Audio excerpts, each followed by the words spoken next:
Yo, what's Hello, going on? We're everyone. back. We're back, boys. Mhm. All right, what's going on? What's going on? Oh man, bunch of stuff that happened this week, man. I've been wanting to get back into Power World. Like I Yeah, can't stop thinking about it, man. I'm like, okay, what are new and better ways for me to butcher my book? or to make them labor for you, Yeah, more efficient ways to labor for you. yeah. But the fact that you can actually physically catch humans and basically have them work in your camp. Oh shit. All right. Yo, what's going on, chat room? We're back. Hope you guys are doing well. Yes. We have a bunch of stuff to talk about today. And we already got a couple people rolling in. We got Lulu Blue in the chat. We got Nagranol, Keely. We got Just JK, Denny Tate, Jet Spitzer, and you got Johnny Lightfoot. Yo, hopefully everyone's doing well. And American Ninja. Yo, what's going on, American Ninja? Hope you're doing well. But yes, hopefully everyone's doing well. But yeah, we're gonna be talking about a whole bunch of stuff, bunch of random crazy shit we're gonna be talking about, especially with the Sports Illustrated stuff, which is sort of weird. I do want to talk about that. But before we get started and talk about a whole bunch of other shit, go ahead and smash the like button, subscribe to this channel, share this video with your friends. Hopefully, by doing so, you can stop the Asian hate. So, but before we get any further, go ahead and check out some of our merch down in the description below. Please do use code Asian if you want to get some of our Project Eggroll merch and get some of this Pornhub shirt, our Project Eggroll Pornhub, and you get your chinks for Trump and stuff like that. But yeah, like I said, I've been pretty busy with work right now, and I haven't been able to make new designs because this is an original design. No one has ever made this design before. But if you guys would also like some coffee, go ahead and check out Coffee Brand Coffee. And Grae is gone. Check out Coffee Brand Coffee and go ahead and use promo code Asian to get some savings. And yeah, it should be in the description below. So there's Grae. There's Grae. But yes, but joining us talking about a whole bunch of random shit and a whole lot more, please welcome FearTheBeardo. How's it going, guys? What's up, man? Yo, what's going on, dude? How are you, man? Thank you so much for coming on. Hey, I'm doing good, man. And it's about damn time I joined you on your show. It seems like, damn, it was about near a year ago when I met you for the first time. Yeah. Out in Las Vegas. Yes. Holy crap. Yeah, Las Vegas. Yeah, and it was Can you believe that was a year ago? Yeah, time flies so fast. Maybe like 4 months ago. That's what it feels like. It feels like it was like 3 or 4 months ago I met you. But I mean, in March it's going to be a year. Yeah. That's crazy, man. But you guys are talking about Power World. And yeah, you guys know. Yeah. I'm the 9-time Pokemon League champion. And I've heard all about Power World, man. I've had DMs, mentions on Twitter, a whole bunch of people messaging me saying, Beardo, you're the 9-time champion. Are you going to be playing Power World? And I think on Monday, there's a good possibility I might be trying out Power World. Have you guys played it? So I played it yesterday. It's okay. What do you guys think? So did you play Legend of Arceus? Yes. Yeah. Okay. I beat it. It's sort of like that, but a little bit more. That's the vibe I'm getting. Yeah. But yo, Drunk 3PO's in the chat. Yo, what's going on, Jay? Drunk 3PO. That's my high tea brother right there. I know, man. See, so here's the thing. Like, our testosterone just went way off the charts when you popped in, and then now we have Jay in the chat. Oh, I feel inadequate. Even higher. Tomorrow morning, Grae is gonna wake up with a full-grown beard. Yeah. So for people who don't know who you are, who are you and what do you do? Yeah, I'm FearTheBeardo. I'm a member of Geeks and Gamers. I work for Sports Wars with Ryan. I'm on High Tea, one of the most successful YouTube podcasts on the internet, with my good friend Drunk 3PO. We do High Tea every Thursday.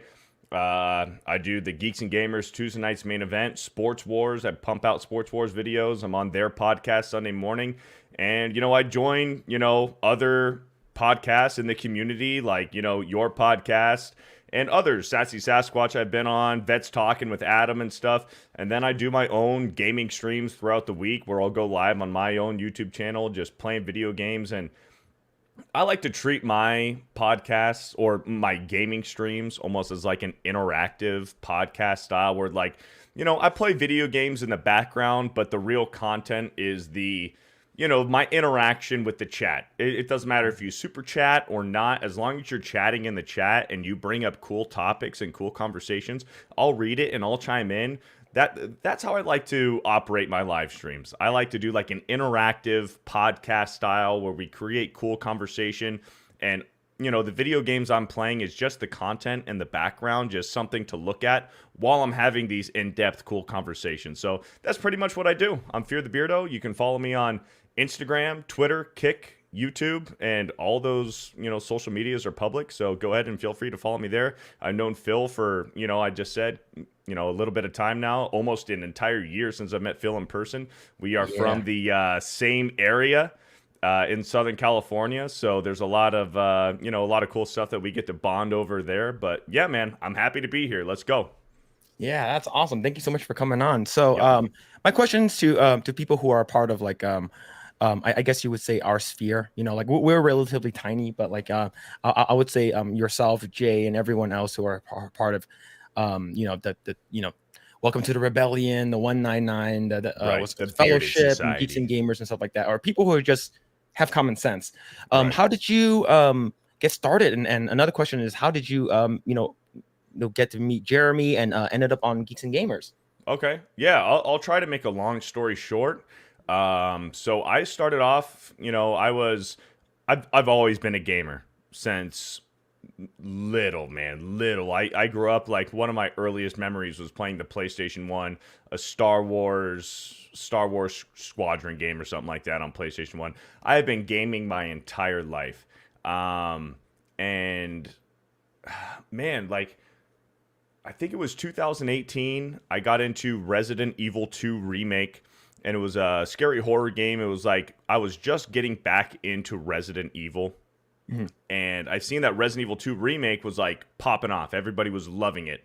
So I was like, you know what? Let me get this game. And then I thought, why don't I stream this? Because it's a scary game. It's a horror game. I haven't played a horror game in a long freaking time. Shout out to the Ghost of Rod Serling. He's a good follower over on my channel.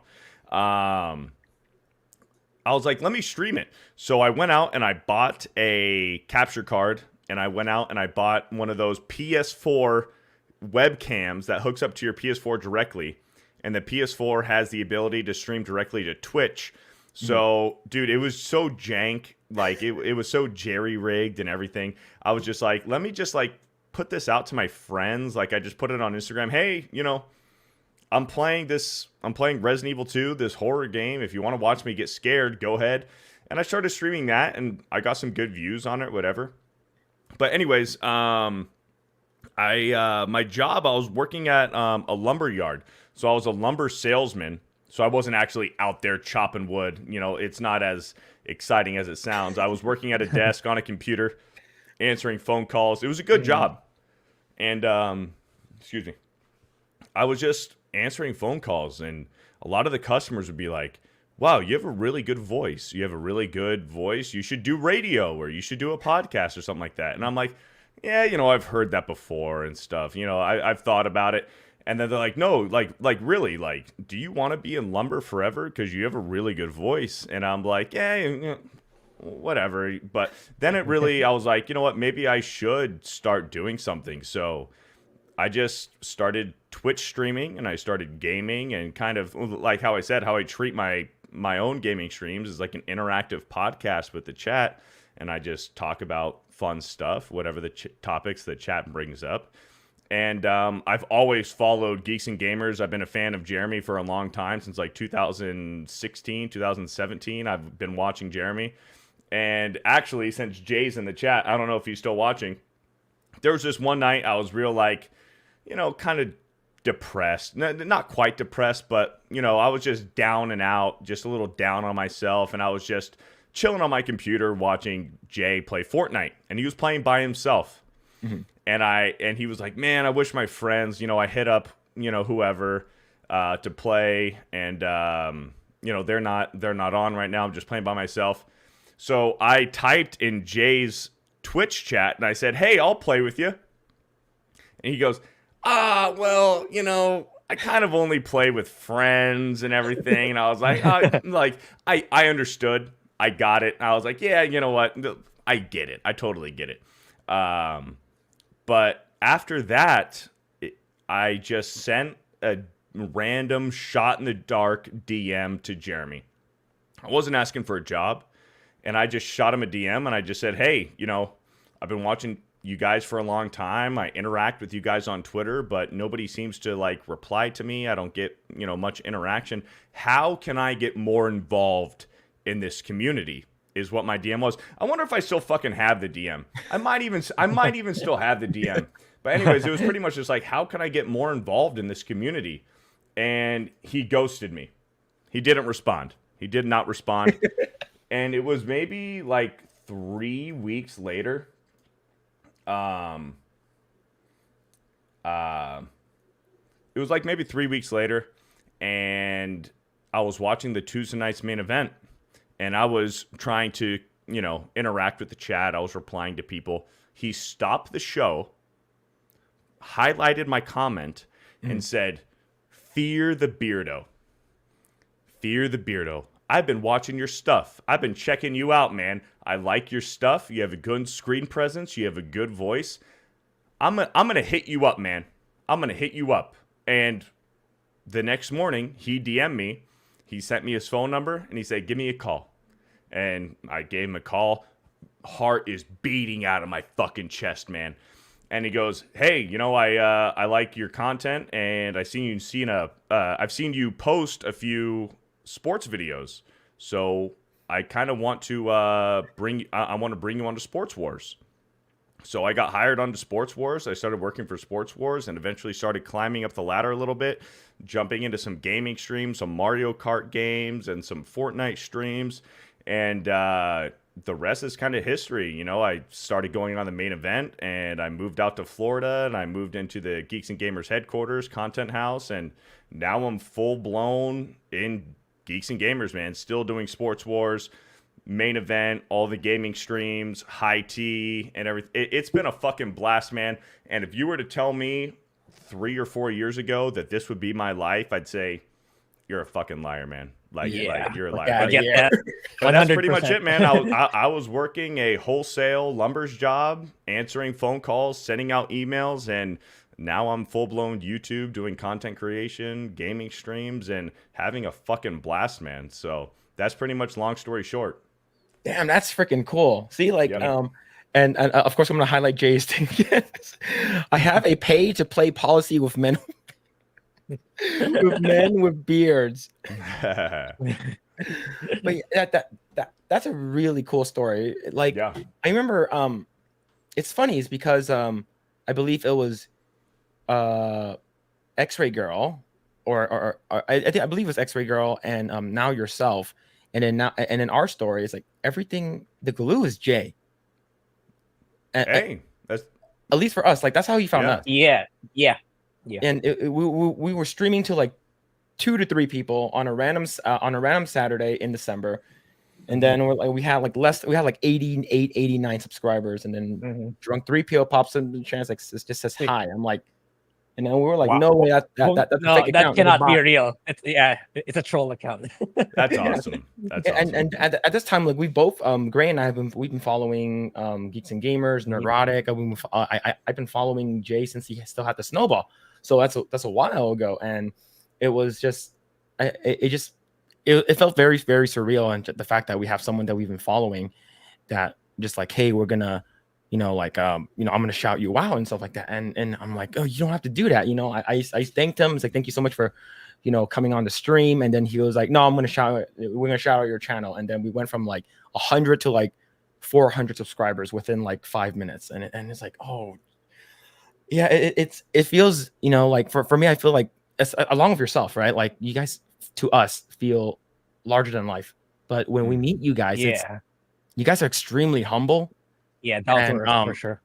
And it's like you guys are just regular dudes just hanging out, and just chilling with each other and just having a good time. So it's especially meeting Jeremy for the first time, right? Like he has such a big personality, like on stream. Like he's very, very, has a very strong personality, and you meet him, he's like super chill guy. Maybe he could have been driving for 3 days straight without stopping. That could have been the reason.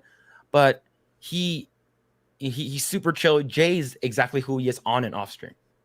Extremely humble guy, like super nice dude, and I can't be happy enough to like just known you guys and met you guys in person. And it's it's crazy. It's crazy. Absolutely. Hey, and Jeremy, I was roommates with him for damn near a year. And I'll say this, like, when we met each other in Vegas, it was not because he was driving for 3 straight days and he was just exhausted. And his kindness that he displayed to you in Vegas was not because of sheer exhaustion or just being tired. Like, that's how Jeremy is in person. Like, Jeremy in person, like, you know, on stream and on podcasts, like, he can seem very professional, you know, as he is, and you know, like just strong demeanor. And while he is that in person, like, he's just a super kind guy, down to earth, open to conversations, and just like, and that's how everybody is. Like, even Gary, man, everybody in our little community and sphere that we're a part of, when we see each other in person, it's all just like bro talk, chill, just how you like genuine care and interest in what's going on with you. Like, how are you doing? Like, and that's the thing about these meetups, which is so cool, and what I enjoy so much about going out and hanging out and meeting with all of you guys, and not just the fellow content creators, but the fans and everything. Like, you will not see these Hollywood stars. Like, I mean, we like to rag on Brie Larson, so let's use her as an example. If Brie Larson were to say, hey, I'm doing a meet and greet, I'm doing a meetup, I'm going to MegaCon, I'm going to have a panel, and I want to hang out. Like, Brie Larson is not going to have this open panel and Q&A and then say, hey, let's go out to a bar, let's go out to Universal City Walk, and let's hang out in person. Let's grab some beers, let's grab some drinks, and let's mingle and hang out. These celebrities aren't gonna fucking do that. But like, that's the difference. We will. Not just Geeks and Gamers, but Ripa, Nerdrotic, everybody in our little community. Like, when we want to see you and hang out, like, yeah, we're gonna put our panel up and we're gonna have Q&A, and it's like a meet and greet for Geeks and Gamers. But we're going to say, hey, we're going to be here. We're going to be hanging out. Come hang out with us. And that's exactly what it is. We're all hanging out. It's nothing superficial. It's not like a, hey, I'll shake your hand, take a picture, and move on. There is like genuine interest in like hanging out. It's the greatest thing. It's unique too. Like, nobody else does it. Yeah. And like, the fact that time was the first time I ever met Grae as well. It was during the Las Vegas meetup. Yeah. Like, I was, and we were just like standing in line, and it was just crazy. The amount of people that was there, and everyone was just hanging out and just having a good time. And then I think it was Jay or something like that mentioned, it's like, oh, we have a guy from the Philippines. He's like, Gary was like, Philippines, get him over here. Like, I want to meet this guy. and it was pretty cool. That was an amazing moment. Getting to meet everyone. But I gotta address this right over here. Just the slanderous thing right here. Kalu says the moment Drunk 3PO came into Eggroll's lives, were the most open their eyes ever opened. Damn. Well, damn. I'm not sure if that's a compliment or is that shade right there. You're probably right. It's probably true. Western Smile says Twisted Tea. No, this is Ghost pre-workout energy. So no alcohol in here. This is just straight up caffeine. All right, so let's see. Jay something or other with the 199 says Eggroll. Eggroll. So thank you so much for that. Thank you. And I do apologize. And I know you, Ryan, never says this is don't apologize. It's hilarious. So when I send in those extremely racist Chinese super chats, and you guys would read them. So did you see mine last week on the main event? Oh, which one was it? The Chinex, and I just kept repeating it. Oh man, I was like, Chinex? Is that how you say it? And Malcolm Flex was like geeking out about it. I'm like, Chinex? Is that right? Chinex? Am I pronouncing that right? And they're like, yeah, you're good. I'm like, Chinex? My favorite one was the what's it called again? Grae's probably resetting his router right now. Probably no worries. He needs to reach out to Elon Musk for that Starlink. But that one where I sent over where Jay just couldn't stop laughing was the one about kids don't the best the reason why Asians like iPhones is because the gifts that are best is the ones that your kids make for you. And then it was funny because it was like a super serious moment.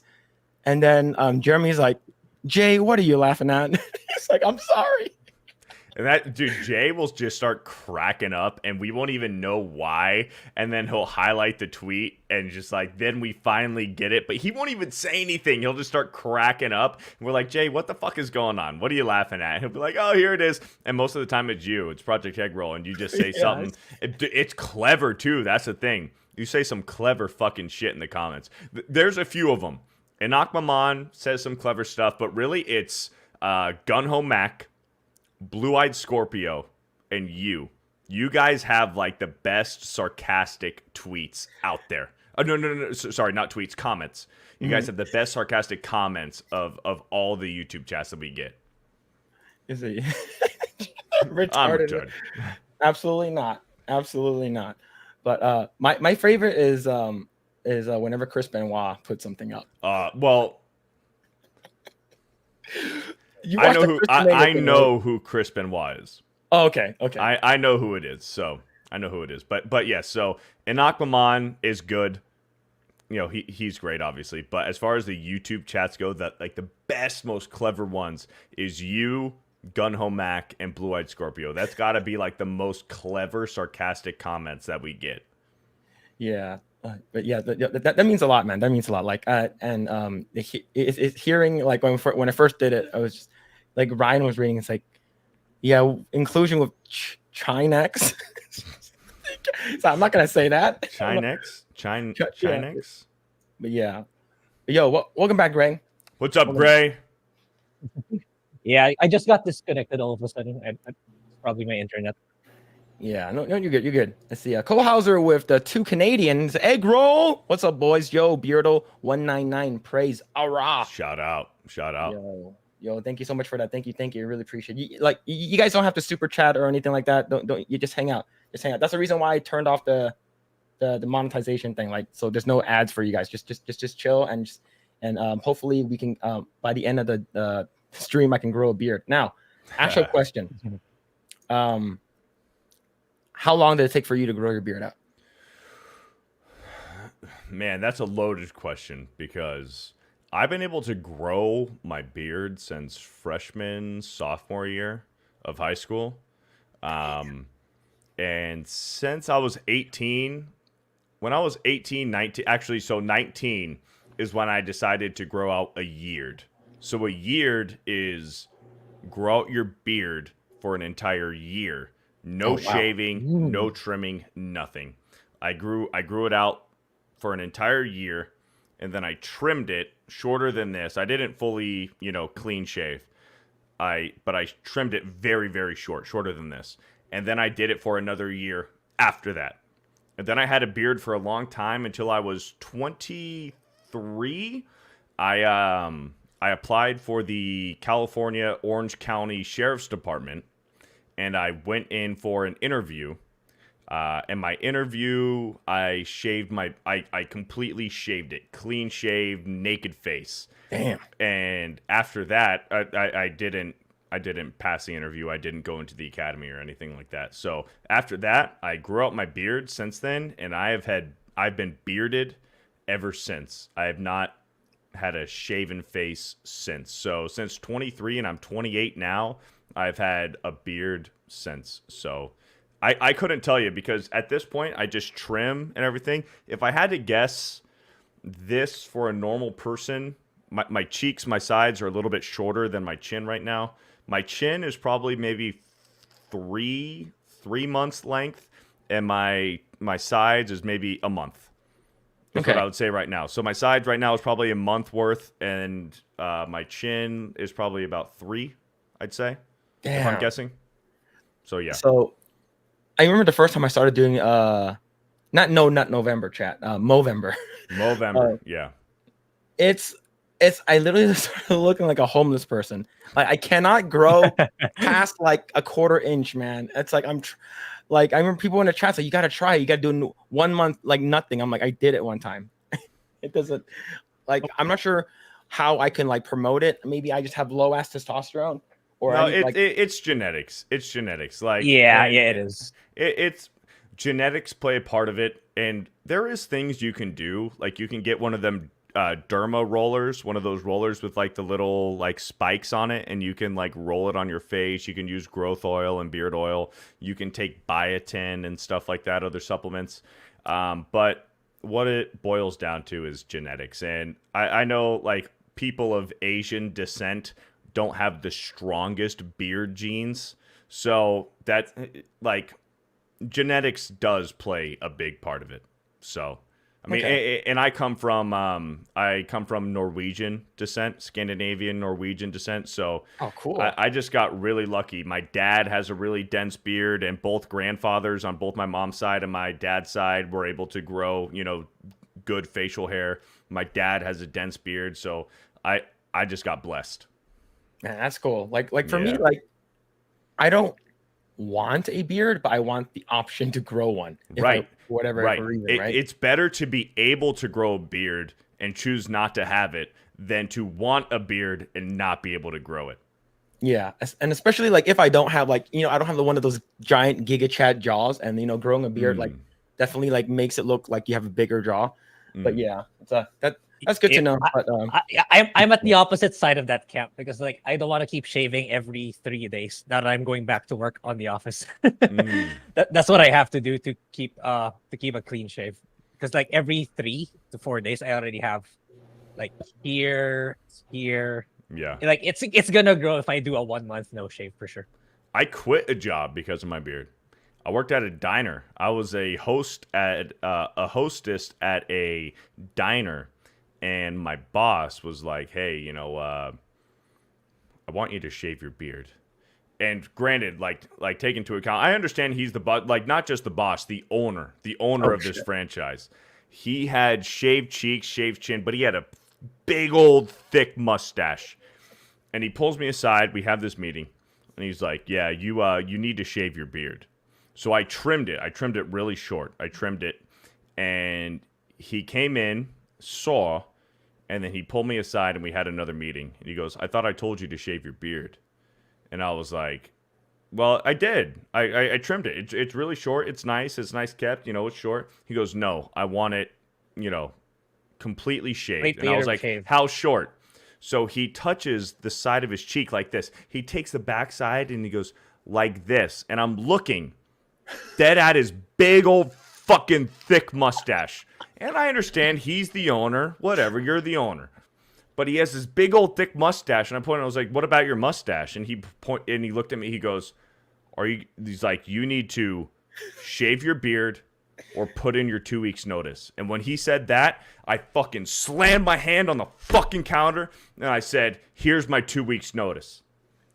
That was it, man. I wasn't going to shave my fucking beard for a job. I'll get another job where I can have a fucking beard. Fuck him. Yeah. That's extremely base, man. It's like I remember Disney used to be like that. Like in order for you to work there, like you can't have a beard, but I believe you can have a mustache. But I believe the rules have been changed since then.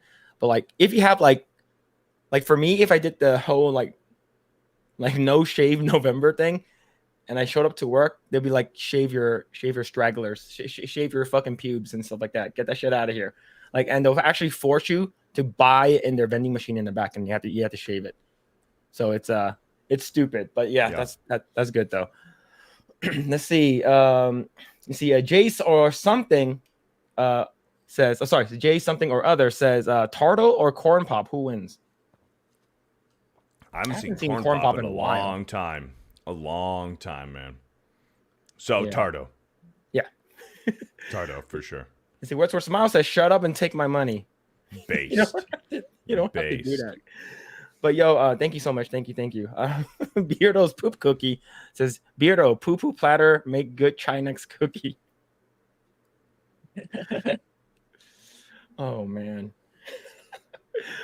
But yo, thank you so much for it. Thank you so much for the super chats. All right, so I know we don't have much time with you because I know Beardo is actually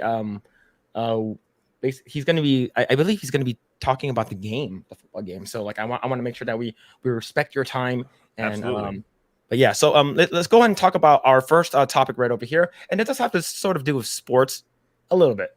So I know Beardo, you probably know about it, but Grae, growing up, did you ever read filthy magazines? Not really read, but I see them. There's also they're also in the Philippines, and usually they're covered up. If it's if it's a public place, like if it's a grocery, they're usually covered up. But yeah, See, the thing is, for yo, you have to do that, man. You're right there. The fact that you're here. Let's go, Eggroll! Oh, Yeah, of man. course I misspelled it on my fucking phone. No, you're good. I was trying to make sure I didn't. Fine. I was trying to be, conspicuous about it, and of course I misspell. No, you're good. Yo, thank you so much Yeah, for thank you. the 5, man. The 499. Thank you. You didn't have to do that. The fact that you're on, it's more than enough. But Yeah. thank you so much for that, man. Holy crap. But yeah, so the reason why I brought that up, so I was in the same boat. Like I was never, even as an adult, I never bought like Playboy or anything like that. I think by the time I came on, as an adult, internet was a thing. You get like the DSL cable or T1, T3, whatever, and internet basically spoiled me. But back in the day, according to what I heard, people would buy Sports Illustrated magazine, the swimsuit edition.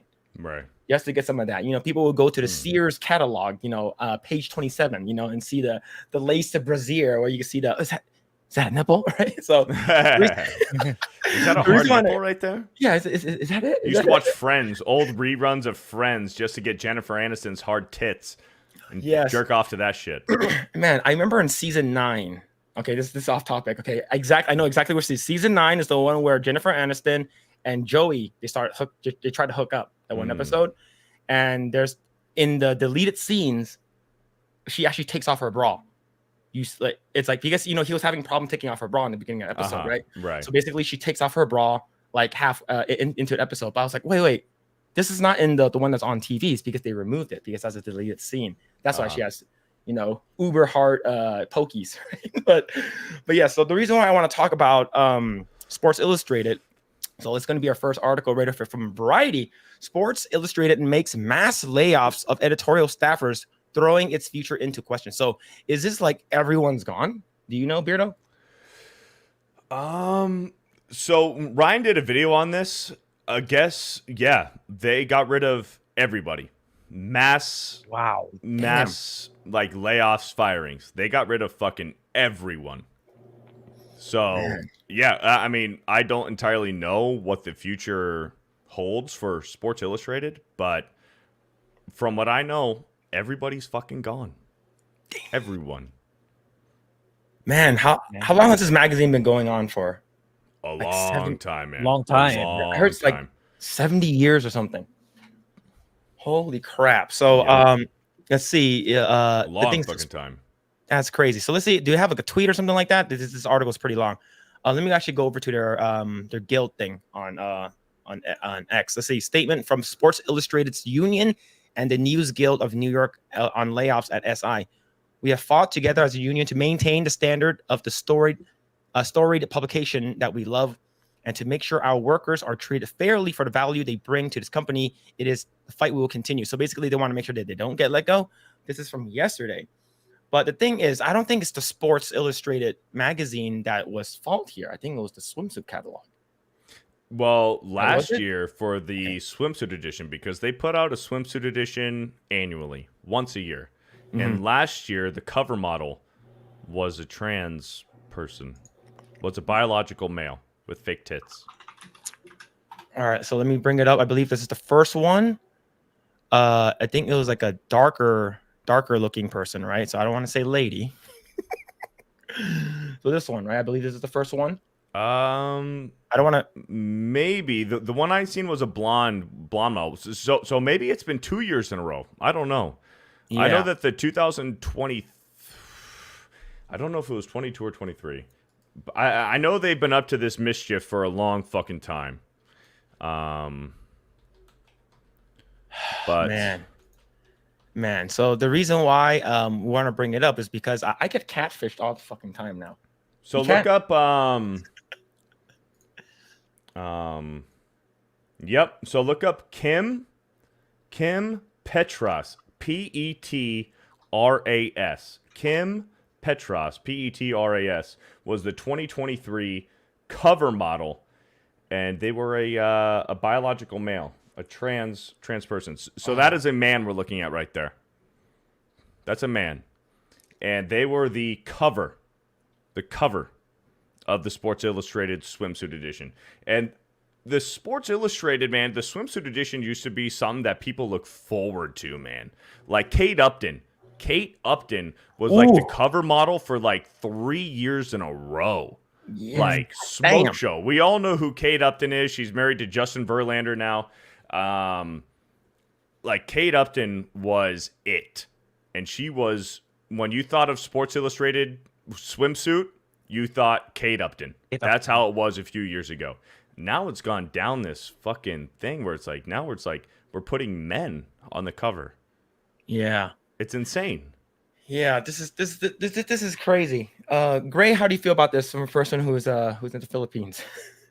Yeah, it's not surprising. It's like you'd think that after like a year they'd learn their lesson. Like, but these people, they don't understand how business works. Like they keep pushing and pushing their own, I don't know, personal agenda, anxieties, and yeah, now everyone has to pay the price. If everyone gets laid off, it's true, which is kind of a sad thing, because yeah, losing a job sucks. You have to find another one, and you have to find means to survive financially. So yeah, hopefully it's lesson learned for the people involved in this, and to the people affected who are not directly involved in the planning. Yeah, I hope they get back on their feet. Yeah, like it definitely sucks a lot. Like, right.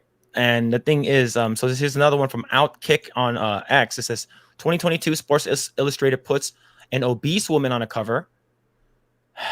Okay, and 2023 Sports Illustrated put a trans woman on cover. 2024 Sports Illustrated fires their entire staff. Look, I'm not okay. I wouldn't say she's obese. I would say she's overweight, right? But the fact that she's still a woman, right? At least it's a woman here. Yeah, but now this one. But on the other hand, see, the things that they do clever tricks. Okay, if you cover her body, she has a very pretty face. Like, she's covering it. If you squint, for me, I don't need to squint because it's natural. But like if you cover it, but the thing is that the hand placement to cover her belly, is very it's very deceiving. Right. And the fact that she's laying on her belly. Yeah. They know what they're doing. Yeah. So like you see like those girls who are on like TikTok or Instagram, or they take the picture from the top, right? So it makes their body look slimmer. Right. Yeah. It's just like, oh, clever man. tricks. Yeah. But holy crap, this is crazy. This is crazy. No, definitely not. Rachel Levine. Oh man. Holy shit. Yeah. Oh geez. But yeah, it's Girl like to destroy. But yeah, it's pretty bad what's been happening. And the thing is, I think the first time that I ever saw like a Sports Illustrated cover where I'm like, oh, that, like, where I found out that like officially, well, like I for sure like women, for sure. Like I don't have to question my sexuality at all. Was Tyra Banks back in the day. I'm like, oh, she's pretty, like I think she's hot, and I believe that's the first time where they started having like girls who are like more busty. And but man, like you said though, Beardo, Kate Upton. Yeah, she will always she was it. Kate Upton was Sports Illustrated swimsuit. Yeah. She owned it, man. She was the cream of the crop when it came to Sports Illustrated swimsuit. It was Kate Upton. Yeah, and even the one that she did with like she's wearing like her like there's like a Sports Illustrated one where she's in like the like it looks like she's on ice or something like that. So yes, because it was the Winter Olympics were going on. Yeah. This is because they did this because I believe this was during the Winter Olympics. Oh, okay. Okay, that makes sense. See, I can't. A lot of these Sports Illustrated ones, I have a safe search on moderate. Okay. And they're only showing from the face up. Okay. Right? Because there's one where she has like it was like a body painted on, and then like it's like you could clearly tell, and then but yeah, it's man, it definitely sucks to see it go, but like Hopefully Sports Illustrated isn't dead after this and they learn their lessons and they bring back some, like-minded, people that have their heads screwed on straight, and Yeah. we can see a resurgence of what Sports Illustrated was as far as the swimsuit edition goes, but not good. Not a good spot for Sports Illustrated, that's for sure. Yeah. Well, at least we had the fappening. At least we lived during the Kate Upton era. Yep. Yeah. Yep. Well, we'll always remember it. Oh man. But let's see what the chat has to say. Let's see. Yeah. That's a whale. Yeah. So here's the thing. I'm not saying it. Look, I'm not throwing shade at people who are who are fat or a little bit overweight, but the people who are obese, I am. It's like there's a reason why there's not a lot, you don't see a lot of fat people at like nursing homes, because they're all dead. Right. And the thing is that we're not saying that like we want you guys to live, be healthy. And that's why when you see pictures online on like Twitter or whatever, them comparing beaches at the 70s compared to beaches now, like beaches people at the 70s are all like, I love those accounts. Fit, right. Yep. But yeah, and it's not just the women. Like when you see the dudes in those pictures, they're all fucking jacked, man, ripped. 20-inch arms, 6-pack, pecs, fucking like they're looking like, baby Arnold Schwarzeneggers, man. They're looking like FearTheBeardo. Every single one of them are like baby beardos in those 70s and 80s pictures, man. Yeah, man, I miss those days. But I've been telling stories about like most recently where like when I went to the LA Comic-Con for the panel for Film Threat. Me and Eggroll were walking back to the panel, and there was a person with a nice butt. And I was like, oh, that person had a nice butt, and turns around to the dude. Again, this is the second time it happened to me. And Eggroll turned to me and said, "You're gay, man." Oh shit. But yeah, let's see. Beach the whale. Yep, all of them are. It's look, we want everyone to get fit. We want everyone to look good. And then the other thing is stop catfishing people, and and it's scary, especially someone mentioned in the chat. It sucks for single men, right? Like you can't tell anymore. You can't tell. It's because makeup is either so good or the camera or AI is getting really, really good.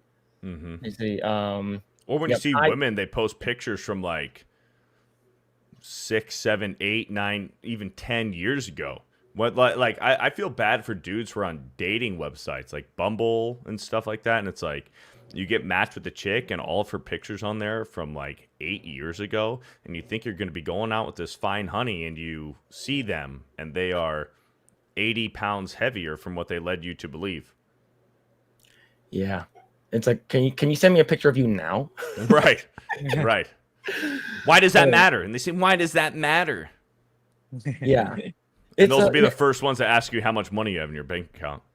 Yeah, like the ridiculousness of like dating, like the dating scene right now, like hearing it from people and watching videos online. It's like, we want what the 3 6s or something, like above 6 foot. It's 6 foot tall, 6 figures in your bank account, and what's the last one? They want your dick to be 6 inches long. Yeah, like or more. Everything above that. So it's just like, right. Well, that goes all of it for me. Yeah. But see, the good thing is, I'm married, so it's okay. So yeah, you're lucky. Yeah. See, let's go ahead and continue reading. Let's see. Demonic Rebellion says it's hard to throw shade at anyone that large. Well, she's basically providing the shade for sure. I see. Johnny Lightfoot says, I'm too young to remember Sports Illustrated, but I can definitely tell how it would have went. Yep. It's definitely hard. I think I'm obese. Help me, Beardo. Smile. Stop eating. Hit the weights. So do you count calories? Are you a I calorie don't. counter? I don't count calories. I just know not to eat shit. Like I've never been a big candy person or sweets. Like honestly, there's sometimes where if I'm craving like something sweet, I'll just take a spoon scoop of peanut butter. I'll pour myself like a glass of milk. I'll take some peanut butter and I'll just eat the peanut butter raw, and to me that's like a dessert, man. I love peanut butter. Like peanut butter is a dessert to me. I'll just do peanut butter, glass of milk, and I'll feel like I just ate a slice of cake. Like I don't know. I've never been big on sugar sweets. I do like, a Reese's cup is delicious, or a Twix bar. Like that's, but I've never been like a kind of guy who's been addicted to it. So I can't really speak for people who might be addicted to that kind of thing. I've never been that kind of guy, so maybe I'm ignorant to it. Maybe I don't quite understand it, but I've never been. So as far as counting calories go, I meal prep a lot. So I'll meal prep. I'll make chicken and rice or beef and rice, and I'll throw in some greens, like either green beans, broccoli, or sometimes I don't even do greens, man. I'll just do the beef and rice, and I'll just meal prep that, and I'll hit the gym and I'll eat it. As long as I know what I'm eating isn't bad for me, I don't count this shit. I just make it and I eat it, and I'll do a meal prep, like 2 meal preps a day, and gym 4 times a week. I mean, it's not hard. Like, you don't need to count this shit. You just need to be consistent. Yeah. Yo, we got Blabbering Collector Blabs in the chat. Yo, what's going on, Blabbering Collector? Hope you're doing well. Let's see. It's not just the women, but the men too. Sounding a bit like Annie there. Yeah, I think I think that the whole thing with the dating scene and like the people who are either taking looking for internet fathers like Andrew Tate or Jordan Peterson or something like that. Like it's I think just be yourself, be healthy. I think that's about it. Like don't be a dick or asshole on online with people. But yeah.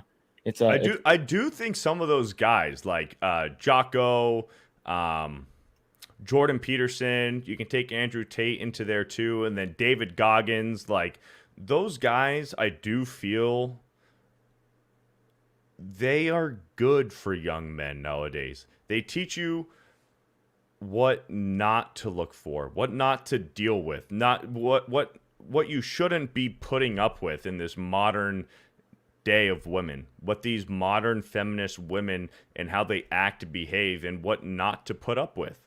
Like, I feel like in doses, they do offer some sort of fatherly positive advice for young men, because I feel like this modern age of women, it's like we're looking for some positive in an ocean of red flags and negatives. And we need to kind of pinpoint what does a high quality, what is wifey material in this modern age. And I do think that, Andrew Tate, David Goggins, Jocko, who else? Jordan Peterson, Joe Rogan to an extent.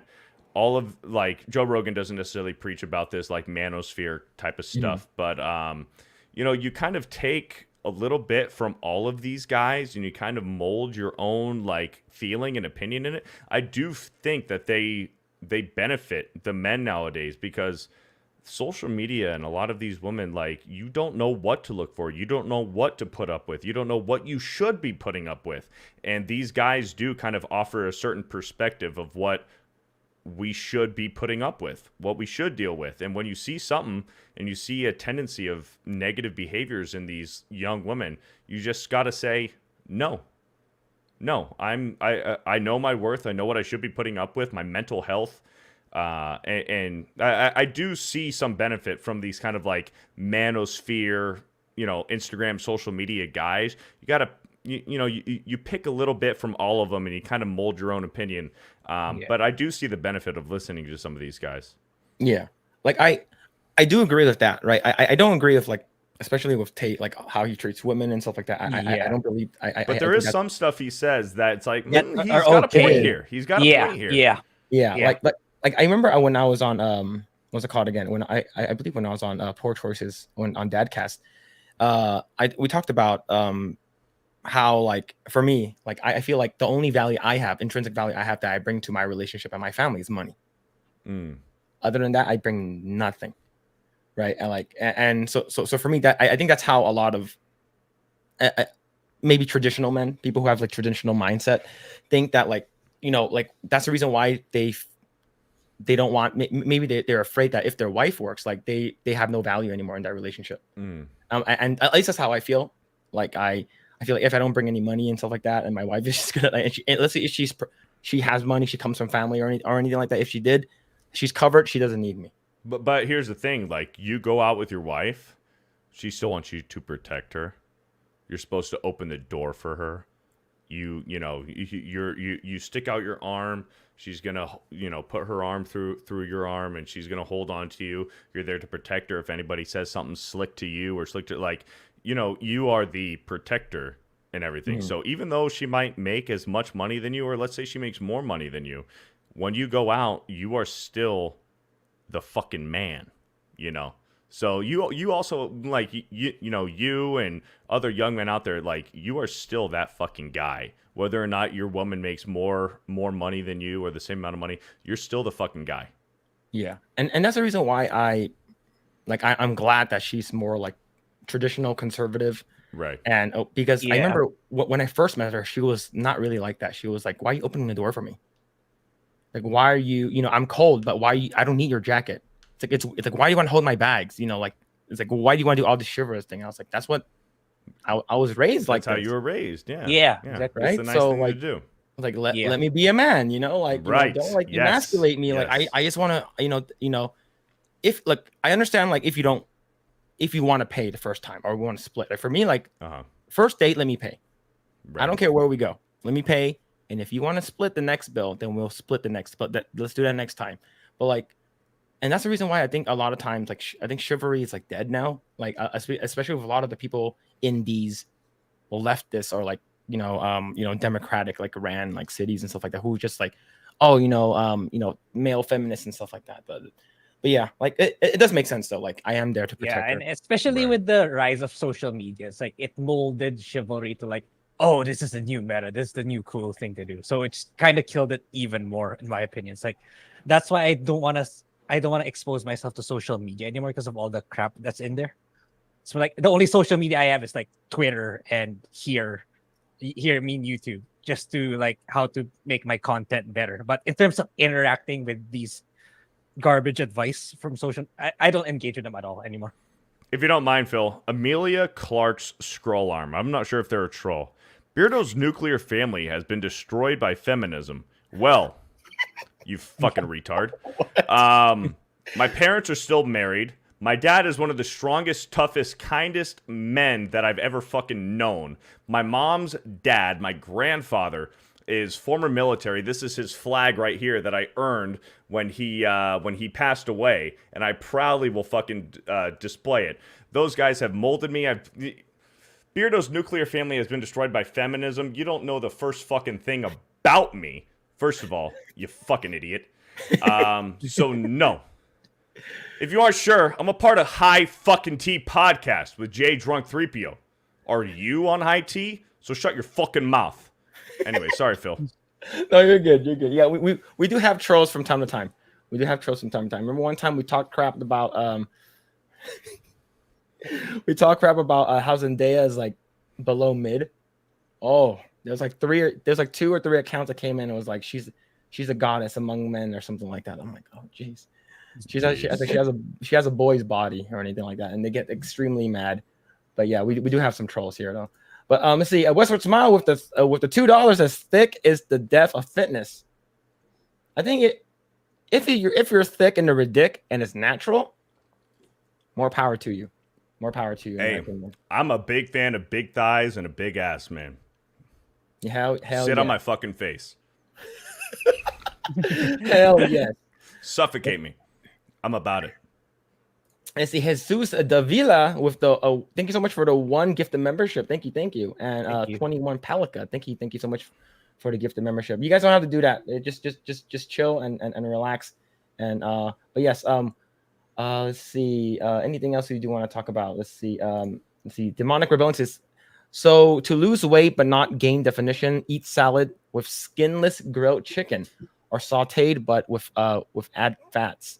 And don't smother in ranch. Use vinaigrette and about a 3-finger pinch of cheese, I'm assuming. Sure, if that works for you. But I I'm not a mean, big as long salad as guy. you're hitting the weights, training, doing weight training, and you're eating beef or meat, you're eating red meat, chicken, fish, and as long as you aren't eating other bullshit and you're hitting the gym consistently, you can pretty much eat whatever the fuck you want. Yeah. You see, the Wayfarer says we need a Project High Tea Eggroll collab ranking to list the most beautiful supermodels of all time. Let's do it. I would love to do that. See, when we were on the Road Attractions, shout out to Tom thing, there was a lot of girls that he missed, like he did not put in that list. Like when we were ranking the 90s babes, and like there's so many. Oh yeah. Well, we were on that show together. Yeah. Yeah. Let's see, Beardo the Wise. Hell yeah. You're welcome. Hell yeah. Let's see. Drunk Reveal opens doors for cats. I heard that. I heard about that for sure. Let's see. Yep, I opened the door for my grandma, mom, sister, and aunts, except cats. Let's see. Let's see. Continue. The first date you split the bill, it removes the expectation. The second date, the guy pays. It depends. Maybe if she's down. I say for me and experience, and I mean, you know, I'm single now, but I'm formerly married, whatever. Men pays on the first date, the first couple of dates, or whatever. But when you start, you know, being consistent and you guys are exclusive to each other, and if the woman says, hey, you know what, I got this one. I don't know, like for me, like that means a lot. That goes a long way. It's like, oh, you appreciate me. You value me. I paid the first couple of dates, and this time you want to pay for dinner. I won't have a problem with it. I'm not like, maybe I'll say like, are you sure I can get it? And she goes, no. This one's on me. I got this. You've gotten me the first 3 dates. Let me pay this time. To me, that tells me that she is interested in you.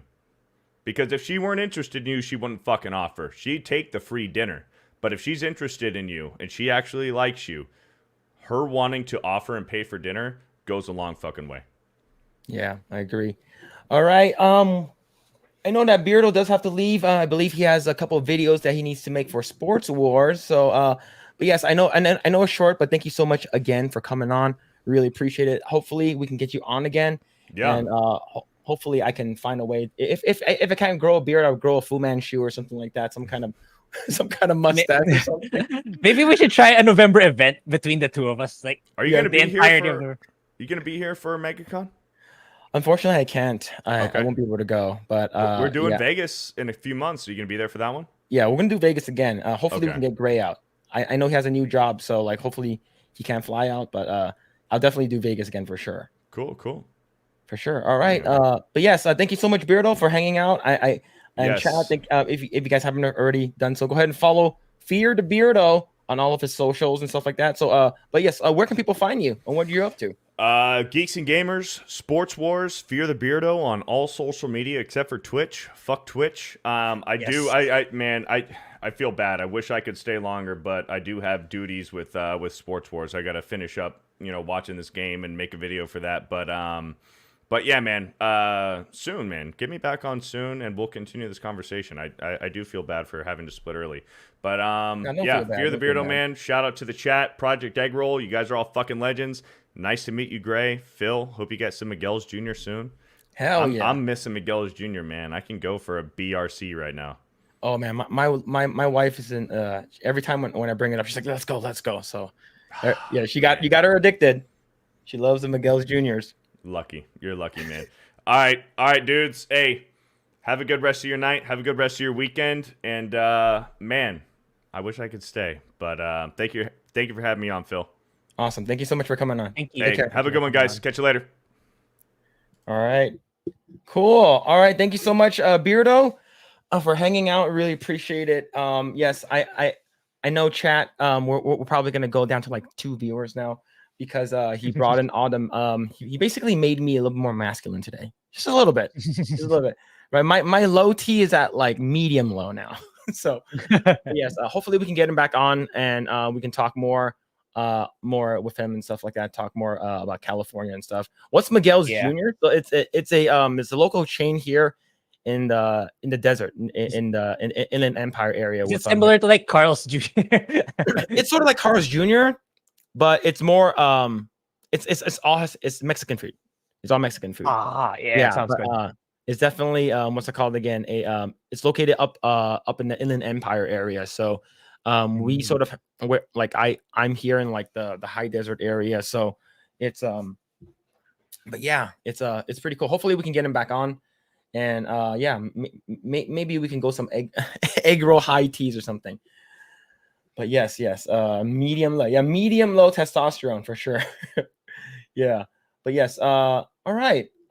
Yes, go and follow FearTheBeardo, and he should be his kick and his YouTube should be in the description below, and you guys can follow him on Twitter as well, and he's also on Instagram. But yo, 21 Palica with another gifted membership. Yo, thank you so much for that. Thank you, really appreciate it. Holy shit, man. You guys don't guys just chill and hang out. And yeah, so we're gonna I'm sorry, but we're not gonna show any more chicks with dicks on screen anymore. None of that. None of that stuff anymore. Unless you like that kind of stuff, then it is whatever makes you happy, right? You guys want to go to Bangkok, you want to do you have those girls out in the streets doing stuff. But yes, let's see. Oh, okay. I know of Carl's Jr.'s, but don't have that in where I live. Oh yeah, I heard Carl's Jr. is like, okay, if you're in the East Coast, it's called Hardee's.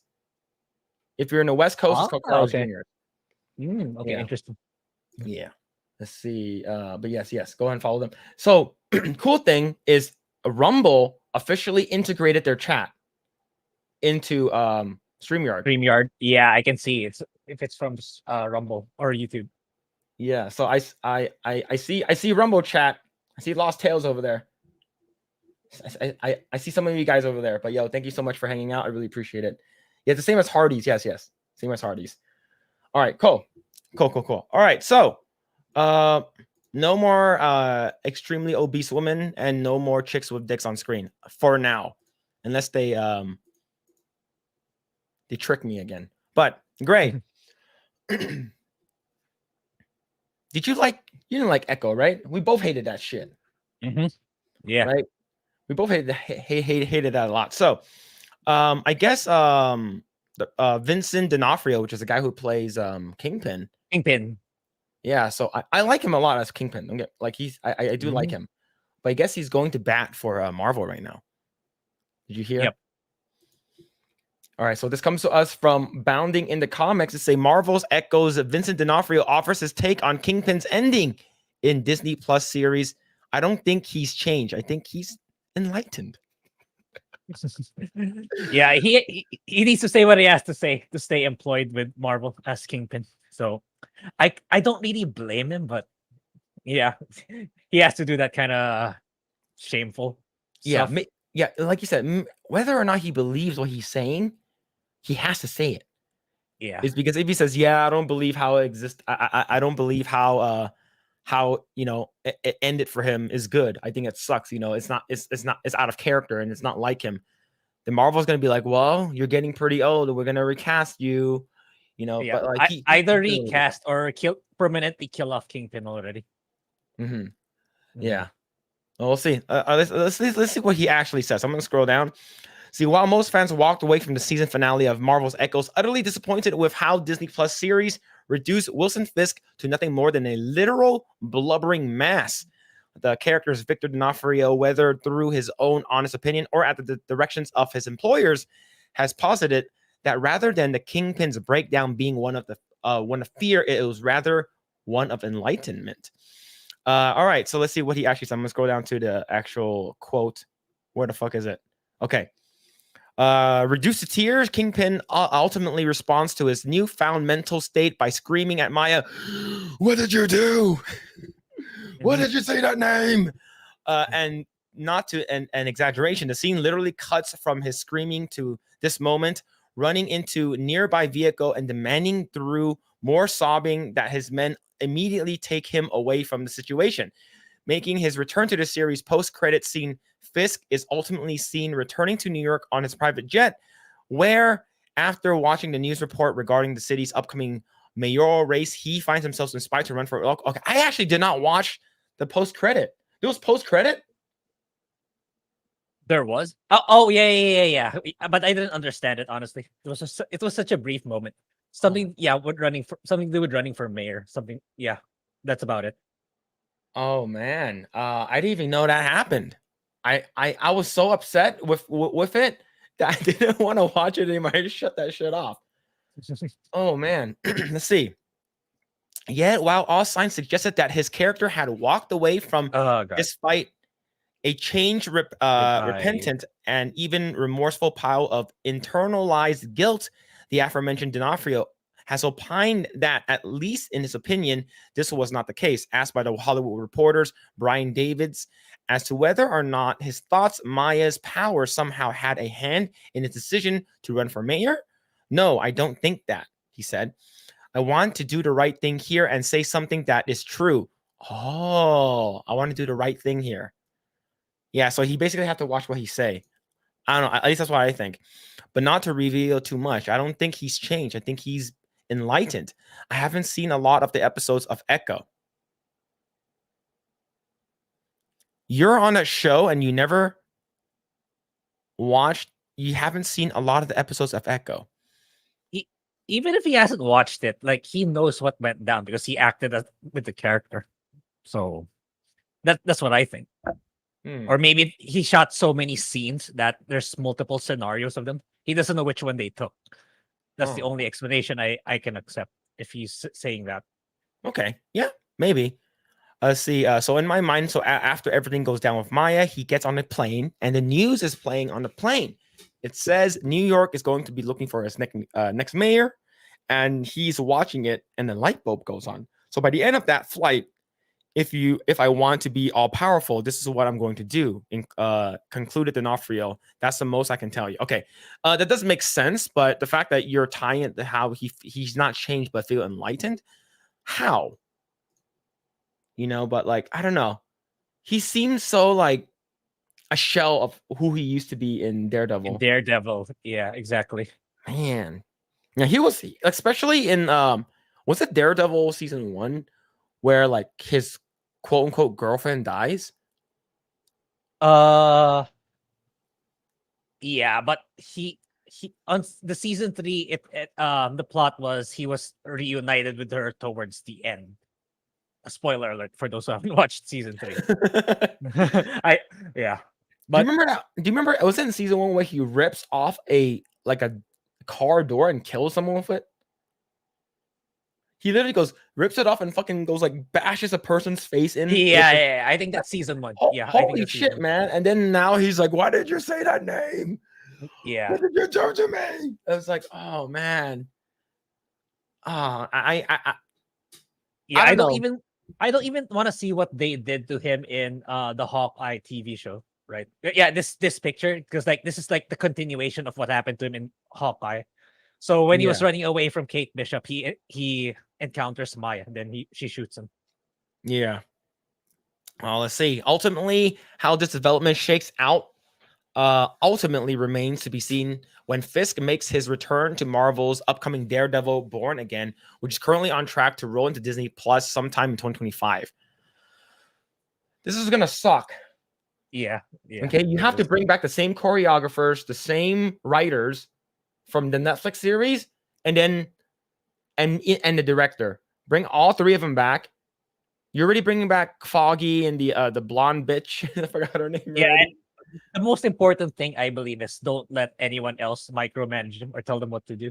Like, yeah, even if you bring back all these talented people, if you set them on certain constraints, like what happened to Star Wars, it's still gonna end up badly.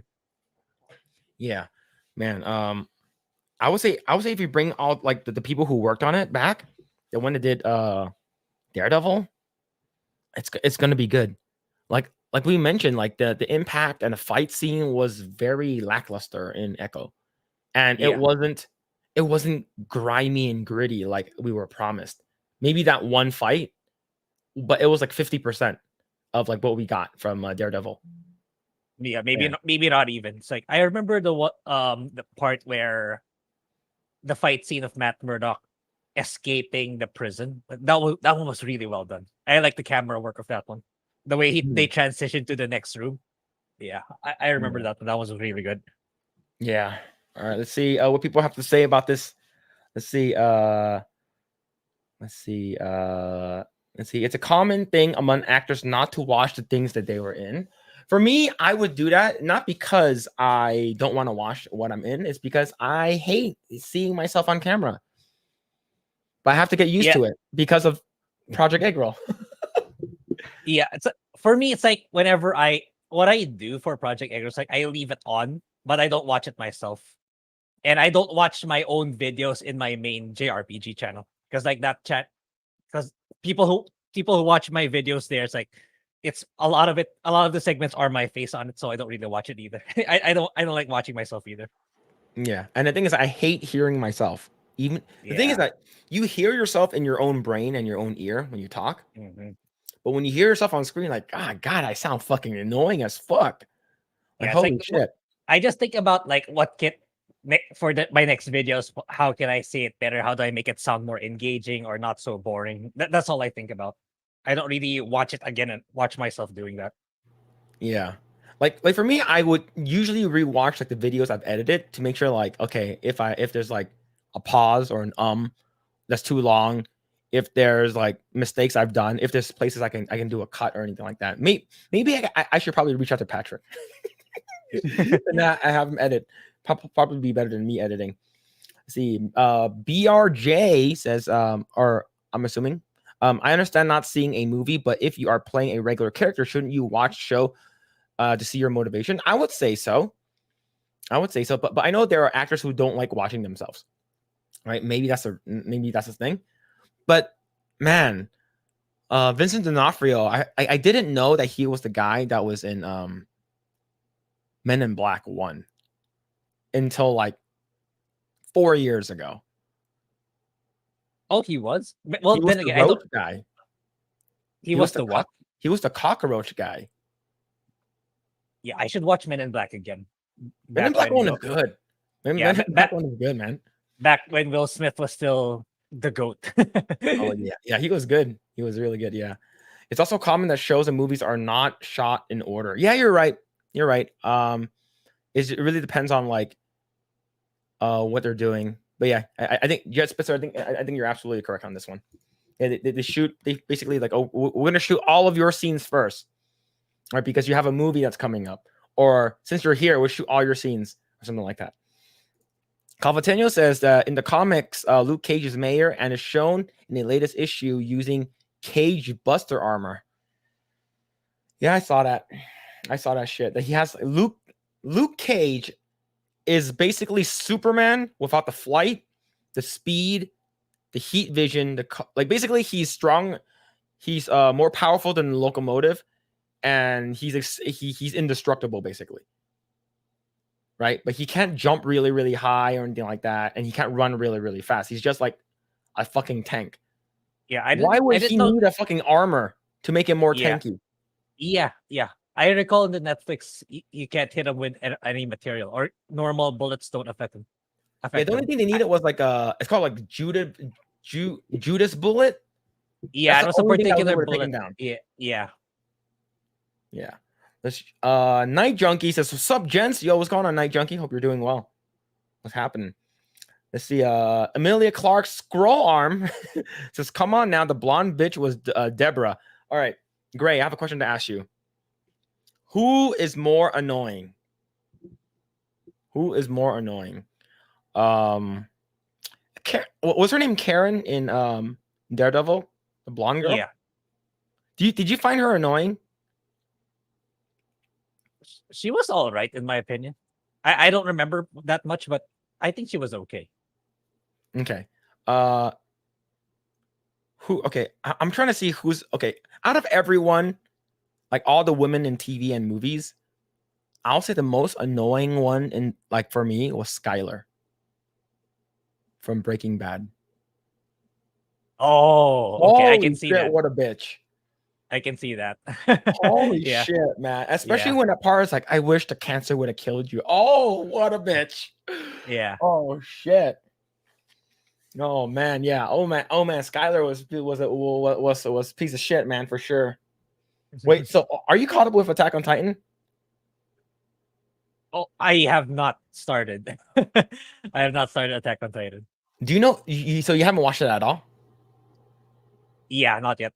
Okay, never mind. I was about to mention a character, but never mind. Never mind. Vex Fear says, I hate the sound of my own voice. Yes, I do too. Yeah, rated PG-14. Yeah, let's see. BRJ says, I had to get super used to hearing and seeing myself on camera when I had to teach remotely. But let's not talk about that time or I'm going to get angry. All right. I won't talk about it anymore. That's because you are used to hearing your own voice with vibration in your skull, which is not how others hear you. Yeah. Yeah, that's true. You think you sound like a fucking Giga Chad, and then you end up sounding like a fucking piece of shit, right? Yeah. Let's see. He was in Full Metal Jacket too. Yeah, and he was also in I believe Jurassic World. He was also in Jurassic World as well. Vincent D'Onofrio. Let's see. Demonic Rebellion says he was in Full Metal Jacket and was the Cell with Jennifer Lopez. He's been a great deal of great movies and shows. Yeah, he's awesome. And the fact that they turn him into this crybaby here makes me sad. Yeah. Let's see. Really, Tommy Lee Jones praised him for his versatility. He said, "How do you prepare for that? Be a that is a very good what's it called again? Recommendation." Let's see. Yo, Vor Axelon, what's going on? So I know what Vor is, and I had to Google to see what that was, and I regret it. Grae, you know what Vor is? Very likely not. I think you should Google it. I think should Google it? what Vor is. What's gonna come out? You don't have to disable safe search, but it's a weird thing. Wait, yeah, what? dictionary came out. It's You don't have to read it. But it is a weird fetish. Okay. Yeah. Let's see. I haven't caught a live stream in ages. Oh, no worries. Yeah. If you guys are here for FearTheBeardo, unfortunately, that man has left, and because he's making stuff for Sports Wars. So yeah, he was here for an hour. Let's see. Is it Joe Wicks? This is called Joe Wicks Co. Feminism is another word for jealousy, and these jealous ass bitches just want to ruin everything a man likes. They don't care about the products. They just want to make men miserable. There are women who are like that. They're hardcore third wave feminism, right? What Grae first wave feminism is, we want equal rights. We want to be able to vote. Second wave feminism is, we can do what men can do. We want to be equal in terms of pay. We want the same jobs. We can do everything. Third wave feminism is, we don't need men. We're better than men. So yeah, that's basically it for third wave feminism, and that is a big factor of why it's hard to date here, especially in California. It's very, very hard to date here. Let's see. She did a good job at being the bitch. Yeah, Skylar? Yes. Yeah, she did. She kind of did. Oh man, Grae, you're so lucky. Yeah, you don't know who Gabby is. Oh shit, man. Gabby is awful. Can I bring this up? Let me see. Yo, we can. Lost Tales over at Rumble chat. Yeah, I can actually bring it up. So people in the Rumble chat, you guys can type, and we can actually bring it up now. That's actually pretty cool. I'm not sure if Rumble Bucks works over there. I'm not sure if it works like that, but don't donate $1,000 and we'll check. No, I'm just kidding. Don't do it. Let's see. 21 Palika says, whenever I hear my own voice recording, I sound like I pinched my nose. Yep. Let's see. He's in a ton of movies and shows, some great and some not so much, like Echo. He's a great actor. Yeah. I think they're not utilizing his repertoire as an actor. All right, see, talking shit at Rumble chat. Here we go. Phillip knew what vor is. He is trying to trying to Grae Get Grae in on his trying to get Grae on his fetish. I see you, Lost Tales, trying to talk shit in the Rumble chat. Take away your mod. I'm taking it away. See, vor is a creature from the original game Quake. So basically, the people who fetishizes over the weird shit changed it up. Yeah, I bought ruined it. The remastered Quake recently. I should probably play it. Let's see. I don't know what fetish that is, but I ought to check it. Oh shit. And everyone's like, oh no. Oh, that's Vincent D'Onofrio. I didn't realize that that guy was crazy. He was in Men in Black. That's freaking awesome. He was in Men in Black. I like him in Men in Black. He was awesome. Let's see. It's Women Are Men. Yeah, yeah, you're not wrong. See, BRJ says, honestly, though, there are a lot more waves. In the 1920s, a feminist was complaining about what we call dirt wave today, which she called old-fashioned. Oh. Yeah, there's probably more. The traditionals probably went through way more than us. Let's see. No matter how much they spite men, they won't be happy. Maybe they'll get a high, but after that, what? Then what? Then they go after each other. Let's see. He didn't highlight the other comment. What comment? What are you talking about? What boy? What garbage? What are you talking about? Let's see. Yeah, I was mad at Gabi, at the Gabi character too. Yeah, Gabi's a piece of shit. Let's see. Actually, apparently that's consistent what the vor in Quake did. They eviscerated you with spikes on arms and chomped you at while you are desperately try to back up and not die. Oh, I see. Yep. Yeah, see, yeah, laugh my ass out. No, see, Rumble users finally have right. Yeah, there it is. Yeah, there it is. Just you guys finally got justice for Rumble chatters. Yeah, you guys now have a voice. Took them forever. Yeah, this is the Argent Sable. Finally, there it is. See, I was just thinking about Vincent's career in acting. Yeah. Let's see. Jose Taco says, I'm back. Almost had a heart attack, but the 49ers won. Nice. No wonder I was seeing a bunch of people like wearing the San Francisco 49ers jersey today. Let's see. Demonic Rebellion. Sorry. If you ever want a random movie trivia, just give me a holler. I got you covered. I'm definitely an idiot, but for whatever reason, my brain is a steel trap for actor names and movies. Cool. Yeah, for sure. The actual movie they were in. So like a basically eidetic memory for like specific things. That's pretty cool. All right. Speaking of shit that they want to ruin, I do want to talk about what's it called again? Indiana Jones. So there was a Xbox thing earlier this week. Yeah. Was it? So what did it show? Anything good? Anything good? The best thing for me, at least in terms of for my channel, is Visions of Mana, but that's about it. So, I thought Indiana Jones was okay. It wasn't terrible until that guy said modern audience. There's one game I was waiting for from Microsoft. It's called Avowed. But after seeing their first reveal of the game footage, I'm not excited anymore because it doesn't look great. It's supposed to rival Elder Scrolls, but it doesn't look good, in my opinion. It's not looking good at all. Oh man. Well, so I haven't seen the trailer yet for the official gameplay reveal trailer for Indiana Jones and the Great Circle. Yeah, is it like a first-person shooter, third-person shooter? Or like it's like it's mainly first person, but like in certain segments, like I think when he grabs people with his whip, it becomes third person, something like that. But it's such a terrible name that I realized late that I sent you. I said when you were asking me, send me topics to talk about today. I said Indiana Jones and the Great Wheel. The Great Wheel. The Great Wheel of Destiny. Yeah. All right, cool. So I have it pulled up. I want to make sure the audio isn't too loud. Let me know how the audio is. All right, so let's go ahead and watch this trailer together. chat. If you guys haven't seen it, I think Drunk 3PO watched it in his, and a bunch of other people did. Let's check it out. Is it too loud? Let me tell you what you are missing. It's okay. Dr. Jones. While you were playing your pointless game, I was playing you. You're wondering if maybe you should have built yourself a life of meaning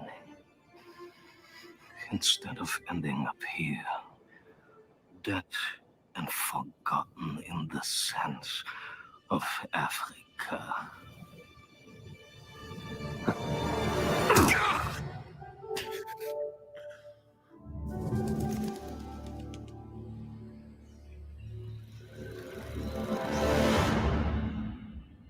Todd Howard, wolf. Myths, I have stuff to say later. history. Oh, I wonder how his There's game's different going. ways to interpret the past. Thousands of years of humanity's thoughts and beliefs, scattered and buried, Is it his voice? just waiting I'll tell you who the VA is. I just found to out be this morning. found. Oh, so it's not Don't Harrison. just run away from your problems. But it's someone you know. Okay. Watch me.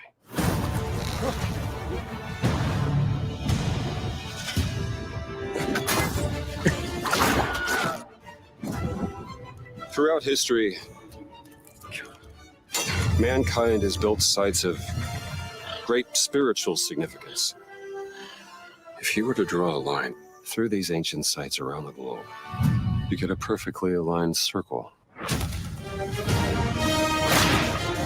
Who's that girl with the Karen haircut?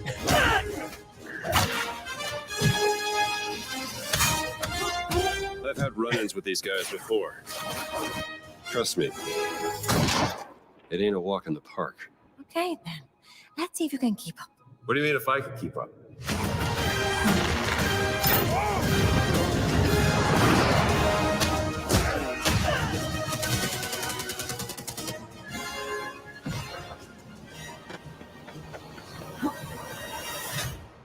The Japanese. Patron of the fallen angels. Protector of the Chukulimani. The Great Circle.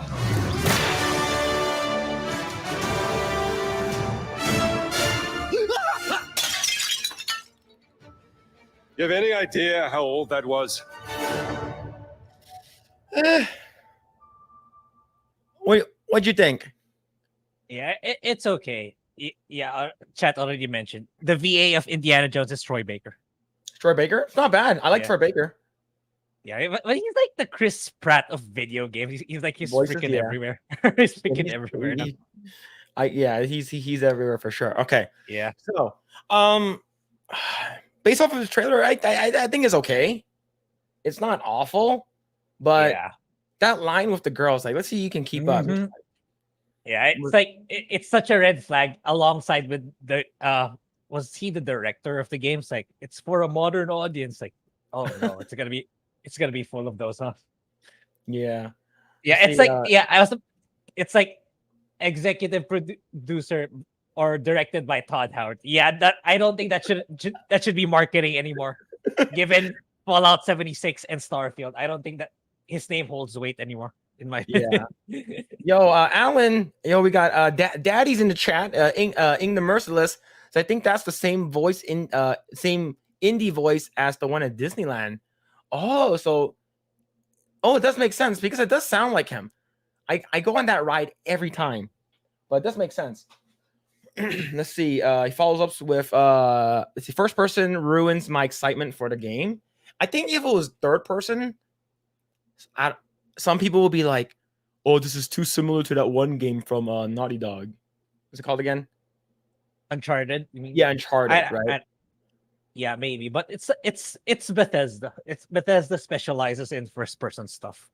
So I'm not expecting them to be to be innovative again because like time and time again they make the same ish games. Like it feels the same. It's just at a different theme. That's what it feels like for me. Hopefully, maybe they'll innovate a little bit more for this game, but I don't know. Okay, so I guess there was a like developers note. Wasn't there's a video, right? That's around. I saw it earlier. I think I didn't watch it, but I saw it on YouTube. I think it's about like 13 minutes. And was that the video that had the person in it? Most likely. It's like yeah, that's the criticism about the Xbox Direct. It's full of developers in their offices just talking. Just show the game, man. That's all people care about, not your offices or what you think about the game. Yeah. All anyway. right. So okay. So this is right here. So this is from Twitter. And see, well, that's gonna be another L for Indiana Jones. To say, Edward Curtis says we have the opportunity to. Just based off the shirt, we have the opportunity to tell Indiana Jones to modern audiences.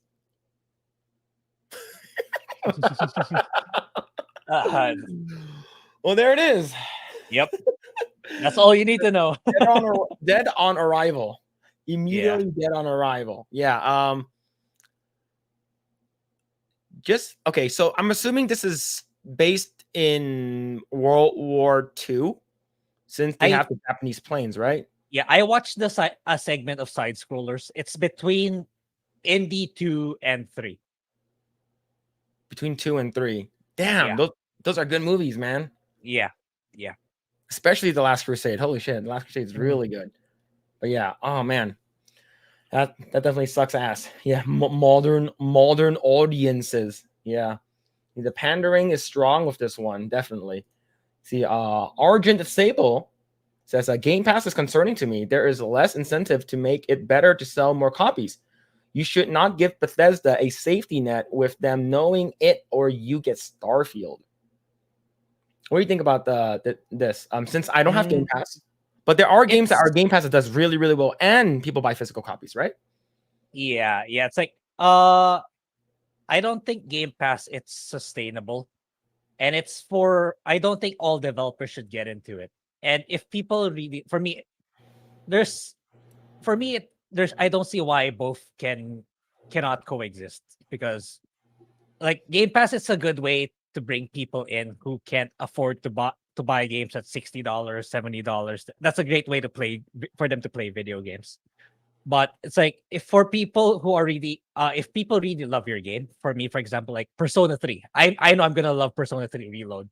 And I know it's gonna come out on Game Pass, but I immediately I know I'm not gonna play this game on Game Pass. I'm gonna buy it on day one. So there's also that. It's like there's a bigger incentive. There's still the incentive for developers to actually make a good game, not just wait for Microsoft's advance money. Like they can still stand to make more money by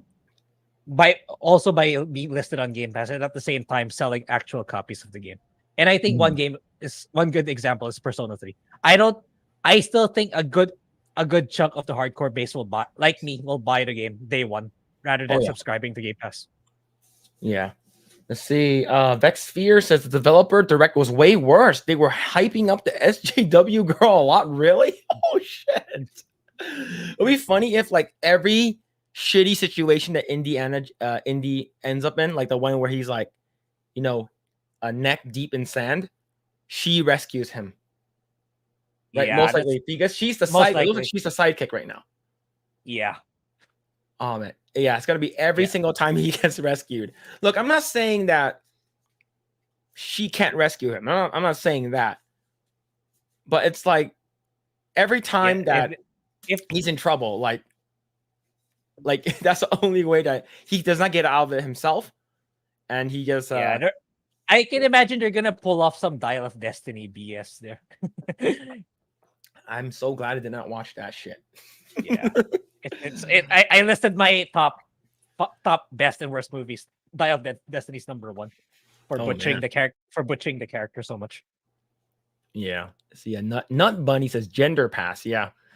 Like I really hope it's good, but the FPS style is weird. Yeah. I think people are gonna be taken aback. It's because it's a little strange because like people in a first person perspective, people are used to either the characters using a sword or a gun, not really a whip. That's what I think. Let's see. Cavitania says that if it's between Raiders, Lost Ark, and Temple of Doom, will short round be in the game? If he's not, then they're I think promoting it should, Asian hate. yeah, I think it should be between 1 and 3 because I know Temple of Doom happens before 1, if I'm not mistaken, something like that. So it should be between 1 and 3. I correct myself. See, I'll wait. Just JK said I'll wait until the holiday to pick up the new game on half price. Yep. Or yeah, go ahead. if it's Bethesda owned, wouldn't it be on Game Pass on day 1? If it's on Game Pass on day 1, I'll probably try it out on Xbox and talk about it. Let me see.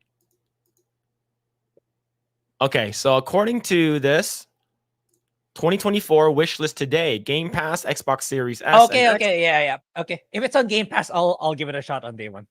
Yeah, because so people who already subscribe to Game Pass, right? Yeah, I'm not paying $60 or $70 for it. See, Danny Brooks says it would have been between 1 and 3. Temple of Doom is. There we go. Yeah.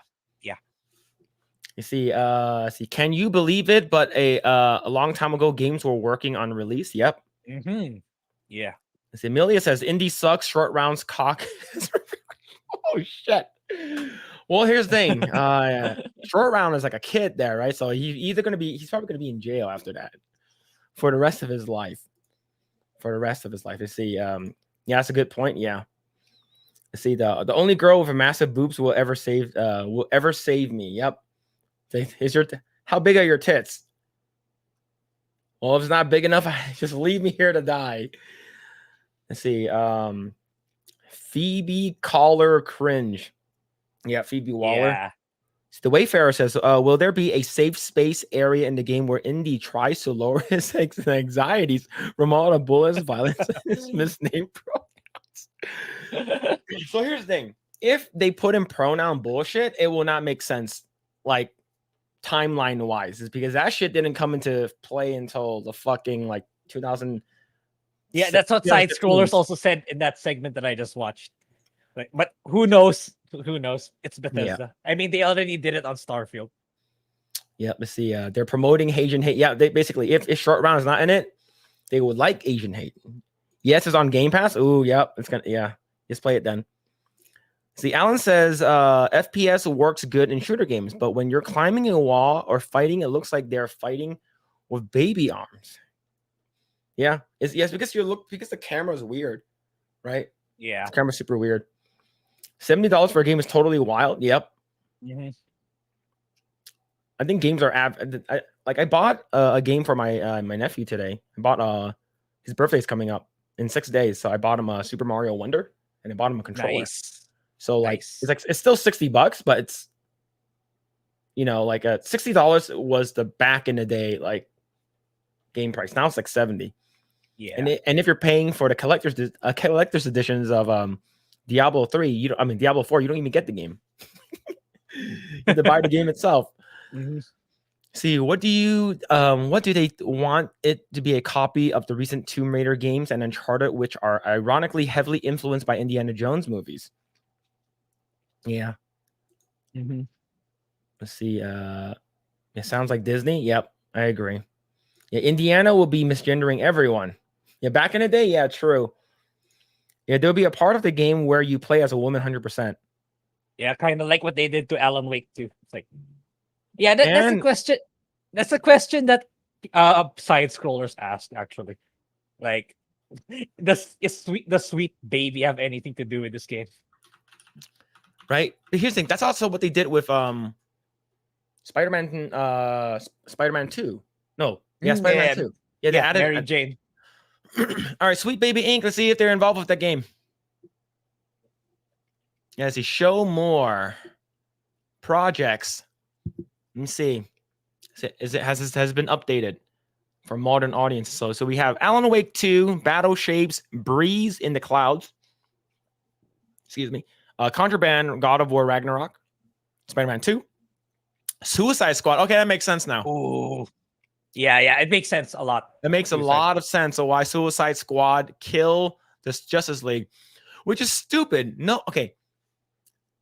Chat, you guys are probably more knowledgeable than me in terms of this question, but who in the Suicide Squad can take down Superman or Wonder Woman for that matter? Like, I really actually want to know. So here's the thing. Remedy. See, Remedy, Glitch, Wizards of the Coast. Wow, it makes sense that Wizards of the Coast is here. We have Square Enix, and we're going to talk about Square Enix soon. Rocksteady, Ubisoft, 2K, Xbox Game Studio, EA, Valve, Sony Santa Monica, Brass Lion. Yeah, a lot of these. Yeah, I hope Square Enix's relationship with it begins and ends with Forspoken. Unfortunately, that's not the case. And I'll talk about it after this. So basically, the chat says no one from Super Squad can take on Metahuman. None of them. Yeah, Super Squad can't even get Batman. Then how the fuck did they take down kill this Justice League? Like that's why it doesn't make sense. Yeah. Not basically the start of the game. Superman just kills all of them. It's like, oh, it's done. Yeah, exactly. And it's a live service game, and they make everyone ugly. It's like it's so set up for defeat. Yeah. All right. Speaking of sweet baby, we're gonna talk about Final Fantasy for a little bit. Let's see. Before that, let's see. Ardent Sable says probably, but I don't know. I was thinking Game Pass had a flat rate for starters that I imagined would be high to get more people to buy Xbox. I made an assumption. Let's see. In the movies or comics, I don't know. I don't know. Either way, I think either way they can't take down the Justice League. It's like I'm trying to see who. Oh, Batman has eyes on them all the time, and he can hack into Arkham and shit like that. He has contingency plans for all of them. The fact that they can't take him out and he's the only human, like everyone in there is a fucking god, right? Or like Superman, Wonder Woman, Flash, Cyborg, Martian Manhunter, Green Lantern, Hawk Girl, Shazam.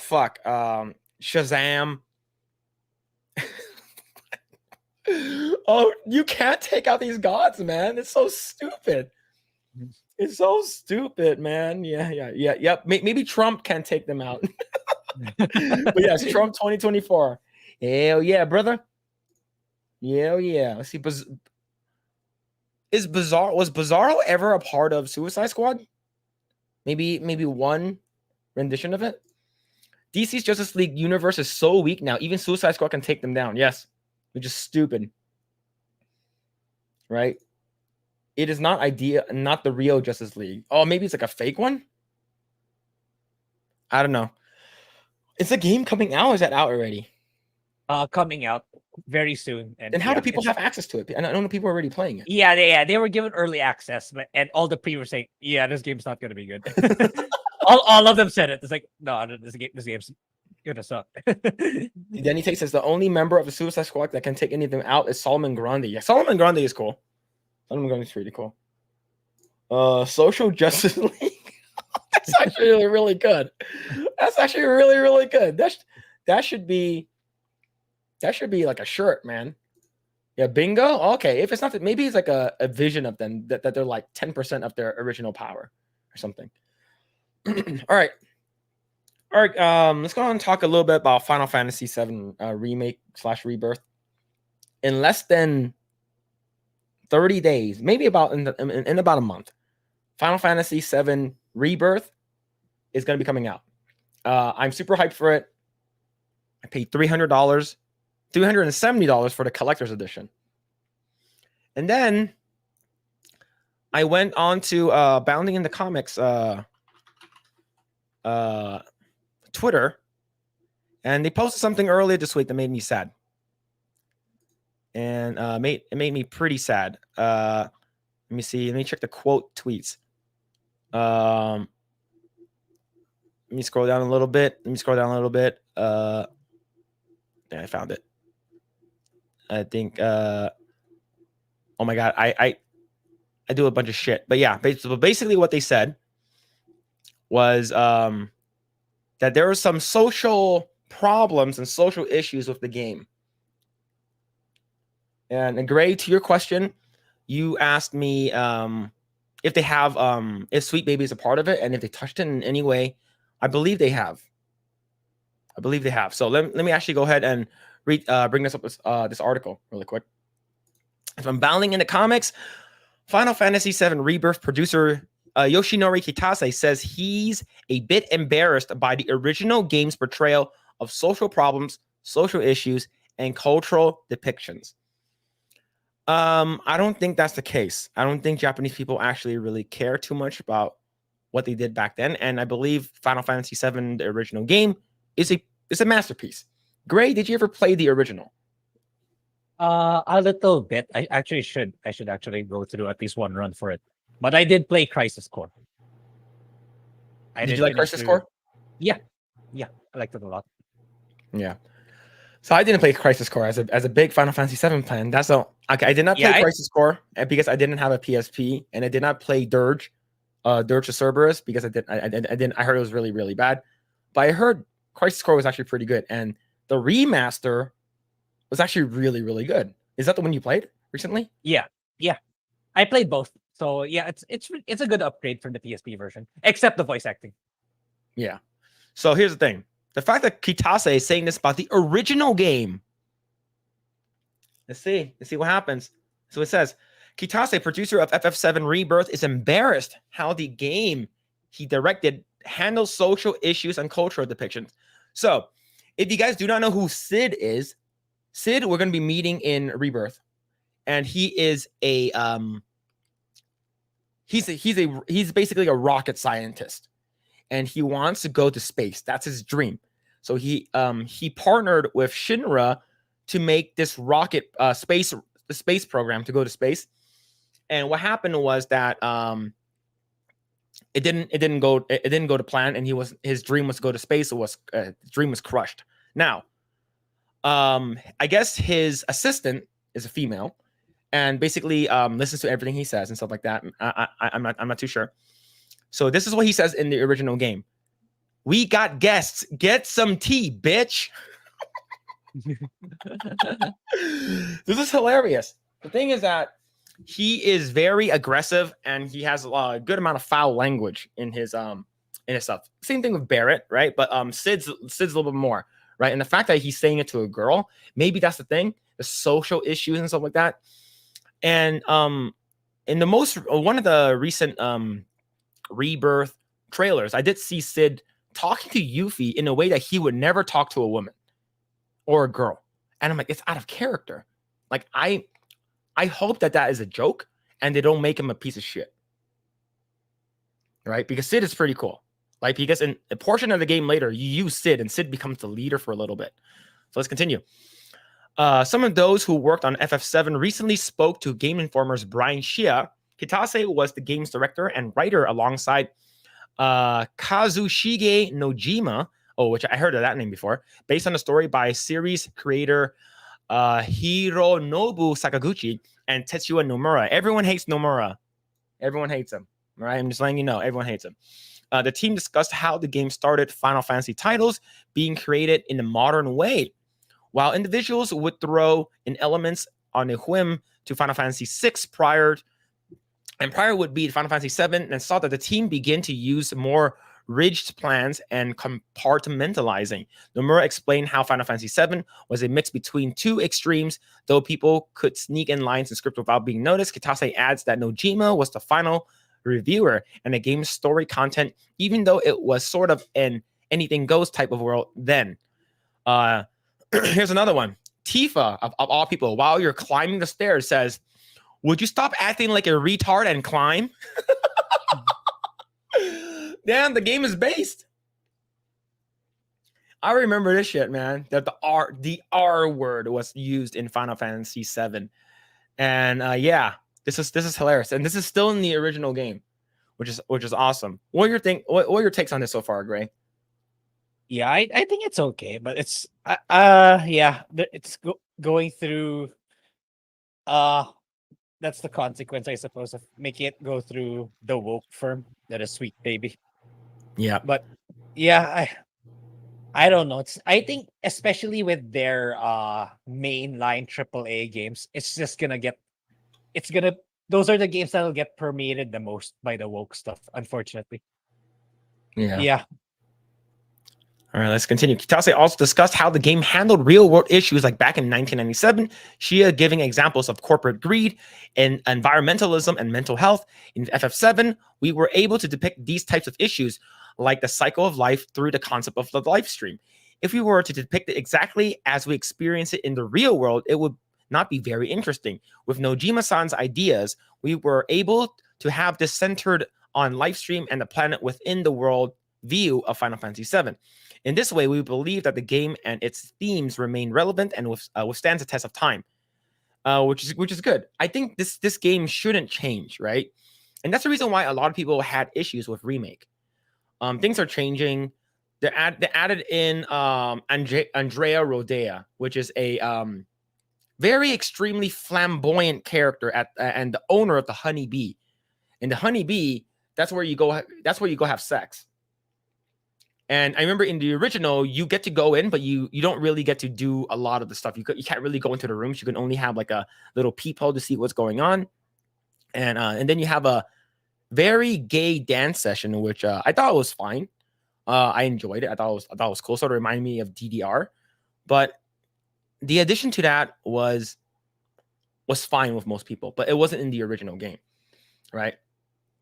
Let's see. Despite having just declared the game was standing in the test of time, Kitase followed up with how he was disappointed with FF7. Considering the way to depict social problems, social issues, and cultural depictions, in some ways, I'm a bit embarrassed by the original title. In its expression, in some ways, it was very young and naive in itself, that it was learning for us. But at the same time, I do believe that perhaps that this is one of the reasons why it was so widely accepted. It's not perfect, and it's kind of uneven and jagged in its young and naive nature in its of its depiction. Of course, after more than 25 years, there are a lot of personal learning, changes, and growth.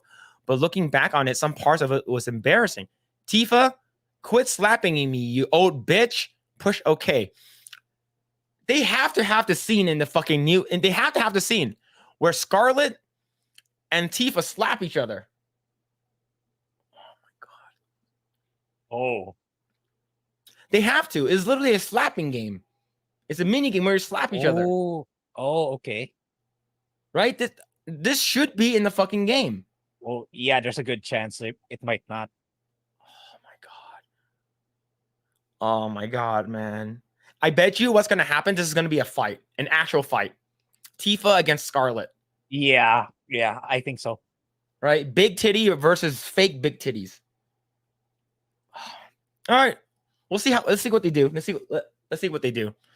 Let's see. The offending elements within Final Fantasy VII weren't elaborated by Kitase, but can be speculated due to the modern mainstream media typically being held under extreme scrutiny to avoid offense and political correctness. Square Enix is also familiar with accepting this as Final Fantasy VII Remake, and Tifa Lockhart's chest tightened by the ethics department, and that's what I want to talk about. They tightened it. Okay, they tightened her tits, and I'm not a big fan of that. Not a big fan. Let's see. The company later explained that the department's job was to ensure that the game met expected age ratings in various nations and effectively acted like localization to avoid content that could be deemed discriminatory, prejudicial, or offensive in any nation or right from the initial development in Japan. Bitch, you lucky bitch, says Barrett. So the reason why I brought that up is because, like you said, back in the day, Square Enix has an ethics department, and it told Final Fantasy VII Remake developers to restrict Tifa's chest. It was necessary. So when I first saw Tifa for the first time, I'm like, yeah, I like women. I like women with big ass titties, right? And the thing is, when I saw her in the remake, like, they did nerf her, but a lot of people would try to make sense of it. It's like, oh, the reason why they nerf her is because she's a fighter, like she's a hand-to-hand combat fighter, and when you fight, you don't just wear a what's it called again, a tank top. What she's wearing, her original outfit was a tank top, and so they added a sports bra, right? Yeah, they did. And I've seen my fair shares of a lot of Instagram Instagram stuff, and I took my fair share of deep diving into some Reddit subreddits, and Sports Brock hides a lot. It hides a lot. And but the thing is, even when she wore her blue dress when you went to Don Corneo, it is a lot bigger, but it's not as big as the original. So let's go and read this. Square Enix has ethics department new interview to be revealed in Final Fantasy VII Remake, a team development. Specifically, this ethics department told remake developers to restrict Tifa's chess, according to the comments made by Nomura. The original FF7 character models from PS1 are, of course, unrealistic 20 years later, making highly detailed modern characters for PS4 threw up new issues. It was necessary to restrict her chest. For the developers, modernizing Tifa's design meant creating an athletic look complete with abs while retaining her iconic white tank top and black miniskirt. Yeah, and they also gave her stockings, right? She actually has stockings now. Before, it was just bare leg.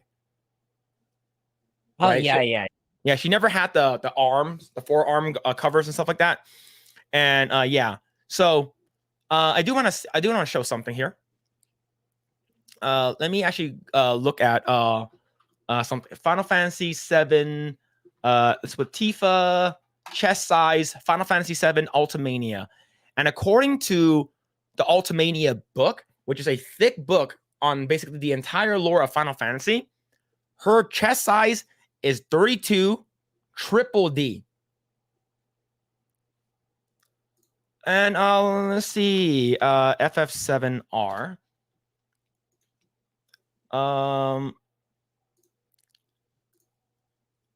Grae, I'm not sure how you feel about this.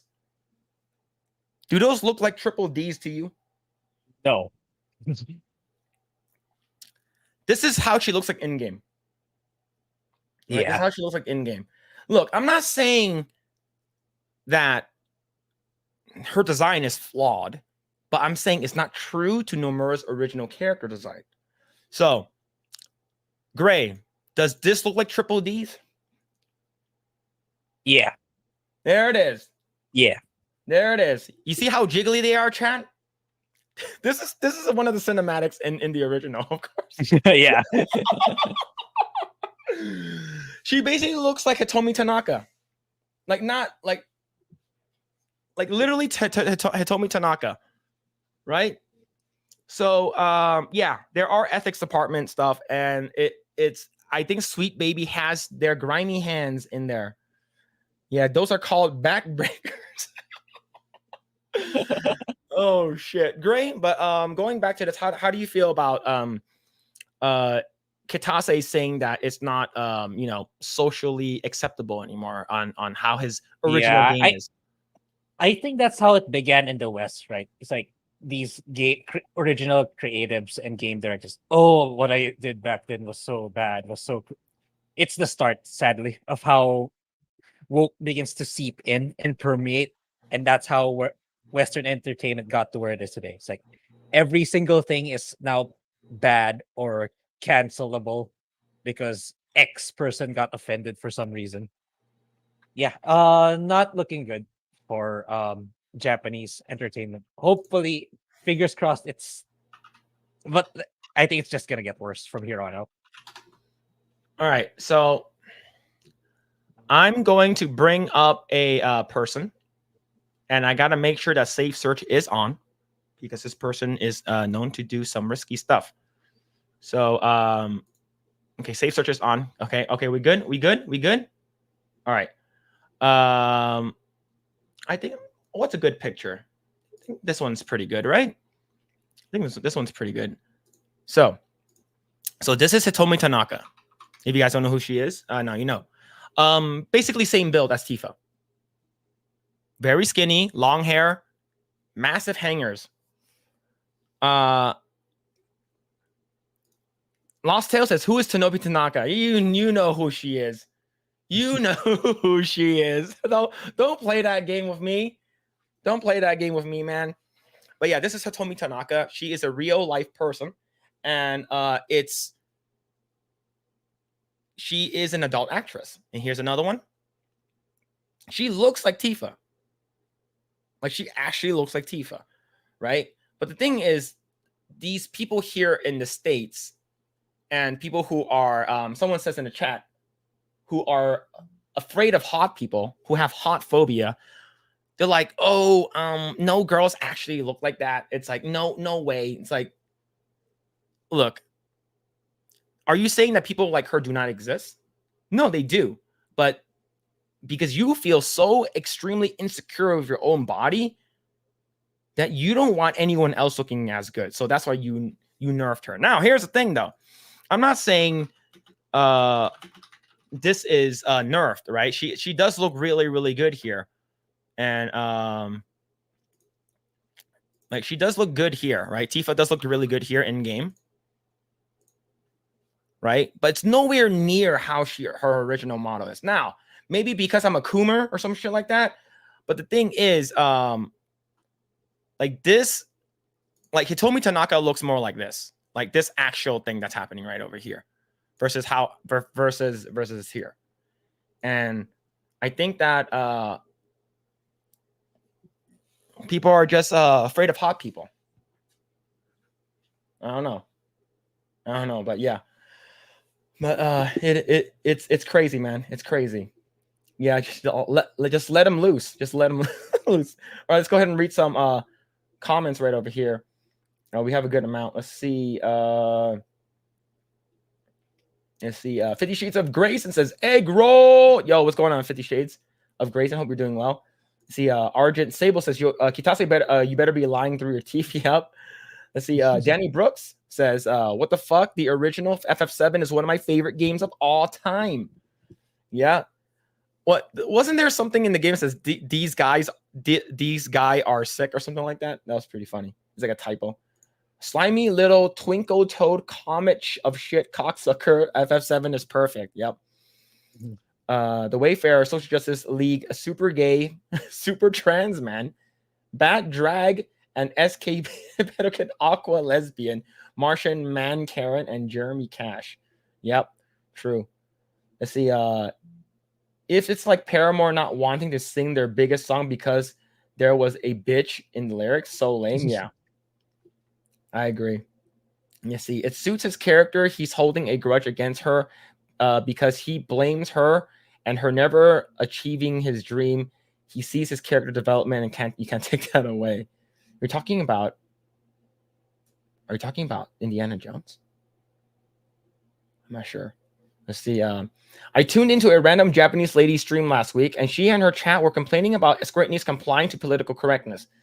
That's what happens when you get Sweet Baby, and you get these ethics department and SJWs that are in your that are basically in your game. And the thing is that Final Fantasy VII is so big. Like, it's, I don't know. Grae, how do you feel about this? Yeah, you're about to say it's pretty much inevitable, which, yeah, I kind of agree. Because, yeah, given that Final Fantasy is a brand that they want to keep expanding to a larger audience, like they're going to have to keep dumbing it down or comply to these stupid policies more and more. So that's why I'm not such, if you guys know my channel, my stuff, I never talk. The most mainstream JRPG I've probably ever talked about was Crisis Core and Persona 3, but I never went into the ultra mainstream like FF16 stuff like that. It's because I think it's because it doesn't appeal to me anymore. It's going more and more towards a broader audience, which is, I think they will do even more to generate more sales or to do even better, to have better sales than it was in the previous game. Yeah. See, Argent Sable says, in a situation of life or death, nobody gives a fuck about language. It should be written as such. Yeah. Like censoring the original creators, like stuff, it's pretty shitty in my opinion. And the thing is that they make you feel bad for it, right? And the thing is that Japan is a country that wants to look civil and good to the public eye, and it's like, oh, like we didn't mean to do that. We didn't mean to do that. And then it's like, oh yeah, people are actually very, very offended by Tifa's big chests, you know. So I think you should like tone it down. And then the and then Yoshinori Kitase goes up to the artists, the 3D artist, like, hey, can you like make her boobs smaller? And then he's like, why? He's like, oh, because I guess people are offended. And then the 3D artist looks at the person who's complaining and has a chest like me. And then he's like, fine, it is what it is, right? And that's the reason why people mod the shit out of it when it eventually came onto PC. Was it on EGS? Was it Epic Game Store? So. Yeah. Let's see. Let's continue going. Are they going to gay each other in the new one? Maybe. That was Andrea Rodea is still going to be in the game. Let's see. Yep. Tifa had them big dummy boys. Yep. Giant Tiggle bitties. Danny Brooks says, you know what really sucks? They are going to go back and censor the old digital media. They might. Didn't they start doing that with some games already? Like Capcom went back like retroactively to like put their like anti-modding thing in there. So, at least in terms of that department, Square Enix is not as proactive compared to Capcom. So there's still hope for Square Enix at least. Yep. Booming Bob says Tifa's chest was too powerful to handle. Hell yeah, they're like 25 pounds each. Let's see. I'm so down bad. What the fuck are you talking about? I'm not. I just know these things because yeah. The people have an issue with her body are not the core audience. You piss off the core audience, you get casual players only. If you try to get the core audience back, it may or may not work. Yep. And that's the reason why a lot of people just prefer the original game. Right? When 7 Remake came out, people hated it. People played it like, what the fuck? This is not because they thought it was going to be a remake of the original game, like beat for beat. Right? No, that's called a remaster, right? Yeah, that's the thing. It's like the bigger you want your game to be, the more broad audience you want it to be, you slowly lose your original core audience. That's pretty much inevitable. It's like, but there'll come a point where they need to stop already. It's like you can dumb down the RPG mechanics so much, but you cannot convince the NBA 2K player only to play Final Fantasy. It's not gonna happen. Mm-hmm. See, Vor Axelon says my girlfriend just had a talk down with a friend of hers from Minecrafting themselves, and she called me freaking out like you do. And I spent the last however many minutes since you did Indiana Jones. Oh, I see. Okay. Hopefully everything's okay. Yeah. See. Yeah. Who is Tonomi Tanaka? That's a lie. See. I'm glad I don't know her. See, I think the bra is holding them up a lot. True, because I believe, okay, according to what's it called again, Wikipedia, it goes down to her hips. Like that's how big they are. On the topic of Hitomi Tanaka. Yeah, there's a reason why they call her they nickname her Hitomi Jacob. Yep. Yeah, Hitomi has naturals. Yep. I think they're bigger. Oh yeah, they're way bigger.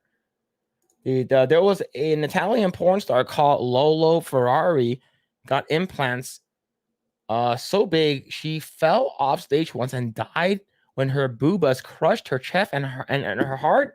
Jesus, that's awful. That's an awful way to die. Died from booba. I think for a man it's okay. Like sort of on my tombstone it'll be how did he die, or my obituary. Crushed by booba. I think it's a good way to die. Excuse me. Vor Axelon says, no, dude, I had a teacher in high school that looked like that. They totally exist and have made a drastic impression upon my life and development. You can DM me some of the pictures. Let's see. Argent Sable says, my sister was complaining about this too. She has big attributes and says that it's BS to erase girls like that from the media. Yeah, look, I understand that if it's severely hurting your back and you're actually having back problems and you can't walk, yeah, get them reduced. But if it doesn't bother you, who the fuck cares, man? Like, don't do it. Don't do it. Stop wasting money. Right? I believe there are 3 hot women. Well, I'll say 2. That are in Hollywood, right? That all of them for sure got like breast reduction surgery. First one is Jennifer Connelly, which is a fucking travesty, but I get it. Second one is Kat Dennings, and she is from Two Broke Girls, and she's also the nerdy friend from Thor. The dark haired girl. She was also she was in Thor 1 and Thor 2. She's the other girl. And then there's Ariel Winter. Like, they all got breast reduction surgery because of they're hard to. They basically said it's hard to find bras, it's hard to find bikinis, and it's hurting my back. But that's definitely sad. Jiggle jealousy. Yep, true. Phil is mega gay and down horrendous. No. See, you want to play and mess with OG Tifa, but light core audience. Yeah, basically. See. What the fuck? No, that's not real. Rip. What the fuck? What are you talking about? Wendy Whoppers was a star in movies. What? That's all she had was going over her face is whack. Yeah. Yeah, see, you know what was crazy? Angelina cutting them both off fear of cancer. Like, dude, yeah. Like, she had ovarian cancer. And she removed her ovaries after they found that it was benign. And then she also removed her breasticles. Yeah, and not she have fake ones, but, you know, it is what it is. Girl, everybody back hurt. Ain't nobody got time for that. Yeah. Yeah, because her mom died of breast cancer? Oh, I see. Yeah, that sucks. Definitely sucks. Let's see. All right. Grae, you haven't really been on social media as often, huh? Because of your work? Yeah. Have you been playing any video games as of late then? Yeah, I just finished Mafia last night, and I'm starting to play Evil West. I just bought Evil West because it was on sale last week. But yeah, I'm really waiting for Persona 3. That's why, and it's super close already. That's why I said, yeah, I'll jump into Pal World when I'm done with Persona 3 and Grand Blue, because yeah, those 2 games are super long. That's why I've been quiet this January, because it's yeah. Apart from my new job, it's like I'm waiting for those 2 giant games to release. Yeah. Speaking of Pal World, didn't you post something recently that they made like $1 million copies sold? Yeah, within an hour. Oh no, not 8 hours. I just got a post on my Discord, and as you told me a while ago, it's now at 3 million in the past 40 hours. Yeah, that's freaking insane, man. Yeah, so basically this was yesterday at 8 a.m. 100 million PAL tamers in only 8 hours. So that means 1 million copies were sold. Now, if you go back to Wario 64's thing, scroll down. He's basically having a lot of games. Here it is. PAL World has now sold over 2 million copies within the first 24 hours of early access release. There are there's about 800,000 Steam players currently in the game, which is crazy. Holy crap. And then 3 hours ago, PAL World has now sold over 3 million copies. Crazy. Holy shit. That's insane. And that's in like 2 days. Yeah. I can imagine more devs will get inspired to make a similar game than Nintendo's trying to sue all of them. So the thing is, how will it look like tomorrow, right? So here's the thing. I played the game yesterday on stream, and it's so there's a mixture of several games in one, right? And that's the reason why I would say, like, when you say people are saying, oh, why isn't Nintendo suing them? Because like some of these Pokemon some of these PALs looks exactly like a Pokemon, right? So I I believe this one is like Flaffy. This one's like Piplup. This one looks like fucking Eevee, and this one's like a cat shitter or something like that. And this one looks like a donkey dick or something. I forgot what they're called. But the thing is that in the beginning of the game, you basically get washed up on an island, and they basically say, okay, build your camp, build your house, build your base. You build that shit. So this is basically a farming, gathering, and building simulation, sort of like Valheim, which I didn't play. I know a lot of people did. And then once you get up to like a certain amount of level, then it says capture pals, basically capture these Pokemon type characters. And then you start going into like dungeons and raids and stuff like that. And I think it's a cross between a bunch of stuff. So if for anyone in chat who's played Legends of Arceus, it's like that where I'm currently at. You're basically trying to catch as much stuff as possible, gather enough materials to build shit and make different Pokeballs or whatever, or Pal balls or whatever, Pal spheres. But yeah, the cool thing is, what makes this better than Pokemon, in my opinion, multiplayer. You can come together and build an entire like town or civilization yourself. So the thing is, my island is called Epstein Island, and I'm not sure if people would join my island because people aren't gonna take the Lolita Express to Epstein Island. All right, chat. So I'm not sure people will actually go. But Grae, so so you say you're gonna be checking it out? I believe it's only like $30. Yeah, it's not that expensive for me, but it's just that, yeah, I meant because like the Grand Blue in itself is already very long. I believe it's also in the 40 to 60 hour range. So double that with Persona 3. That's why I decided to hold off for now, because like I don't have enough time to make a video on my thoughts of the game. Because Grand Blue's on February 1 and Persona 3 is February 2. So double combo on February. Oh, so it's also on Game Pass. But is it? Yeah. It's early access. Is it on Game Pass now, or since it's early access, you have to buy it first? I think it's on Game Pass now too, I believe. Yeah, I can also jump in on Game Pass if for this week, maybe. Like make a few short impressions if people want that. But I'm not sure. But yeah, this game's hilarious. It's as Kara and Eggroll have been playing it a lot. Yeah. It's like I wonder if I can actually, like, if people can join my island, or do we have to make a server and then we start an island ourselves? Just because I know that Alec Baldwin's finger is playing it too. And he I believe his island's also called Epstein Island. Oh, sure. Or Little St. James, or something like that. But yeah. Yeah. Oh man, but yeah, it's good. Yeah, like next week is the final week that I can play it before the release of those two games that I'm pertaining to. Maybe maybe we can do a multiplayer weekend if you guys want that. Yeah, like, we can try it out. We can both stream it at the same time. Then I'll join the Epstein Island. Yeah, you join Epstein Island. So I want to show what is possible. So the thing is that in this game you can actually capture humans too.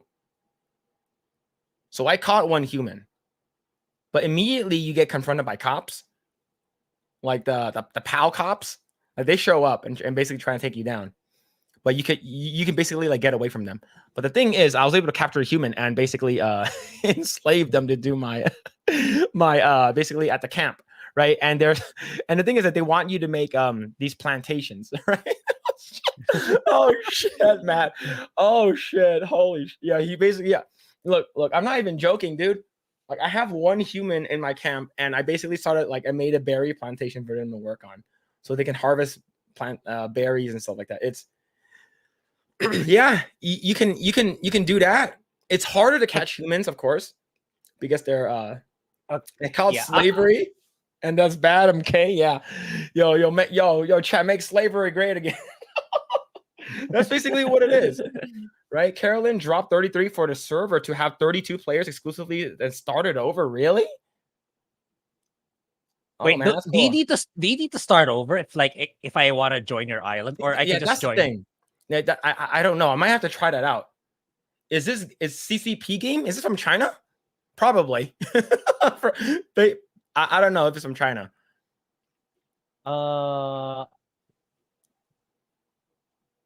Yeah, I'm not sure. I'm not sure either. But yeah, it would be nice if I can join and you keep your progress. So you don't have to start if ever we're gonna do something like that. Yeah. Hold on. Let me see. All right. So, do you guys want to see what you can do? I'll share this video. So here's the thing. There is there's an item in the game called Cleaver. Japanese developer Pocket Pair. Okay, so Japanese. Oh, That makes it extra interesting. yeah, it's because they're both it's from Japan. That's very Yeah, interesting. they're both from Japan. So I think that'll incentivize Nintendo to do their thing even more. But we'll see. All right, so let me share this really quick, and there is a so that's me playing it yesterday. So there is an item in the game called Cleaver, and the thing is, you can only use this for one thing and one thing only, and it's to butcher your own pals. So basically, let me show you what happened yesterday. So let me lower the volume because I fucking scream like an idiot. Lower this a little bit.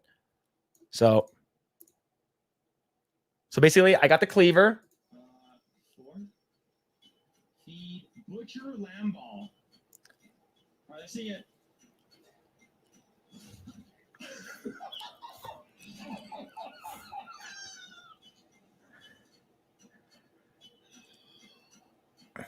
Oh, fuck. Yeah, so you could basically kill them, and it censors it. So it's freaking hilarious. So you basically butcher them, and you basically permanently kill them. The thing is, I wonder if you can do that to the human. What did you get raw materials from that? Yeah, you get if food? you kill them, you kill them, you get their materials. Yeah. So basically, what are you looking at? So basically, this is a Pokemon game, a Pokemon-like game, but with guns, but you're supposed to build like a base and stuff like that. And this piece of shit lamb was taking a break.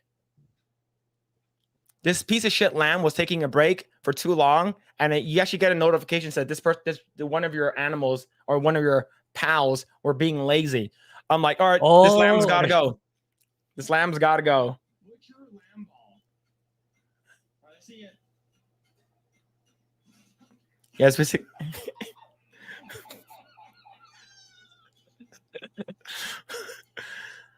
Yeah, so basically. The fact that they let you do that is pretty good. The fact that oh shit, man. The fact that they actually let you do that is pretty cool. PETA will come after you. How dare you do that? Yeah, so it's pretty crazy. I'm really enjoying the game so far. Yeah, so yeah, I hope go ahead. Yeah, if I can join your server, then maybe we'll give it a shot this next weekend. We'll both since you'll be streaming Monday. You'll be streaming on a on a Friday, then Yeah. I'll be streaming it too. I'll be able to stream too since I'm off work. So maybe if I can join your server, then I think we should give it a go. Or what could be like, since I'm like higher level, like I can join your server and help you build yours up. Like, but if you can't do that, and like you can't join basically each other's world and help them level up, and you have to start a new one, then that sort of sucks. Yeah. Maybe there's a way. I mean, it's a casual game. I can't see why not. $33 a month for server rental. Now, here's the thing though: if you really like the game, I don't see why not.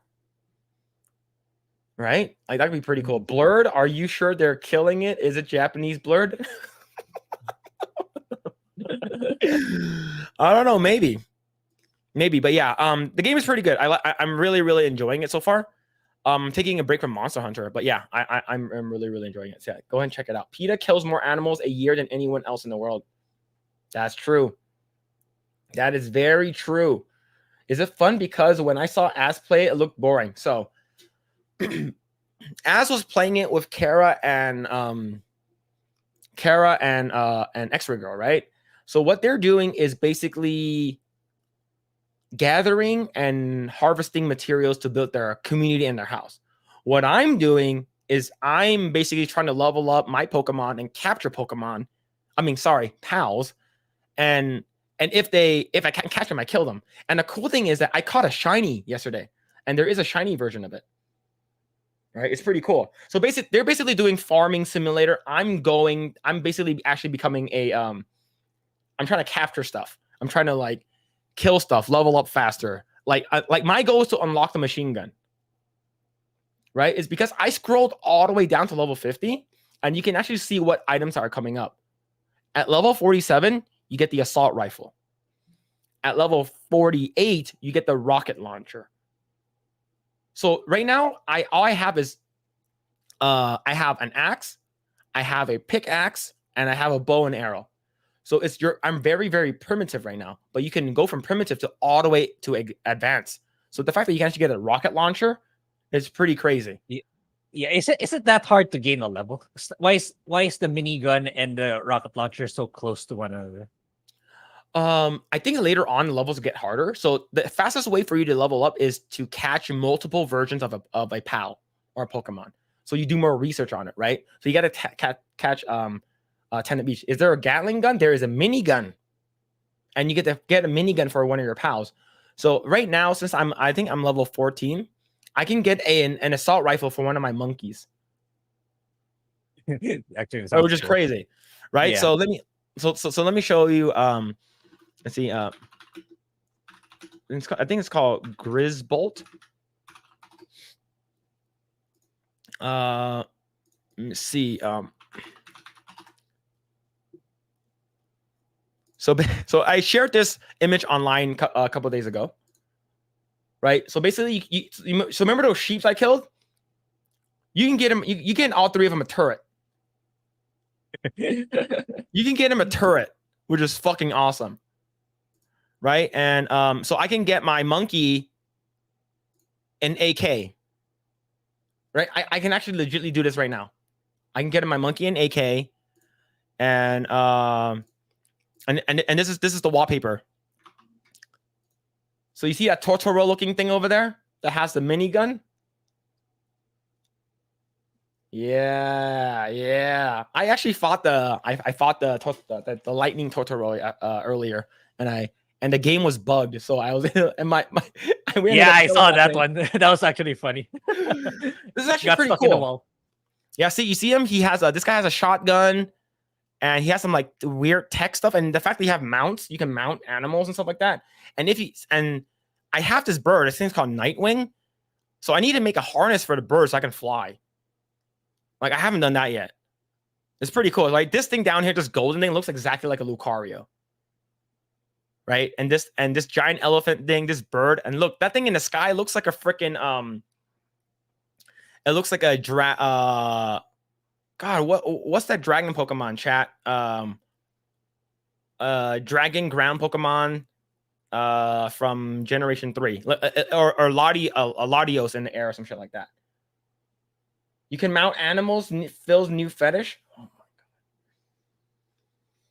my god. Oh my god. Everyone loves Soviet AK. Yeah.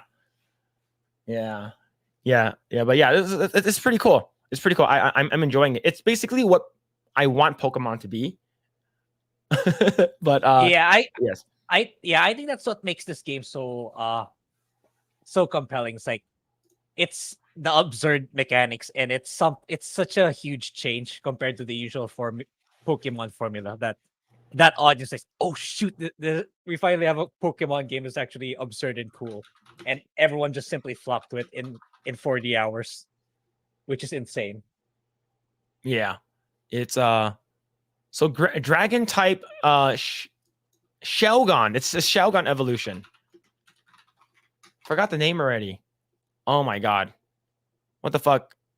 Who the fuck do you evolve into? Salamence. There it is. It looks like a fucking Salamence. But yeah, it's good. I'm liking it so far. And I'm probably gonna play this game up until February, and then in February I'm just gonna go on and play Final Fantasy VII Remake. Oh shit. But yeah. Speaking of video games, Grae, you never beat Hogwarts Legacy, did you? Oh yeah, that's also part of my backlog. Yeah, not yet. But you saw when I played it, right? Yeah. So I do agree with you. I believe that the game story-wise is the weakest. And I think everything else is pretty good. Right? But the thing is, how did we talked about it last week about the the boycott, right? And Yeah. it's the second highest earning game of 2023. First, undoubtedly, is Baldur's Gate 3. Baldur's Gate 3 is insanely popular and is insanely replayable. Hogwarts Legacy, not so much, unless you want to go to different houses. But it did sell 22 million units, which is crazy. Yeah. And then 2 million just on December. Even crazier, it beat Call of Duty. That's nuts, man. That's nuts, man. It beat Starfield, and Starfield was one of the anticipated games too. Yeah. Right? I think Starfield's number 3, I think. Third in line, if I'm not mistaken. But I guess there's another boycott that might be coming. So, this is from I saw this a couple of days ago. Maybe was it yesterday? Yeah, it was yesterday. And I saw on Twitter, Twitter X. This comes to us from Discussing Films. Oh shit! And it says, known transphobe J.K. Rowling is now reported to be active executive producer on the Harry Potter series, where she will be involved in the show's decision making. Wow. So it's sort of like it's like you didn't have to say known transphobe like there. You could just say J.K. Rowling now to report it. The person who wrote this has like a fucking hate boner for her. Yeah. And I know the comments are disabled, right? Let's see. Comments are disabled. Yes, it is. Yes, it is. Only one comment, and it's your own. And then basically says, Transgender Law Center is focused on using legal expertise to change law policies and conduct community-driven strategies that allow transgender and gender non-conforming people to live and thrive. I believe what J.K. Rowling said was that men are not men and women. I mean, men are not women and women are not men, right? And they should have their own safe space and stuff like that. However, J.K. Rowling is pretty damn left. Everything she thinks of is relatively left, right? Left-leaning and stuff like that. So, just because she was against you, and we talked about this with Carolyn last week, that's just the fact that she's against you on one issue, you are basically trying to roast her. But the thing is that J.K. Rowling is sleeping in her billions and billions of dollars. That's the money is actually her bed. And she basically like crying with like she's wiping the tears away with $100 bills. So this is fucking insane. And that's the reason why I asked you, how did the boycott go for Hogwarts Legacy? I would say if it wasn't for the boycotts, the more normal people, well, like myself, right? I'm a normie. I do like Harry Potter and stuff like that, but they wouldn't have like bought a copy and then like did a raffle and gave it away. They wouldn't have bought it and like they would have known about it, because if it wasn't that big of an issue, I think the game would probably came and went. It's like, oh, the game was pretty good. If you're a big Harry Potter fan, you will love it. Other than that, it's okay. Like for me, would I have played it? That's the thing. Probably not. Right? I probably wouldn't have played it. I'm like, okay, it looks all right. Yeah. For me, it's something I would maybe grab at a steep discount, if I'll be honest. If it wasn't for the boycott, if it wasn't for you giving the copy to me, winning a copy. You want the copy. Yeah. Oh shit! But yeah, it's crazy, right? You basically, what's it called again? The Streisand effect, right? Yeah. Let me see if it's a Streisand effect. So what's the definition of Streisand effect? The Streisand effect is an unintended consequence of an attempt to hide, remove, or censor information where effort instead backfires by increasing awareness of that information. Holy shit. Yeah, this is the 100% the Streisand effect. And that's the reason why I think this is going to have the same effect, the Streisand effect. Yeah. Like I said last week, if I were Warner Brothers, the way I would market Hogwarts Legacy 2, it's like world premiere. Then you see J.K. Rowling announcing it. We'll make it even better and bigger.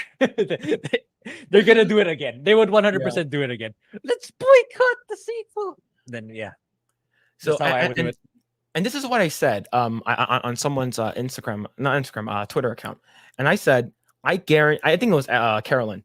I guaranteed you, people really like I mentioned before, they really wanted to play the game, but they're like, fuck, I'm an ally, man. I got to be a good ally. You know what? I'm gonna buy the game. I'm gonna make a new account on Steam so people cannot see my achievements because I really want to play the game, man. I really do. Right? And I believe there was a way. There was actually a direction online that says how to play Hogwarts Legacy without your friends seeing your achievements. I believe there was an actual thing online. I'm like, oh my god, yeah. Make J.K. Rowling a playable character. Oh shit, because Hogwarts Legacy 2 is going to be coming out for sure, right? Yeah. It made billions of dollars. Yeah. Right. So let's go ahead and read this article. This comes to us from Marca. I have no idea what this website is, but let's go and read it. Harry Potter fans outraged over J.K. Rowling's iron grip on the HBO Max series. Of course, it's her fucking baby. This is her show. This is her thing. Of course, she's gonna have a fucking kung fu grip on that shit. Fans who hate J.K. Rowling over her opinion against transgender community are not happy. To those who didn't know, J.K. Rowling and HBO Max reached an agreement for Harry Potter remake series form. In a series form. On Friday, Deadline reported that the author, this is recent, reported that the books will be an executive producer of the series. Oh shit, so she will be an executive producer. This has become a problem for members of the LGBTQ community who have been at war against Rowling since she made comments against the transgender community.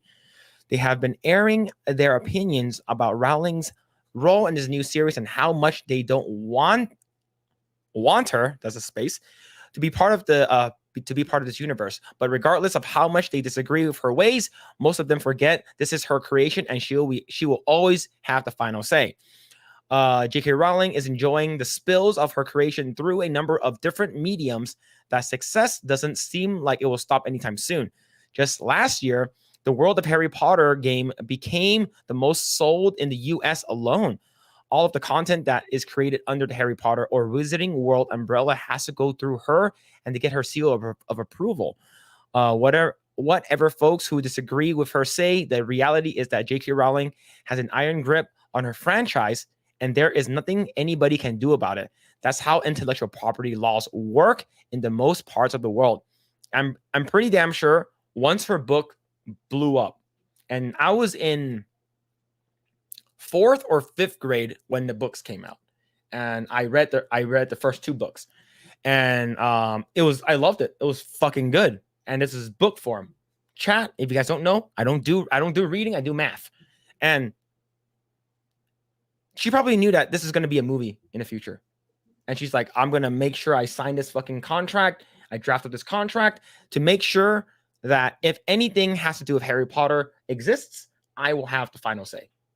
Right. And that's something you would do too, right? Like Grae, let's say if you make some kind of like crazy AI thing in the future, right? Like you yourself would like copyright or like patent that shit, right? Yeah. For sure. Yeah. All right, let's continue. Let's see. As far as her opinion against the transgender community, Rowling has even doubled down on what she thinks of without caring about the clear division within her creations fandom. And it's divided, all right. There are those who sympathize with the transgender community and those who are always taking her side in this particular public debate. No matter where you stand in this, there's no denying the Harry Potter franchise was always remain as one of the most successful in human history and all media, right? As someone who has worked as a wand keeper at Universal Studios Hollywood for a couple of years, is made very clear to me on how much influence the power of J.K. Rowling had over everything related. I was told that she was very involved with the look and feel. Whenever you go to Hogsmeade or the Wizarding World Harry Potter Universal, it basically teleports you into a fucking different world, man. It's so good. It's so rich with the lore that she's written. It feels very, very real, right? She became the Wizarding World's Iron Lady. How unfortunate. Yeah, people are mad. Man, how do you feel about this, dude? Yeah, common sense. Like it's her IP. She created it. She wrote it. Why are people surprised that she's in charge of it? Mhm. And yeah, the moment you hand this over to some wokey, look what happened to Star Wars. I mean, look where it is now, right? Mhm. So I'm glad, even though let's say she probably has a lot of takes that I don't agree with, Mhm. but there's no denying that she has a great piece of IP that she managed to create. So I'd rather let her keep it and see where she can creatively take it to a whole new level, rather than what George Lucas did and entrusted it to a crazy wokey. And look what happened to Star Wars now. Yeah. Let's see. Oh, sorry, I missed this earlier. Holy shit. 50 Shades of Grayson with the 199. This game looks like a form of birth control. Oh shit, this is from a while ago. It's from 20 minutes ago. Sorry. I just read that. Sorry. But thank you so much for the 199. Thank you. Let's see. But yeah, I definitely agree with you, right? And someone said in the chat that like she it was an experience that she had. Maybe she lost what's it called again? Some kind of like IP that she made before prior to Harry Potter. Maybe that's the reason why she knows. Yeah. Let's go ahead and read some comments. Let's see. Let's go down there. All right, cool. Here it is. Westward Smile says, got power. Let's see if my PC can handle it. I'm pretty sure if you run your PC, it really depends on how old your PC is, but I think minimum was like 16 gigs of RAM, and you need like a 20 something. I'm not sure. Yeah, But, I recall it's pretty steep. The requirements are pretty steep. Yeah. Let's see. JK lets no one mess with her IP. Yeah. That's good. That's how I'll be too. I've been trolling all the woke retweeters. Good. Let's see. Yeah, she's an ultra feminist. Yeah. But like, here's the thing though. Is she like, I think she's probably second wave feminist versus third wave, right? Let's see. Wow, the creator of story writer has control over her own IP. Shocking. Yep. Let's see. Only mentions accounts can reply. Yep. Of course, those people. See, honestly, I dislike J.K. Rowling, but she can be a good writer. I do think that the show is going to be woke, but the question is, will it still have an audience? I would say so. I can see them making one of the characters black, right? If they're redoing the original story, right? And that's what they're doing. They're making it into a series. So Harry Potter has to have big glasses, and he's probably going to be white. Hermione is probably going to be black or some kind of person of color. The Weasleys have to be redhead and poor and with freckles. I think that's how they wrote it. Other than that, I can see them making like Cedric Diggory black. But like, here's the thing. I don't really care about that because that's not really considered woke, right? Changing up the character's original, like that is a little bit woke. But if they start putting in the message, then that makes it extremely woke. Let's see. Rowling gives a lot to charity too. Oh, I didn't know that. That's pretty cool. Yeah, J.K. Rowling thanked them for the publicity. Oh yeah, she did. Yeah, I remember that shit. That was hilarious. Vex says, I only bought Hogwarts Legacy because I heard about the boycott. Hell yeah. I was gonna toss off for tonight. Vor says, it was crowning and lovely to see gents in real time have a smashing night, and keep your stick on the ice. Well, my stick is like 4 inches tops, so I probably will never be near the ice. But yo, thank you so much for hanging out. I really appreciate it. Have a good night. Let's see. If that's stopping people, they are cowards and hypocrites. Yeah. I'm gonna scroll down a little bit more. Yeah, I guess John Roca doesn't like a woman in charge of Harry Potter, huh? Well, then he's a sexist. Let's see. Argent Sable says it shouldn't really matter a person's politics if the product is good. If it's good, it's good. Simple as. Yeah. Same thing with what's it called again? Like, I don't agree with a lot of the messaging with like what's it called again? Like Neil Druckmann and what happened in The Last Last of Us 2.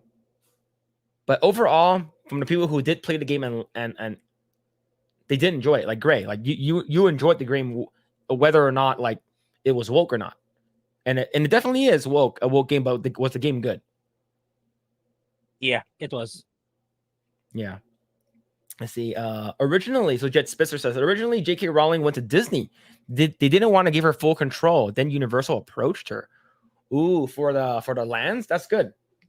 And I'm glad, right? And I believe that's when Disney learned their lessons. Like if that is true, if you guys didn't know, of course, I worked at Universal Studios, and I worked at Terminator 2 3D before they closed that shit down, unfortunately. So what happened was that we know that the ride was going to get closed down. Oh, not the ride, the show. He said that we have until 2012 until our license expires with Universal, and they're gonna shut this show down, and they're gonna replace it with something else. So since it was a James Cameron IP, there's a high chance of James Cameron using this location to make Avatar. That was rumored, right? That was rumored for a while. But the thing is that the reason why James Cameron didn't go with us is because we did not have enough land. Didn't have enough land usage. We did not have enough space for what he wanted. Because James Cameron didn't want just a show. He wanted an experience. He wanted his own land for Pandora, for Avatar. So that's the reason why he went to Disney. And it does make sense, right? Because I believe the Wizarding World of Harry Potter came out in 2011 in Universal Florida first. And if that's the case, what you just said, Jet Spitzer, if that's the case, that Disney didn't want to give her full control, and then they probably gave more control to Cameron, and then that doesn't make sense. But yeah, let's see. What's for Smile says, love you guys. I'm fading, so it's time to start Power World. Yo, have fun of Power World, man. But take it easy. Thank you so much for hanging out, dude. I appreciate it. I hate my Saturday workday. Yeah, take care, man. Have a good night. RX 580. Oh, I don't have a Radeon. I think that's one of the best budget GPUs right now, if I'm not mistaken. Yeah, it should be good. You should probably be able to play it on medium settings. Maybe, I don't know. This is the first game. This is the first game I saw that it's recommending 32 gigs of RAM. Does it really recommend? Do you really need 32 gigs of RAM to run the game at a higher setting? What's the minimum? What's the min 16. spec? Right? I would say 16 is fine. Like I have 64. Yeah. Like because I use it for editing. Yeah. Let's see. Argent Sable says JK is kind of like Toriyama. Do not fuck up my IP. That's my job. Toriyama, yeah. One ghetto PC and a good laptop. I think that's fine. Yeah, redheads. Yeah, they're probably good. They have to keep the Weasleys because that's how that's how they're written in the book. They have to be redheads. Let's see. 50 Shades of Grey said I heard the term "getting blacked" somewhere before. I'm not sure what it means though.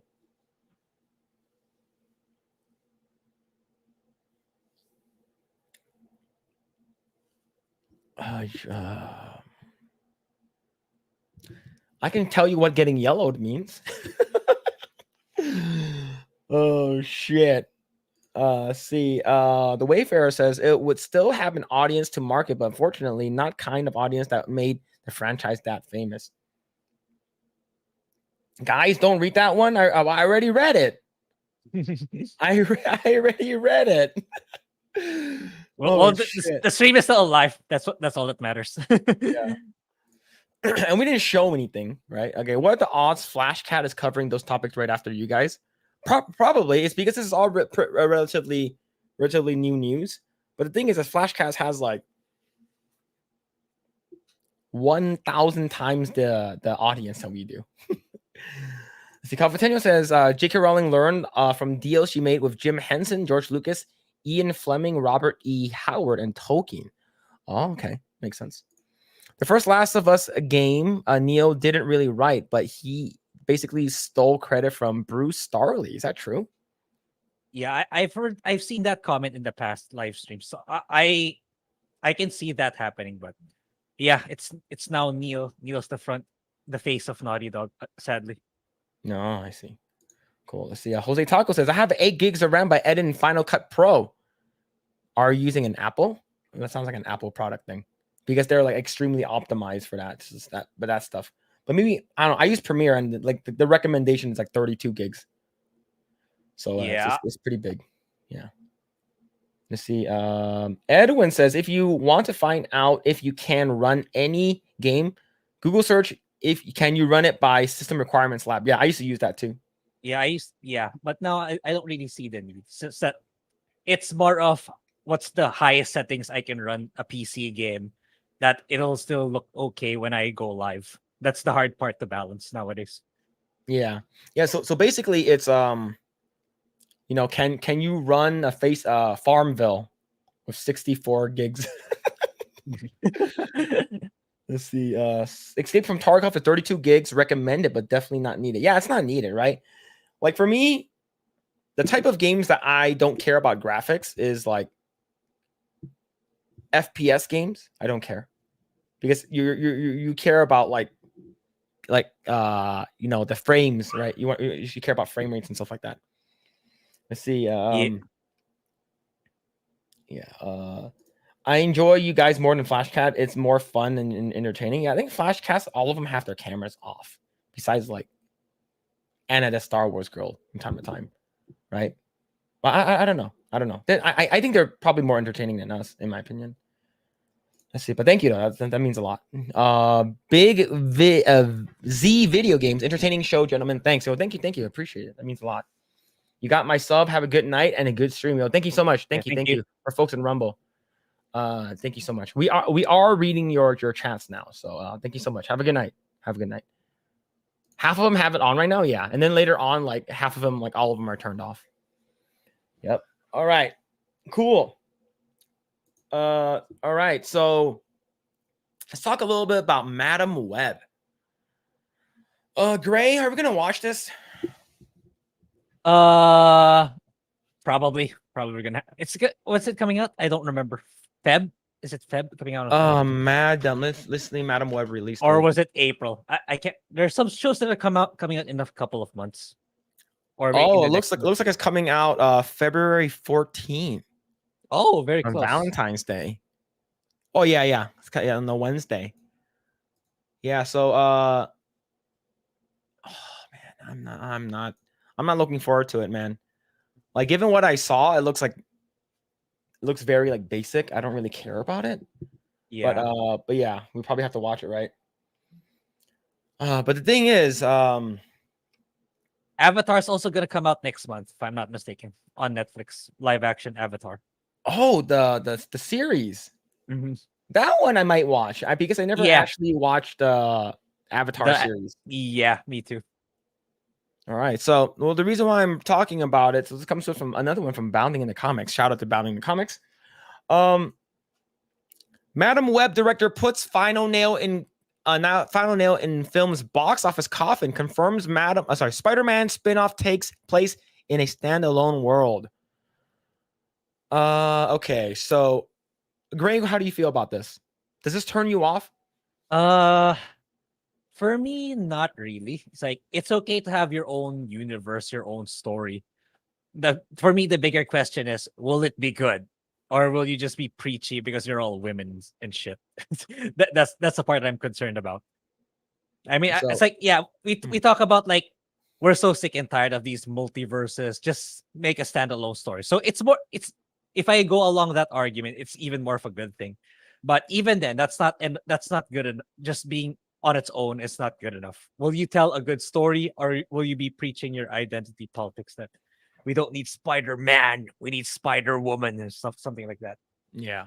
So, according to what I know, I think when Marvel fans are so, how do you say this? Used to it being all connected, right? It's because what did Kevin Feige say most recently? Like everything is connected now. Because through the multiverse, through whatever stupid verse, whatever they're doing, everything is connected. And DC were like, oh, it's standalone. The one-offs, the standalone ones are good. Like May it be if you like the Batman or not with Robert Pattinson and the Joker, right? And I'm not watching the fucking Joker 2 with the singing shit with Lady Gaga. All right, I'm not watching that shit. It's just stupid. It looks dumb. I don't care. It makes $1 billion. I'm not gonna watch Barbie either. I do still need to watch Oppenheimer. But it Marvel fans are so used to it already, though. Here's the thing. My original thought of this movie when I heard that who's that girl again? I forgot the blonde chick. Sydney Sweeney. Yes, yeah, you know exactly who I was talking about. So Sydney Sweeney, when I heard that she was going to be in the movie, I was like, cool, we're going to have a hot girl and with big boobs. She's going to be in the movie, but she's not the main character. Yeah, she's not. Dakota Johnson's the main character, and we also see her boobs already. So out of we've seen 2 of their boobs already, and one of them is a lot bigger. But I didn't watch 50 Shades. I don't think I ever will. But the thing, the fact that you put these women who are attractive in the movie, but the story sucks and it does not look good, I'm not going to watch it. Right? Like, if there's a nude scene in it, then I'll watch it for the plot. All right, let's go ahead and read this article. In confirming that the film will have little to offer to audiences outside of those with a specific affinity for the web slinger's female allies or a morbid curiosity towards the fact that actually went into the Clone Saga story line for inspirations of Madam Web director S.J. Clarkson has revealed that rather than placing Sony's Spider-Man without a Spider-Man cinematic universe, the Dakota Johnson-led spinoff instead exists in its own standalone world. Yeah. Not looking good. Not a great plan, right? Clarkson confirmed this production fumble during a January 19th interview given Entertainment Weekly's Devin Coogan in promotion of the film's upcoming release, speaking to her decision to take a more grounded approach in Cassandra Webb's silver screen debut rather than the more fantastical, bombastic one seen in her most Hollywood superhero fare. The director explained that she did so in service of what she saw in the psychological, cerebral nature of the titular heroine's powers. So there better be some nice tits, man. I'm going to be pissed off. But the thing is, I wonder if it was a Freudian slip, right? She didn't mean to say it. Because now that the fans know that it's not connected, they know that there isn't going to be any cameos. There isn't going to be any post-credits that's like, oh, shit, Tom Holland's in it. You know, no one's going to care. How do you feel about this so far?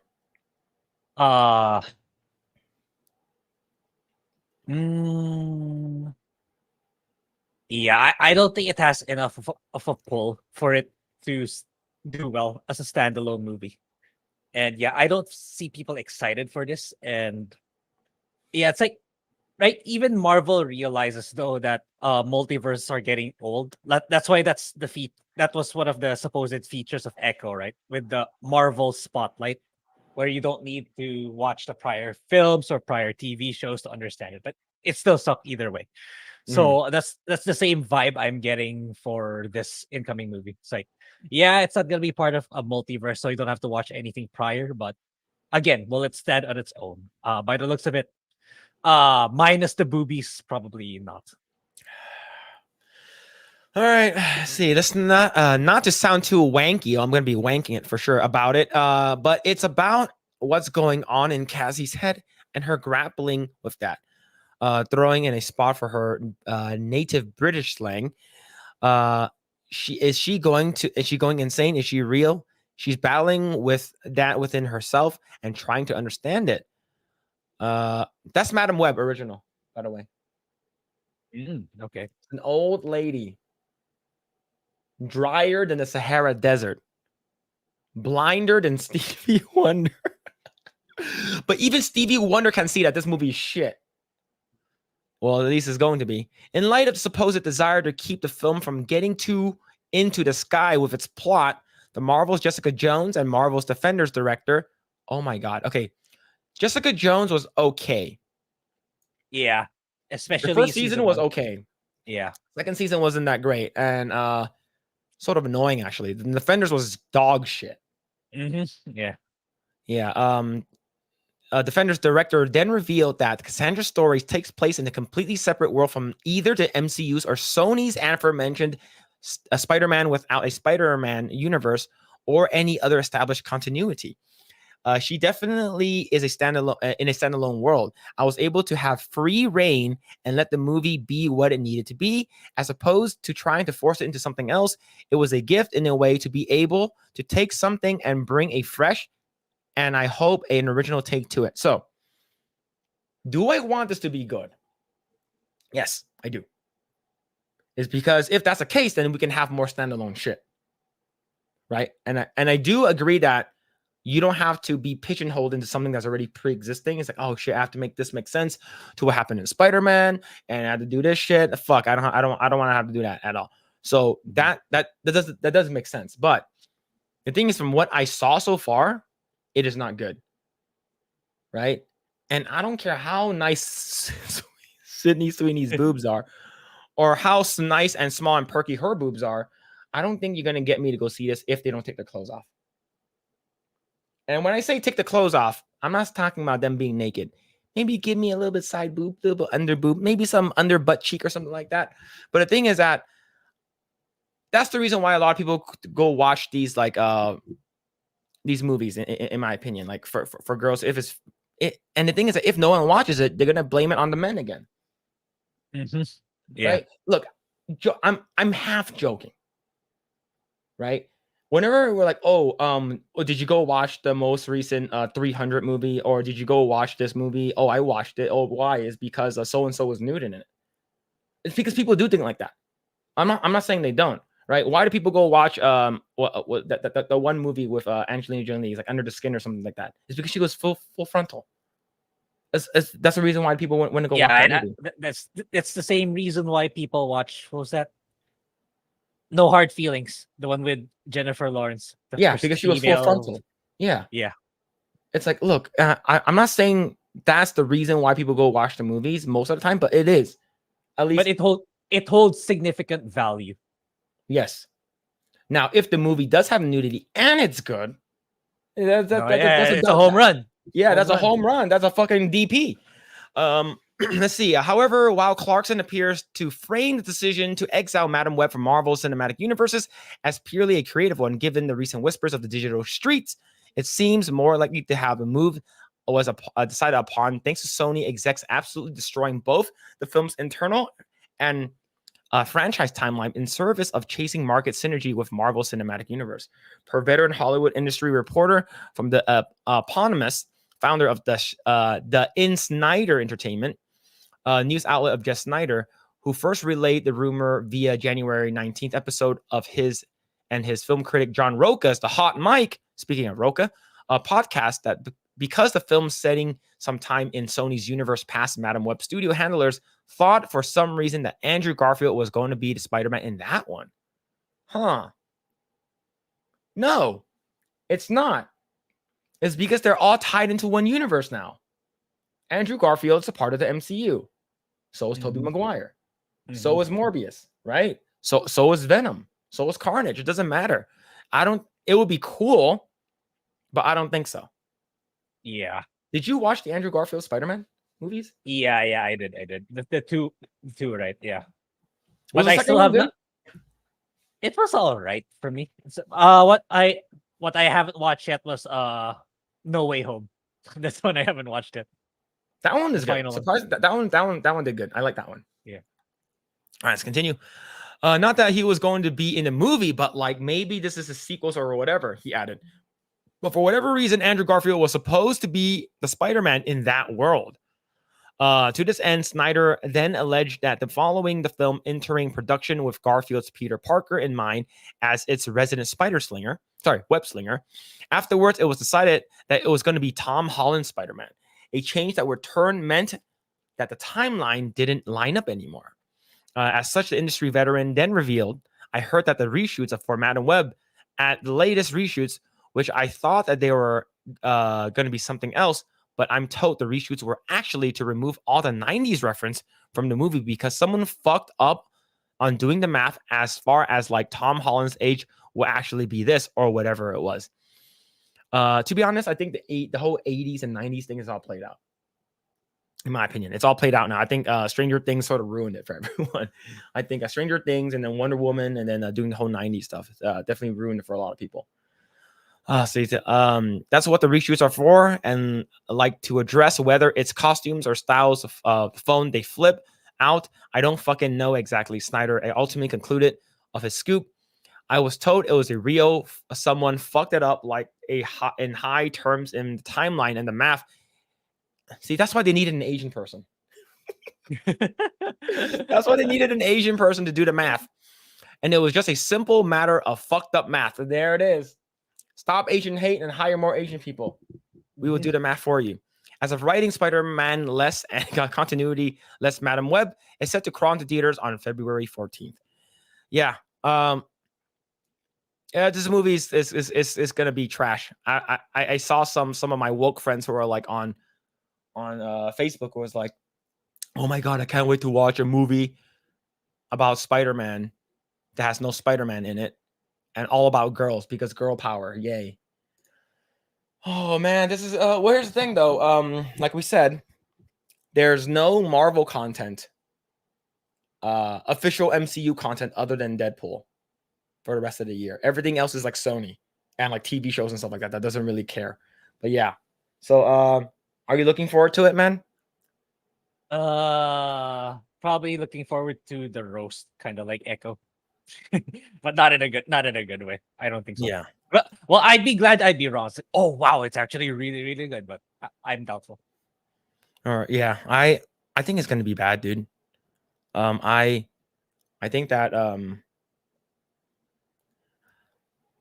like Sony is a hit or miss, right? But they have Spider-Man, and it usually has been a hit for them ever since they got the Tom Holland one, correct? Because Spider-Man 3 wasn't good, right? The one with the emo Peter Parker.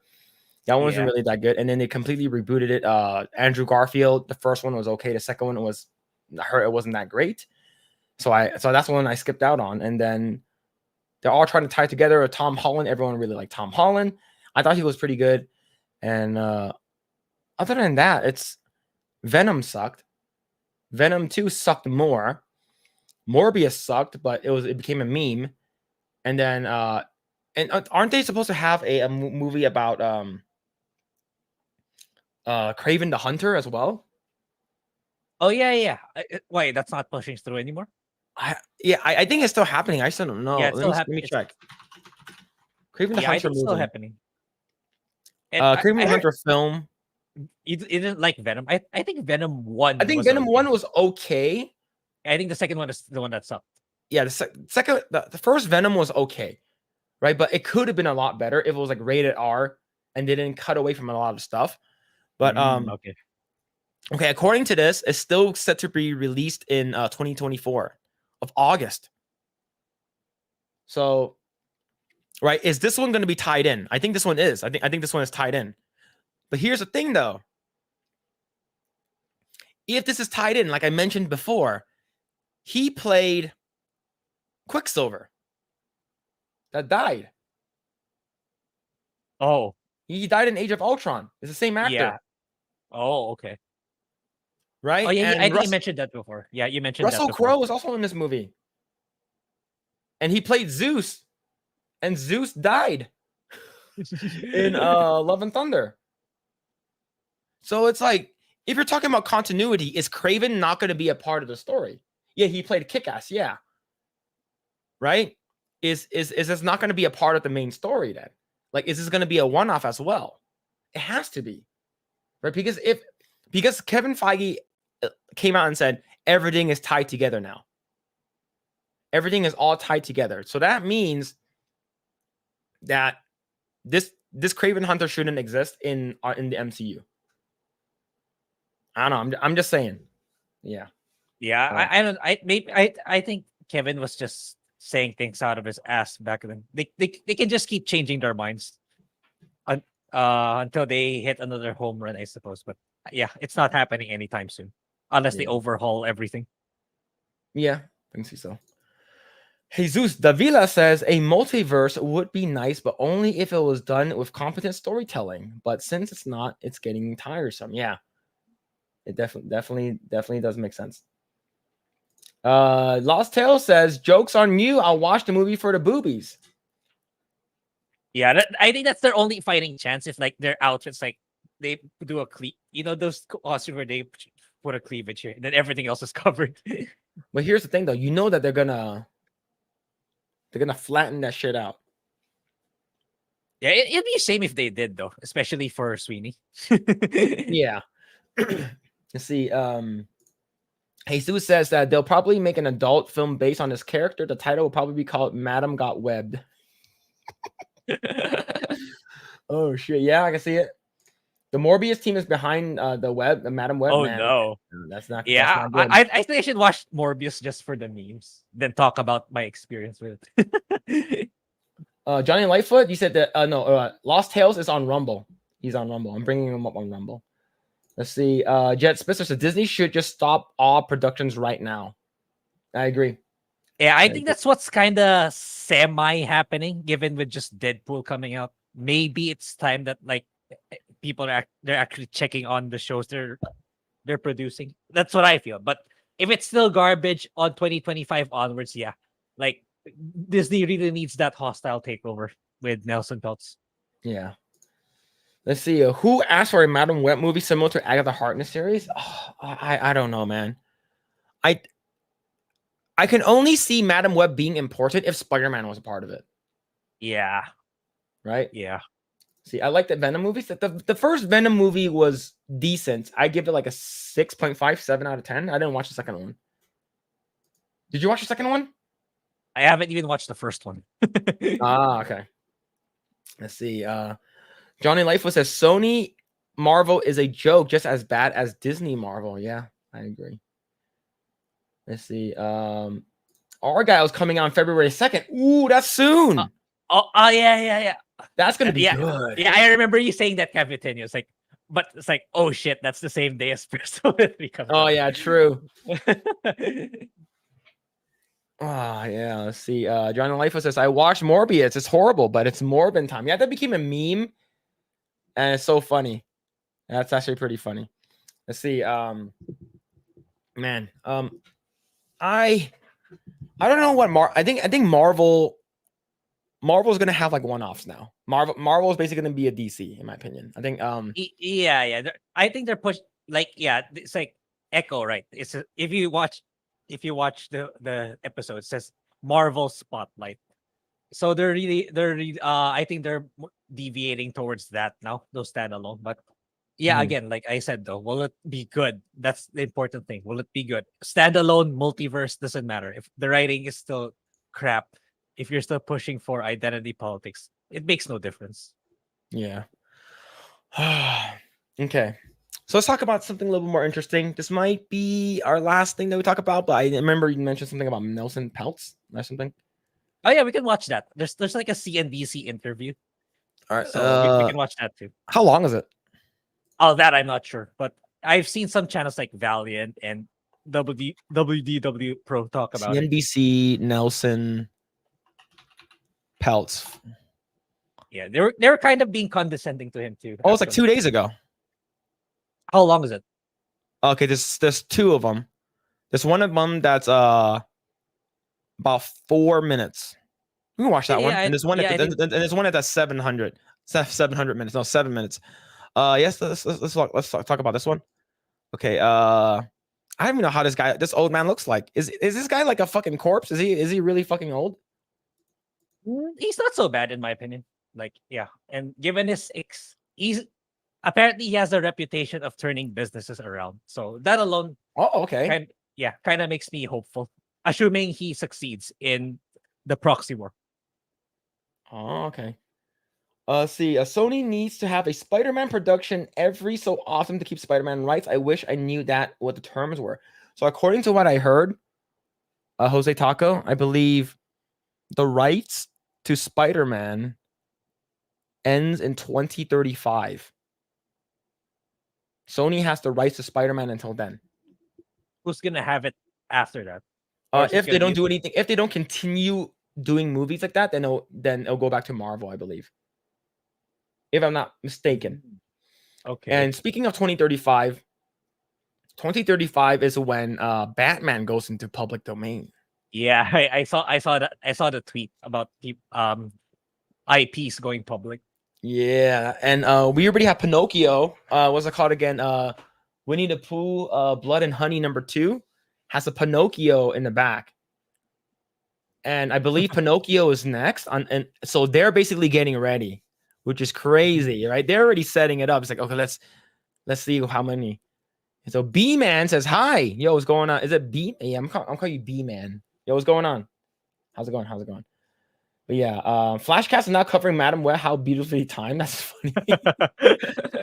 All right, so let's talk about this Nelson Peltz thing. I have no idea what this is. Grae just turned me on to it. I didn't even know he had a freaking meeting or something like that. So the title reads, Nelson Peltz on Disney proxy fight. The company is not being run properly. Board oversight. All right, let's see. Special guest joining us right now. And that's Nelson Peltz, founding partner at Triumph Partners. How's the audio? Is it good? With a bit of news. Yeah. Okay. So, Nelson, good to see you. Hey, Jim. How you doing? All right, let's go right He's to pretty work. old. He's not that Apparently old. You're not happy Yeah. with the direction of Disney and Bob Iger, so you really are going for it. I wanted to get a sense of what you think is fortunate and unfortunate about the current situation at Disney and the board. First, let me tell you, I want to say good morning to David and to Carl, and thank you for having us here today. You know, today is an important day. We filed our preliminary proxy statement, and we opening our website, which is Restore the Magic. And we did all that, Jim, because we love Disney.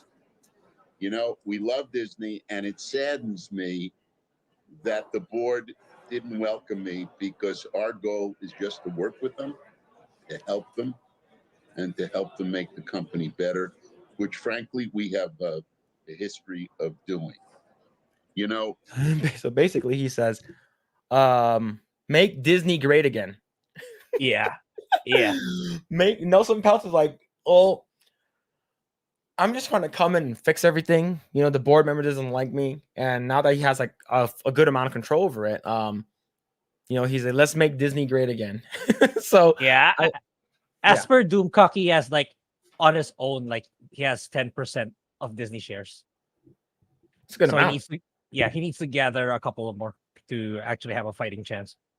All right. Let's see. Let's continue seeing what he's talking about. what was interesting, Jim, is last week we went, 7 of us from Triumph, went to Disney World in Orlando. And it was fascinating because we went not the way board, directors, family, friends go. We didn't have any special passes. We didn't have any tour guides. We didn't have any leg breakers. That's actually pretty cool. We didn't have any line breakers. We didn't have any leg breakers either.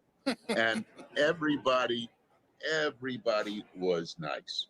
I mean, Magic Kingdom and the Hollywood studios were terrific. The people were wonderful. All the employees were smiling, and that's probably in large part because they didn't own any Disney stock. That's the problem here, Jim. This company is just not being run properly. The board oversight is Yeah, pretty savage. Pretty savage. Damn. Oh man, yeah. Someone says let this guy cook. Yeah, we're gonna let him cook. Holy shit, man! I'm liking what I'm hearing. It's not run properly. That's why I sent it to you to talk about. Yep. Awful. It really is. The park, as I said, certain rides were great, but you can see it's getting a bit long in the tooth. They need more capital invested.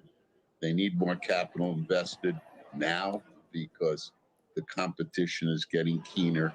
You've got Comcast opening 500 acres right down the road in 2 years with a brand new park.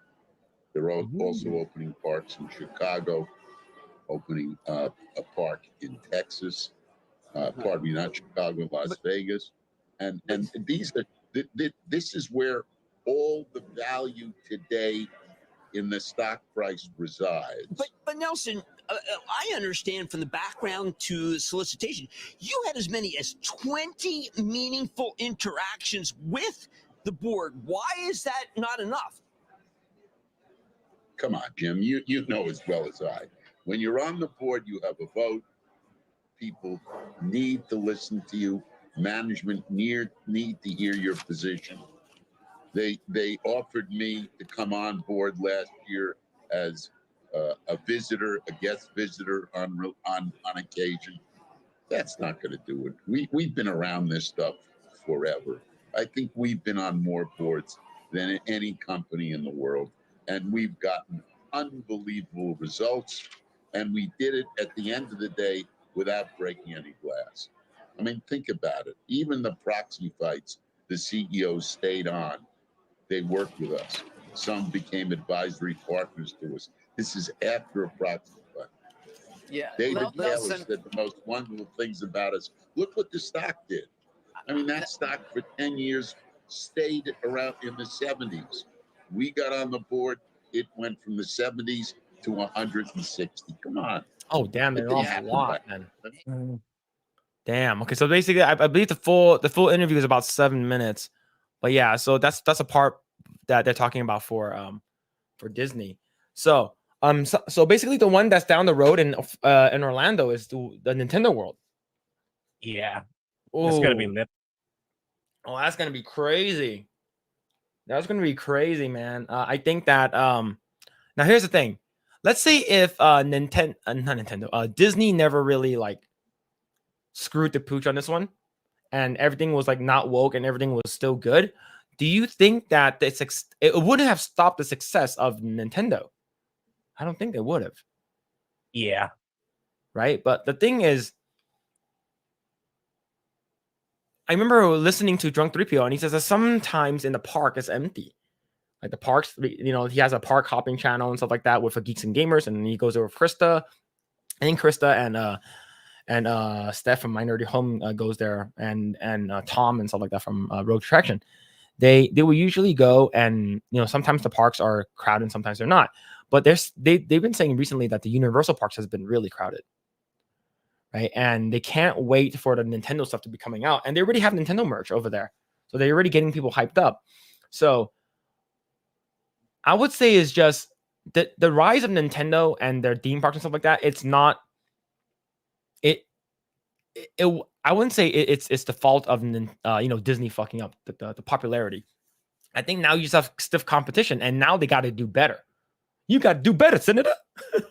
Yeah. This is actually pretty interesting from him. Now, the company hasn't been on good terms. Now, I'm pretty sure Bob Iger hates this guy.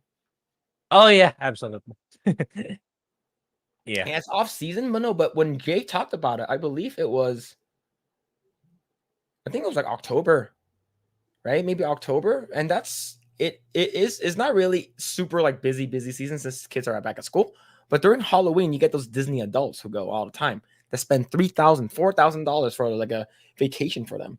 So and the fact that the Disney the Galactic Star Cruiser closed down, and that was fucking expensive. It was like $3,000 a night or some shit. So like that shit, that's not doing well.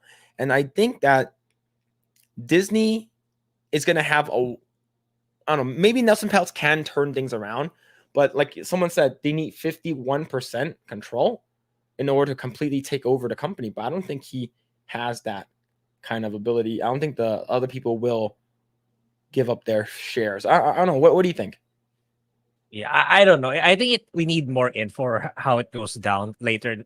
But it's good. A lot is gonna happen within the year. I feel, because 2025 is supposedly the resumption of the Disney, Marvel / Lucasfilm lineup. So yeah, this year is more of standby. We're probably gonna cover more of what's happening within Disney than actual Disney content. Yeah. Let's see. All right. Let's talk about our last topic here. And I'm sad for you because you said that Godzilla -1 will not be released in the Philippines. What is that confirmed? I just searched within the weeks. Like, when is this thing coming out, man? I really want to share my top movies already. My top best and worst. But when I Google search, it's not coming. I was like, fine. I'll just post it. I don't have time to make a video to talk about each movie anymore. So that's why I decided to post it instead. Yeah, and I heard that it's going to make. Okay, so according to what I heard, I believe the director said that it was no more than $10 million to make the movie. Because we thought it was like 50. They said that it's not 15 and it's not 13. He said that it's almost $10 million. Yeah, I remember what I think it was Andrew who mentioned it, right? In his stream. Like what or was it was either you or Andrew, I'm sure. It's like the director was like, "Oh, I wish we had 15 million, but we actually don't." I think it was you. I think it was you who said I believe so. So yeah, I'm not surprised to hear it's actually 10. Let's see. Let me see what the actual quote was.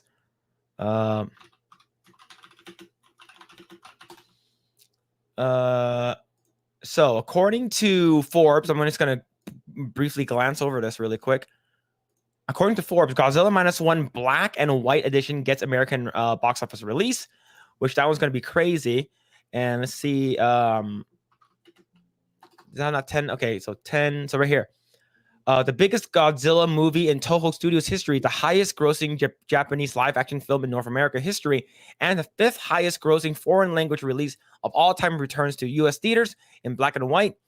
Godzilla -1 stomps its way, the final global access tally north of 100, so that's $100 million. But I believe it says that it only cost them $10 million to make. Okay, I don't think so. I don't think it's not in this one. Yeah, I don't think it's not this article, but I read that it was under $10 million, which is pretty fucking crazy. Now, let's go ahead and talk about this one right over here. Monarch Legacy of Monster showrunner praises Godzilla -1, says both projects tell the story of very different ways, but do it equally. So basically, big dick Godzilla. But thing is, why can't the movie is going to pass $100 million for sure, if not already, and they're going to release a black and white one. What the fuck is happening, man? I ask this question over and over again. What the fuck is happening with the studios here spending upwards of $100 million to make a movie? Right? Yeah. What is it like? Because these movies have to they have marketing, promotional budgets. They have they need to pay the theater half the amount of money that it makes and stuff like that. So, do you know what the issue is? Because I certainly don't. It's probably Film Threat, Eric July. They talk about these things a lot, right?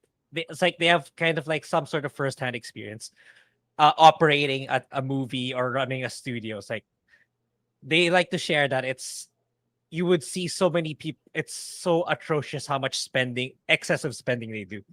Like I think I touched on this before. It's like, don't pick up the trash on the floor. Someone's gonna do that. Because there's just way too many people running the studios that that's where the cost is coming from. The excessive unnecessary cost. Like you have someone cleaning the bathroom, then you also have someone picking up the trash. So it's inevitable that the budgets become way too bloated than it should be. So that's probably what's happening and what's continue to be happening in Western studios. So something has to change. Like there has to be like a finance guy coming in to actually check if the numbers make sense before giving the green light or pivoting the project to more for it to be more to have a lesser budget and to have more realistic sales targets. Yeah. So here it is. This is from comicbook.com. This is from 2 days ago. Godzilla -1 reportedly cost $10 million at most. That's insane. Right. So this is from here. So Godzilla -1 is a force of nature. After making its debut last year, the Toho film defied all odds at its box office takeover. To date, the movie has earned $100 million globally, and it has more markets to meet in 2024. Now, a new report has fans eyeing the movie's budget because it may be even lower than expected. The info comes courtesy from Nikkei and Yahoo Japan, as both sites featured Godzilla -1 this week as movie gears up. I think my my monitor was dying. Gears Up, let's see, for upward season, industry experts in Japan are breaking down however the monster movie became a smash hit. Sorry, how the monster movie became a smash hit. Sorry. And if these sites are right, Godzilla Minus One costs about $10 million USD at most. Yes, you read that right. Godzilla costs next to nothing. And if it did cost $10 million, then it has earned 10 times its budget at the box office. Damn, that's crazy. According to these new reports from Japan, Godzilla Minus One reportedly cost 1.5 billion yen, which is about 10 million USD. Previously, rumors suggested the movie cost 15 million to make. That is still very cheap for a blockbuster. Director Takashi Yamazaki denied these reports once the movie went stateside and revealed Godzilla Minus One didn't even cost that much. So obviously, the team at Toho was incredibly thrifty when making this film. Man, and my brother watched it. He said it's really good, and he said it's the first Godzilla movie or monster movie where you cared about the people. And I believe when we were on Legal Mindsets stream, that's what he mentioned too. He said that he actually cared about the people when Andrew talked about it. Now, going back to Monarch, Danny Brooks asked, did either of you watch Monarch? And if so, what do you think of May's character? So I've never watched Monarch, Legacy of the Monsters. Grae, did you? Yeah, I don't even know what that is. So yeah, I don't know what that is actually. What is Monarch? I believe someone mentioned it before. So Monarch is a American monster television series created by Chris Black and Matt Fraction based on Godzilla by Toho. It is the 6th installment of the second television series of the Monsterverse. So it's on Apple TV. Oh, that's the reason why I probably never watched it. Just because it's on Apple TV. I believe I do have Apple TV, but I'm not subscribed to Apple TV. Yeah, so I believe it's a TV show, I guess, based on Godzilla. So let's see. Let's go down here. The pair offered to take their current intra-franchise discourse while speaking comic books on Evan Valentine on January 12th. Press for their thoughts on Minus One. Fraction began by praising, I love that it have having to work with Toho and heard how they viewed their characters. I think is such a human story in a way, and unique characters, Japanese characters. It was a story that could only be told by Toho using their own materials. The author of the Marvel Comics Hawkeye Volume 4 further opined, I'm thrilled that it exists because it gets all of the things that they would want to talk about in a very real way. It's an incredible story about survivors' guilt, courage, common cause, duty, dignity, and redemption. It's beautiful, fantastic, and the effects are incredible. It's a compelling, fascinating, involving, heartbreaking, thrilling story to watch even without Godzilla. So, man, and we have a shitty Godzilla movie with King Kong that's going to be coming out this year, don't we? yeah, that's the thing. When I Google when is it coming out, all I see that's coming out of the Philippines is that one. That's shitty. not Minus One. So I watched Godzilla. King of the Monsters, and I watched Godzilla versus King Kong. 50% of the time they're talking about the humans. The first movie was pretty good, but it was a switch and bait. I'm sorry, bait and switch. You thought that Bryan Cranston was going to be the main character. Grae, did you watch the movie? No. The Godzilla movie that came out in like 2016? You didn't watch it? Probably not. Sorry. Are you going to watch it? I can or I can't. I mean, I'm not really that invested. So all right, I'm gonna spoil it for you right now. Yeah. Bryan Cranston dies within the first 10 minutes of the movie, and he was basically marketed to be the main character. Yeah, I hate it when they do that. It's lame. Yeah, he basically fucking dies in the first 10 minutes of the movie, and I believe his son takes over, and it doesn't. His son is played by Quicksilver from the MCU, and his wife is Wanda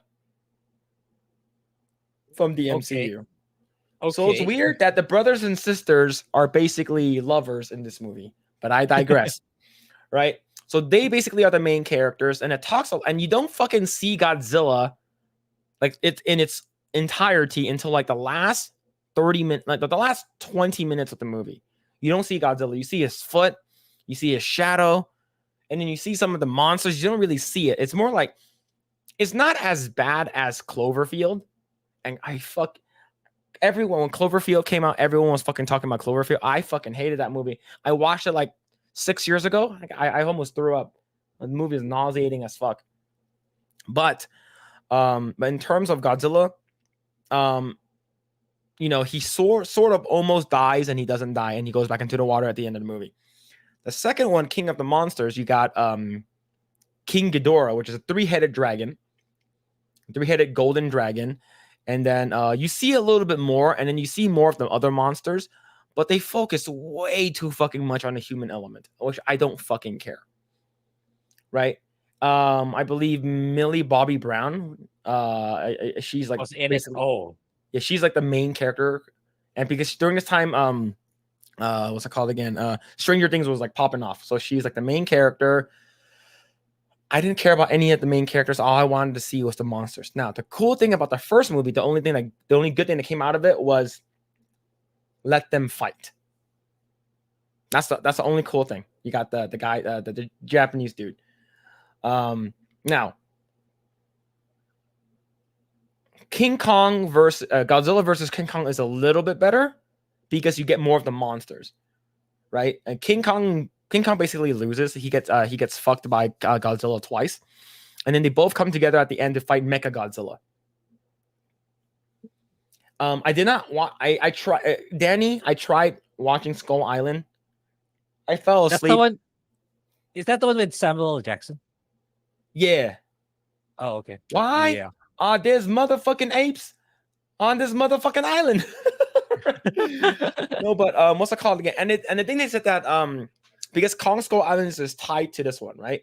And in Kong Skull Island, they're basically saying that, oh, King Kong is basically a baby, and then it's gonna have a crossover. I believe Captain Marvel and Loki are basically the main characters with fucking what's it called again? What's his face? Nick Fury. They're all in the same movie, right? And during this time, I believe Brie Larson was not unlikable yet, right? But yeah, but other than that, like, if you're making a new one with Godzilla with King Kong, and then there's like a baby King Kong, and then there's like he shoots pink lasers now. If this movie was all gonna be focused on half the human element and half Godzilla, they need to follow the same footsteps as Godzilla -1 to actually make the human element compelling and interesting. Yeah, John Goodman was there too. Yes, John Goodman. Yes, but yeah, wasn't John Goodman in the prequel of Cloverfield as well? Yeah, I believe so. He was a terrible. Yeah, asshole. I never watched a single anything Cloverfield.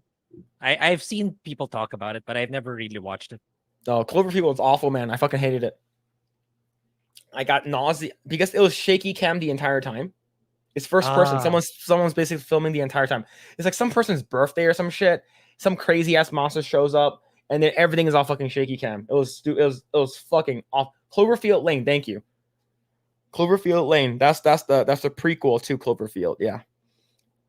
I saw RC Godzilla with pink glowing fins. Yep. That's it. That's the one. But yeah, all of these things, if they can make the human element compelling, go do it. Copy it. You steal someone's homework. Just do it. Cloverfield was okay. I enjoyed the idea that it was just a baby alien. I think the idea was cool for Cloverfield. I hated the shaky cam. That shit was fucking stupid. Like 15 minutes into the movie, I'm like, I feel like throwing up, man. Like, it was really, really bad.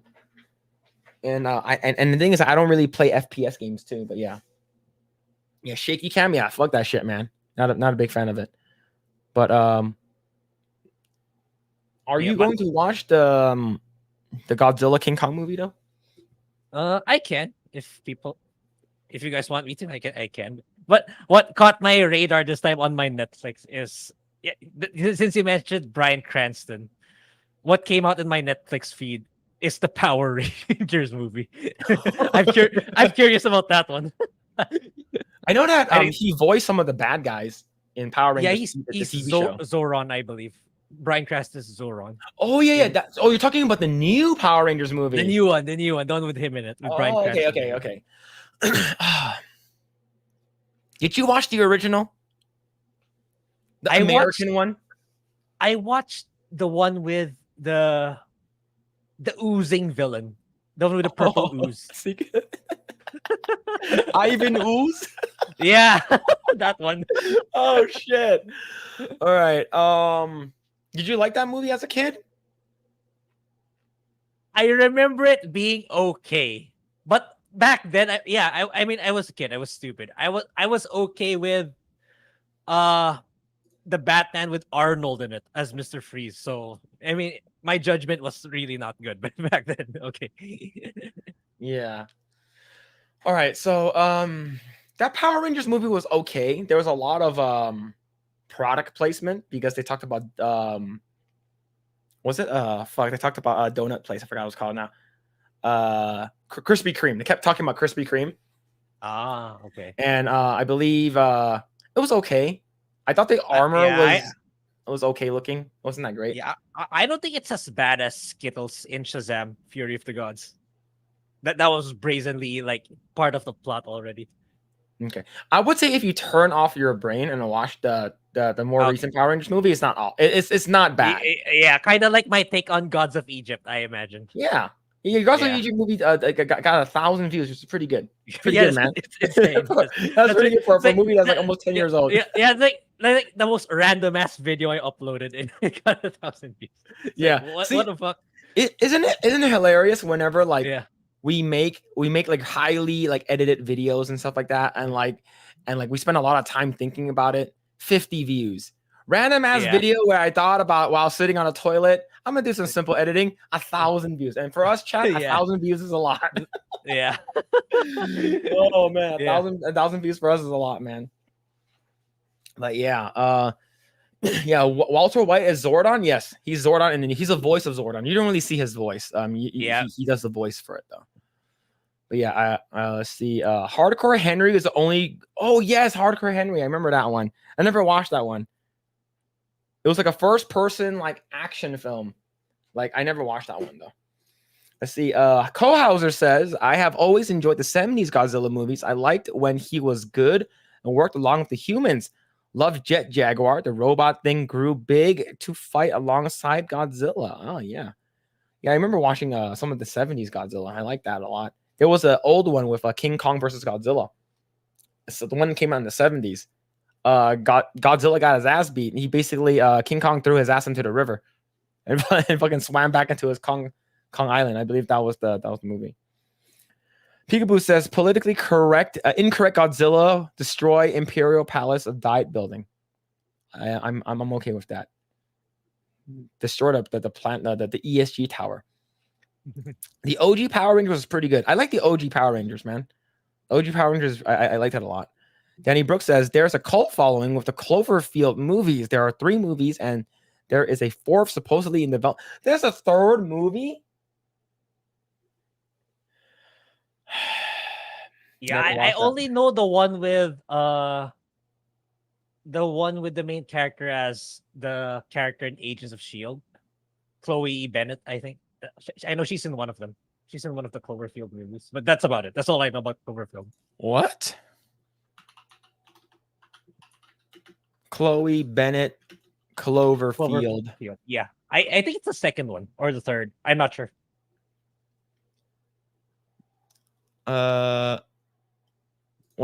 She's in that one? Cloverfield Paradox. Yes. Okay, I remember that one now. Was it the one where they're in space? And then they jump down into like the clouds and then something ate them? Was that the movie?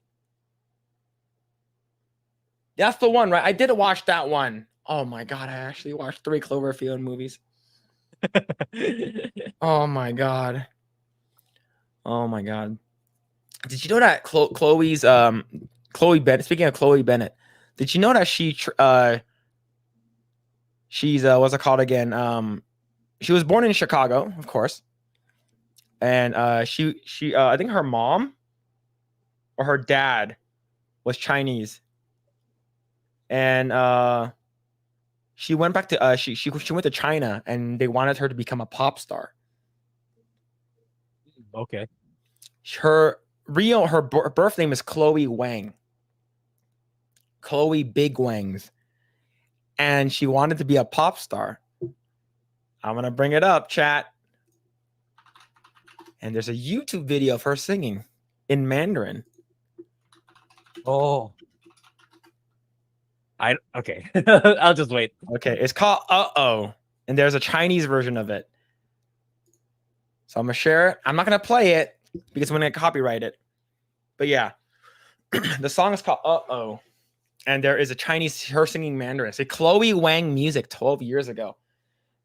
So she failed as a pop actress, and because in China, when you're when you go into business, you are three things: you are a movie star, you are a singer, and you are a model.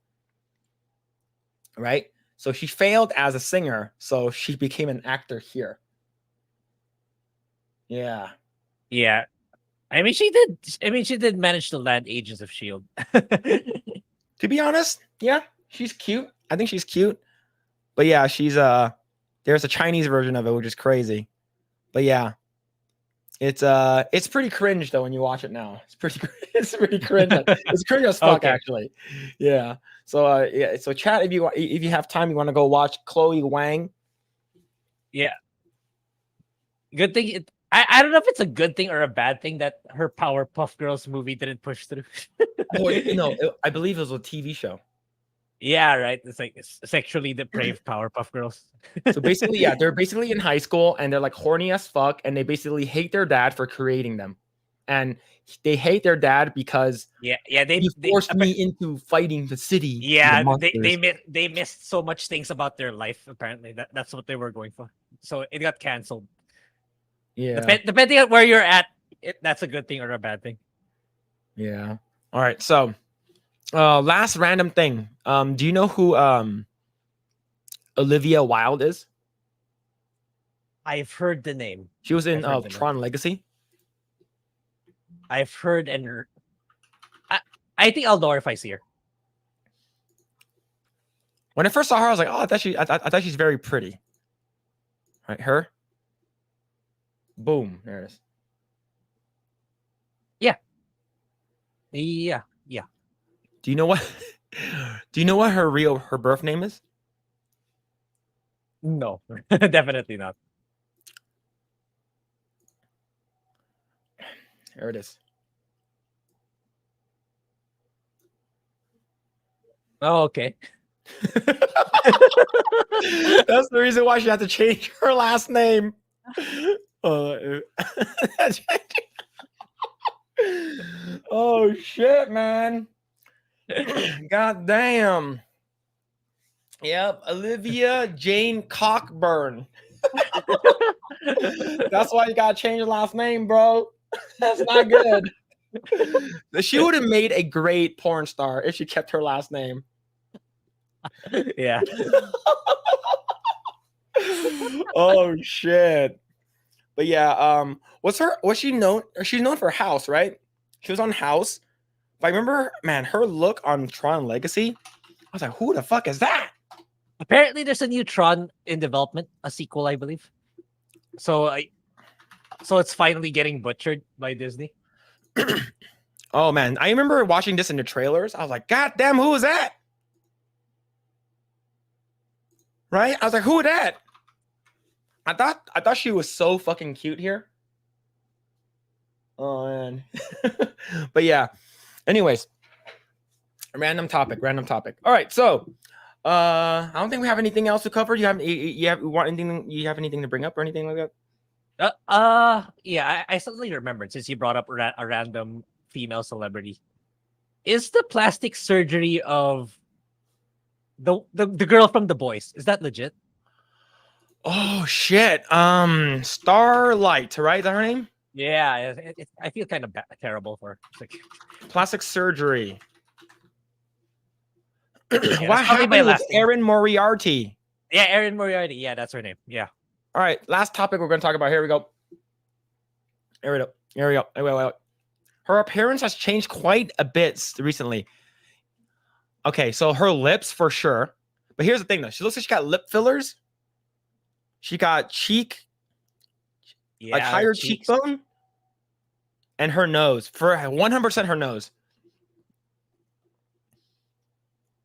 Are fans saying Erin Moriarty had plastic surgery? The fans first began noticing changes in her appearance when season 3 of the show released.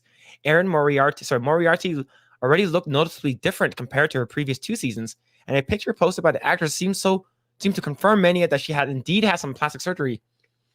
More recently, her appearance has been scrutinized again. Before and after photos shared by fan on X. Man, women need to stop plastic surgery. Yeah. Yeah. Her that nose one. for sure. 100% her nose.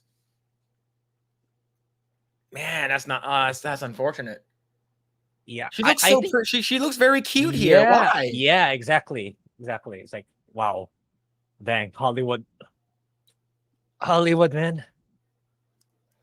Her cheekbones appear to be much sharper. Fans also suspect that she had work done on her nose. Her nose for sure. Eyebrows is like eyebrow tattoo. Like that is people. I tattoo their eyebrows all the fucking time. My mom does it for a living, right? And basically that's called microblading. So basically, you basically use a tattoo. It's basically tattooing, and you basically microblade. You draw in the strands, right? So back in the day, people used to do eyebrow tattoos, where it's basically an actual darker shade behind your eyebrow, so it looks like you have thicker, fuller eyebrows, right? So you don't have to use you don't have to draw in your eyebrows with makeup. So microblading is a newer thing that came out in the past 10 years. And microblading is basically you're using a tattoo, and basically you're drawing in each strands, right? And people pay a lot for it. So you can tell because she has thicker eyebrows and they're not natural. See, the thing is that it does look like microblading though. I'm not sure if it's true. See, although good contouring and other makeup tricks can give the sharper look, so it can be true. Rule out the possibility. It's also notable that more recent pictures on her Instagram of her show more like this she has in previous seasons of The Boys. Let me see if I can pull this up. Yeah, it's like if there's a new trailer, it's like we need to see what she looks like, if it's confirmed or not. But yeah, it's looking likely. Okay, so her nose. Okay, it looks like that's makeup. Her eyebrows. I'm looking at it back and forth. Looks like that's makeup. Her nose, you can't fake that though. Yeah. Like over here, her nose, when she's looking sort of like upwards, her nose is already pointing up. Yeah, right? yeah, Pointing yeah. up. And then you look at you look at this picture right here, her nose is pointing down. Even though her nose is down, but you can tell she has the Michael Jackson nose.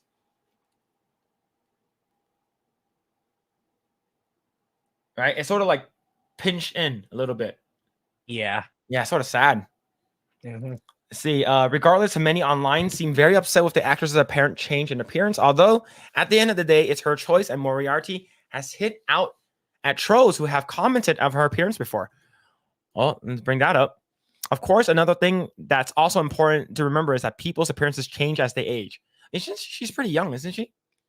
Yeah, you can tell. You can tell from the TV shows she's very young. Yeah. All right. Let's see. Let's see what she said.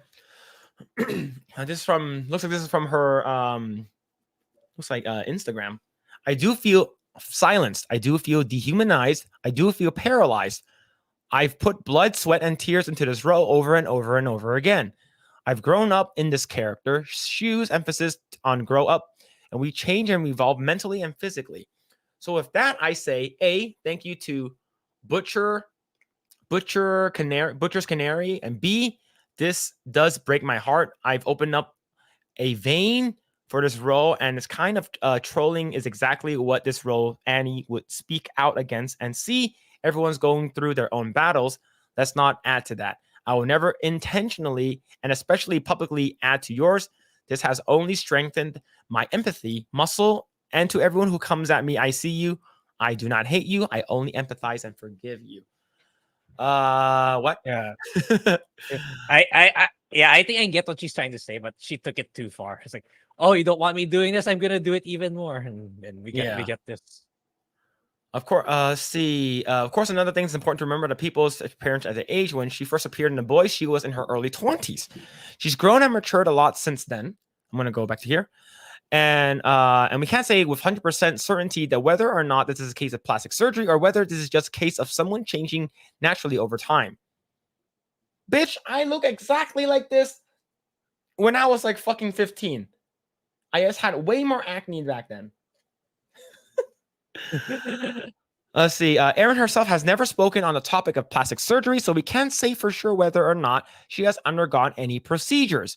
It's not an uncommon thing to happen amongst Hollywood stars, though it's hard to deny the drastic changes in her appearance in recent years.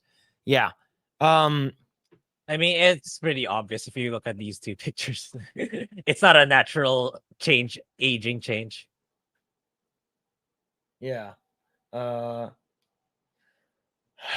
thing is, the lips, you could do that thing with the fucking Kim Kardashian thing where like you suck on this thing, you make your lips fucking big. You do a fucking like dick sucking thing where like you suck on a bottle or a cap where your lips go inside, and it's like it basically brings all the blood and swells up your lips, right? But it's temporary, right? And her chin looks the same. Her cheekbones for sure, but like I said, contouring can help.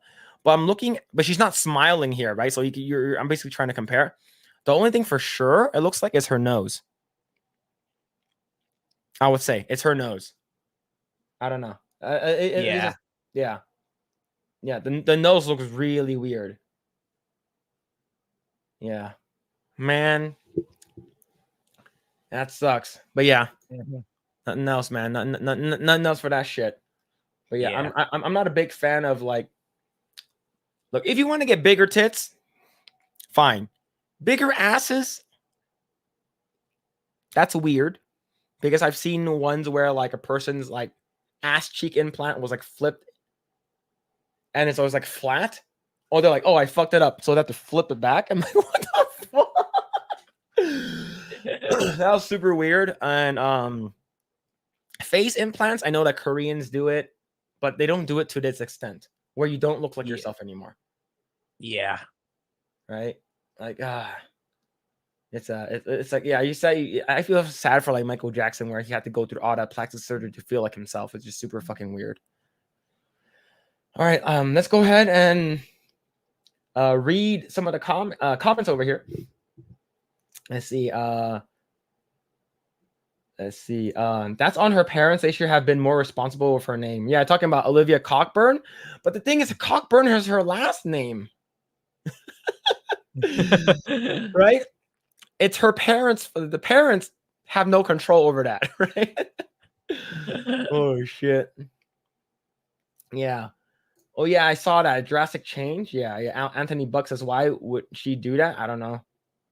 She looks weird now. Like, and the thing is that all of these plastic surgeries, like they all use the same surgeon. Like, it's sort of like, oh, who did your nose? You look really, really good. Oh, I went to this doctor in Hollywood. Everyone goes to that doctor in Hollywood. They all look the same. Like, I shit you not. No such thing as natural beauty anymore. Do you know what happened with Renee Zellweger? Grae, you know who Renee Zellweger is? No. Or maybe I do. I just don't know that's her name or his. Okay, so Renee is a girl. Let's see. Let's do 2000s. So this is Renee Zellweger back in the She was in Me, Myself, and Irene with Jim Carrey's. Not Jim Carrey. So this is her. Natural blonde. Like girl next door, pretty cute. Right? Right. Right? She looks cute, right? And then you have this. Yeah. Right? Like this is definitely like we know you're aging, but like the Botox and stuff like that, it's not a good look. Same thing with Courtney Cox from Friends. Holy shit. Yeah, I heard she did some stuff too. Before after surgery. Of course, this is her. She's a lot older here, but I'm trying to look for a picture that's a little bit more flattering for her age. This one right here. Right, she looks like she got like cheek fillers. Yeah. Right? Like, you don't need that, man. Yeah. Yeah, you don't need that shit. Yeah, so yeah, like you it's sad. It's sad, man. That there's like people who get that because they think that they need it, but they don't. And Yeah. and Monica was I thought she was good looking when she was in Friends. But of course she's Friends. a lot Yeah, younger. exactly. But the thing is that Jennifer Aniston still sort of looks the same. She's just older. Yeah. Right. Mhm. All right. Let's see. She looks much better before she got the surgery. Yep. Ladies, do not Yep. remove your buccal fat. Buccal? I'm not sure what that is either. I know a bucco, coconut fat. What's no. It's from Bukal. I'm not sure either. I'm gonna need. All right, let's see. The cheek fats. Okay. Cheek fat.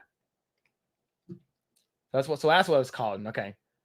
Let's see. Are they going to address this in the story? I don't know. Yeah, right. It's like the sudden change in what's her name? Starlight, right? Starlight. Yeah. Yeah. Let's see. Yo, what's going on, Dan? Hail to Fellowship Eggroll. Yo, what's going on, Dan? Hope you're doing well, man.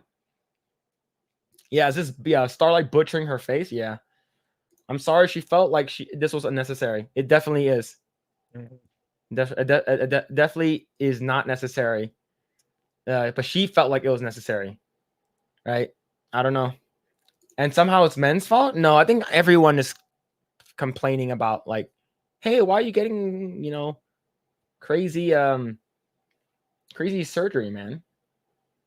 Yeah, see, if you want to alter your body, is yours to alter. Just don't blame everyone else when it goes wrong, like they always do. Yep. Mm-hmm. Phil likes flipbacks. So here's the thing. I think we talked about this before. Would you prefer tits or ass? Right? We talked about this. We had like a 10-15 minute talk about it. And someone in the chat mentioned it that you can work out your ass, you cannot work out your tits. And that's why girls get surgery. Right? Maybe you got a double mastectomy and you need it because you have surgery, or you want bigger tits, right? But the thing is, there are some girls who lose when they work out. They also, because the breast also factors in for fat, they have nothing afterwards. And that's just a damn shame. That's a damn shame, and it sucks. Right? The Dan says, our society pressures us to alter ourselves. Let's see. Lost Sales says, she's so ugly, bro. Hollywood ruins women. I think they do. Yeah. Is plastic surgery against the Hippocratic Oath? I don't know. Let's see. The medical community has proven it doesn't believe in that oath. Yep. It's like if I was a doctor, like a breasticles doctor, specialized in breasticles, and a girl comes in, it's like, I want to remove some of my breasticles is because they're too big. I'm like, don't do it. God made you in this image. You should embrace God. And you should keep those fun bags because that's why they're awesome, because they're fun. Like, Jennifer Connelly ages well for sure. But she also got breast reduction surgery. What's going on? Duke Chronic, what's going on, dude? Hope you're doing well. Doing well? Yep. Both or nothing. It's hard to have both, man. It's definitely hard. I'm not saying that people can't have both, but I would say like Brazilian women, right? They have both, right? Truth, boobs can be manufactured. Yep. The tits are okay, but they make them look real. Yeah. There are doctors that like make them look like they're supernatural. I've done my fair share of research on this for some reason. Boobs are the first to go in and working out. Yep. It's because most of it is fat. Most of it is fat. So here's the thing. I remember there's a girl in college, like she had like some nice boobs, and she also had tattoos on them, sort of like Eve, like the rapper. She had tattoos on them, and then but she was sort of like a little bit on the thicker side. She has like she was you could tell she's a little bit overweight, but she had big boobs. And then I haven't seen her in like a couple quarters, and maybe like half a year to a year. And I saw her again like on my last like quarter of my class, and she was in my class. I'm like, she lost a lot of weight, but her boobs were gone. Like when I say gone, she went. It looks like she went from a D cup to like an A cup.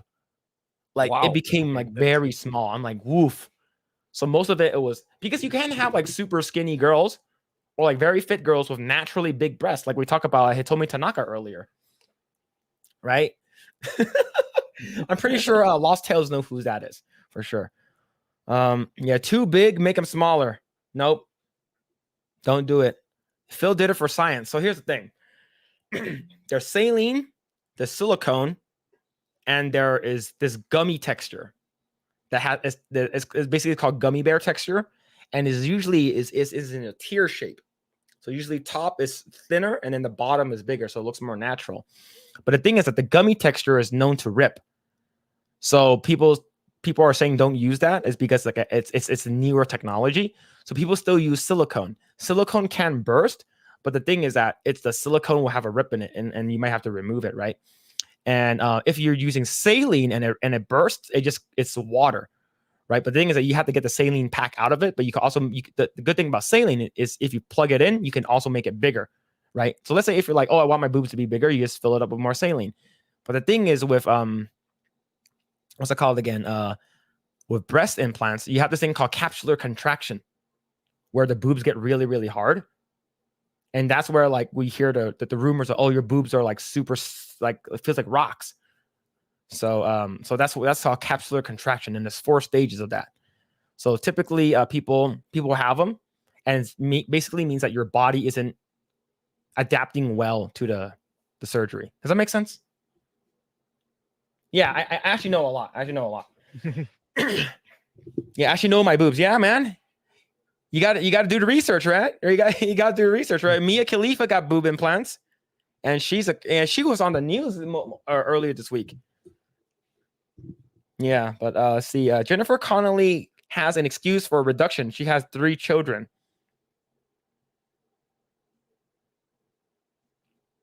She's still hot though. She still look good.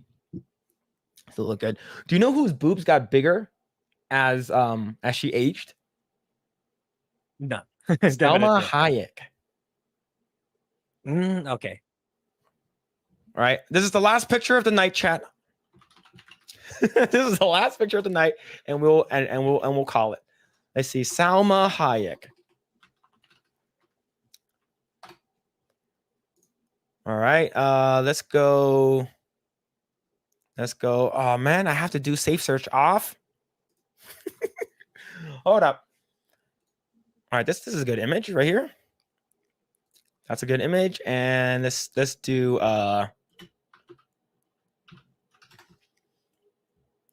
let's see. All right, these are 2 good comparisons. All right, so first one. This is from 2000. This is from year 2000. She has no support, which I understand. Right? She looks good, natural. This is her from 2 years ago. Oh, yeah. They are huge now.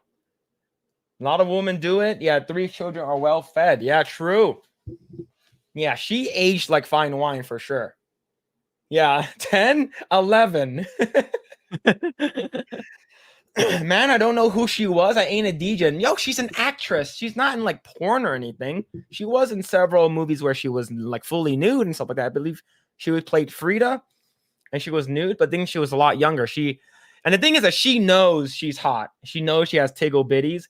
If you look at her Instagram, it's basically either her in a photo shoot in like a Vanity Fair photo shoot, or it's her in a bikini.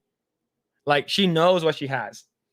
Yeah, these Yeah, are I think fucking torpedoes, I think man. when Lost Tales mentioned this, I think he's referring to Hitomi. Oh, Hitomi Tanaka? Yeah, you knew who she was. You knew who she was. You know who Anri Okita was, and Shibuya Kaho. You know who all those people. But yeah, you could tell. And the thing is that did she have surgery in her face? I don't think so. Her nose looks Yeah. regular. Her nose looked the same thing like she does back in the day, right? Her nose looks the same nose, the same eyes, the same face. She has a very square face. You could tell she's older, but like she still looks good. Yeah. But anyways, chat. That's it for that is it for this week. That is this for this week. Grae, what are you doing? What are you up to? And where can people find you? Yeah. So I just finished playing Mafia again last night. So I'll probably start writing and recording for a short video for that. Then yeah, let me do some research with regards to Pal World. If I can jump into your server, then fine. I'll bite the bullet. Let's see if we can play multiplayer this next weekend. If not, then I'll just wait it out until I finish Persona 3, which is very, very soon, along with Grand Blue, which is so I'll take it slower for this week. And yeah, so I made a Gods of Egypt video in case you want to watch that. Play Secret of Mana. Yeah, I'm looking at Visions of Mana. Isn't there like a collector's edition or something that's coming out, or is it already out? No, Visions of Mana is projected to come out later this year. Okay, But yeah. I believe it's like the old one, right? But it's like a remaster. Yeah, the only Mana game I've ever played, which I didn't finish either, is Legend of Mana back in the PS1. So maybe I'll play other Mana games depending whether I have time after Persona 3, because like I'm starting to build my lineup of JRPGs for this year. So after Persona 3 and Grand Blue, Eiyuden Chronicle comes out in April. Then there's Visions of Mana, and then there's this new game that came to my radar. It's made by a Chinese company. It's called AI Limit. The trailer looks actually really interesting. It looks like a Code Vein successor. So I'm looking into that as well. So yeah, that's about it for me. Okay, that's cool. Yeah, I'm definitely looking forward to Final Fantasy Rebirth, even though it might be woke. But yes, you guys can all follow me at Mr. Phillip Chan 2. Should be in the description below. Go follow me there. And yes, last image of the day. Last image. Here it is. This is, speaking of Quentin Tarantino. Someone mentioned Salma Hayek's feet are Quentin Tarantino approved.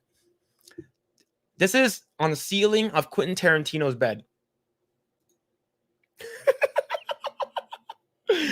So this is the scene of like her officially revealing that she's a bad guy, like she's a monster. But the reason why we brought this up is because of there's a scene where Quentin Tarantino is in this movie, right? And he basically because I believe he's like a director or a writer or something like that, and he has a foot fetish. So she literally stuck her whole foot into his mouth, like in the scene.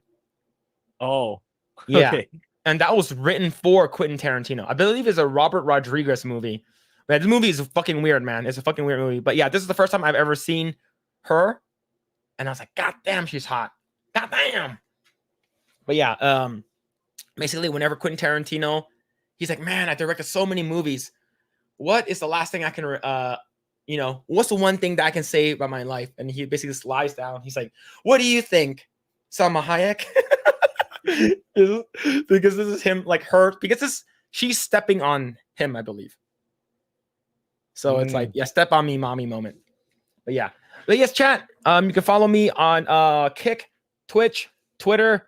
Follow us on X and Project Eggroll. And what's it called again? You guys can follow me on Mr. Phillip Chan. I'm playing Power World right now on those platforms. So you guys can follow me on Mr. Phillip Chan 2 at YouTube. I am at 46 subscribers. That's on my check. Maybe going up and down. Maybe 45. I don't know. But yes. And thank you so much, FearTheBeardo, for coming on. I know that he had to dip out early because he was making a sports war clip. about the game. So hopefully he's doing well. But we're gonna have him back in the future. I'm gonna talk more. Thank you so much, Jay's something or other for the super chat. Cole Hauser for the super chat.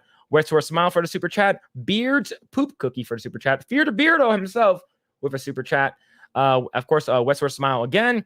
Jesus De Villa for the membership. 21 Palika for the memberships. And 50 Shades of Grayson for the super chat. Thank you for all the support. Really, really appreciate it. And yes, we're going to be back next week. I believe we're gonna try to get Dad on the stream. We're gonna try to get Alan Ing on the stream. Okay, yeah. I was gonna say it's like maybe I'll try to make a tweet. It's like yeah, I mentioned before, right? Maybe it's time we bring in people who we feel that we deserve a shout out, the smaller content creators. Maybe I'll tweet like who do you guys want to be on who's the smaller creator you guys want to be as a guest here. Yeah, I think Neurotic will be yeah, I think man, Neurotic could be a good guest. I think he has a what's it called, a very small following. Yeah, right now. man, he's two little subscribers for him. Yeah. What's it called again? And I believe it's already booked. But you guys will hear it first. I'm not. Hopefully, Grae can join because it is a little early. Yeah, but yeah, I'll It's take not a early. leave. It's late for you. It will be late for you. Yeah, I'll probably take a leave on that day. So yeah, you're gonna announce it now. We're gonna be on another person. We'll announce it when it's because it's exactly 1 month from now. Yeah, it is. Yeah. It is. So yeah, we'll be in someone else's another large content creators podcast. So stay tuned for that next month. Yeah, and I'll give you a hint. That person was in our chat earlier. That works for this larger streamer. Yeah. Yep. So Sasha Grae, I will try to get Sasha. I will try to get Sasha Yeah, Grae. man. Yeah, she needs more recognition. Not a lot of people know. Yeah, I'll try to get Mia Khalifa on the stream chat. Yeah. I will try to get what's it called again? I'll try to get Vivek Ramaswamy. I believe he was on FNT. I'll try to get Barack Obama to see if he's actually gay. All right. I'll try to get all of them on the stream at the same time. All right. I'll tell them if you don't, you guys are you guys hate Asians and you guys are not stopping Asian. just blackmail them to come. But anyway, chat, thank you guys so much. I really appreciate it. We'll be back next week. Next Saturday. I don't believe we have a guest as of right now, but we're probably just gonna go me and you. But yes, we'll have Hitomi Tanaka. We'll have her on the stream too. We'll ask her if those are real.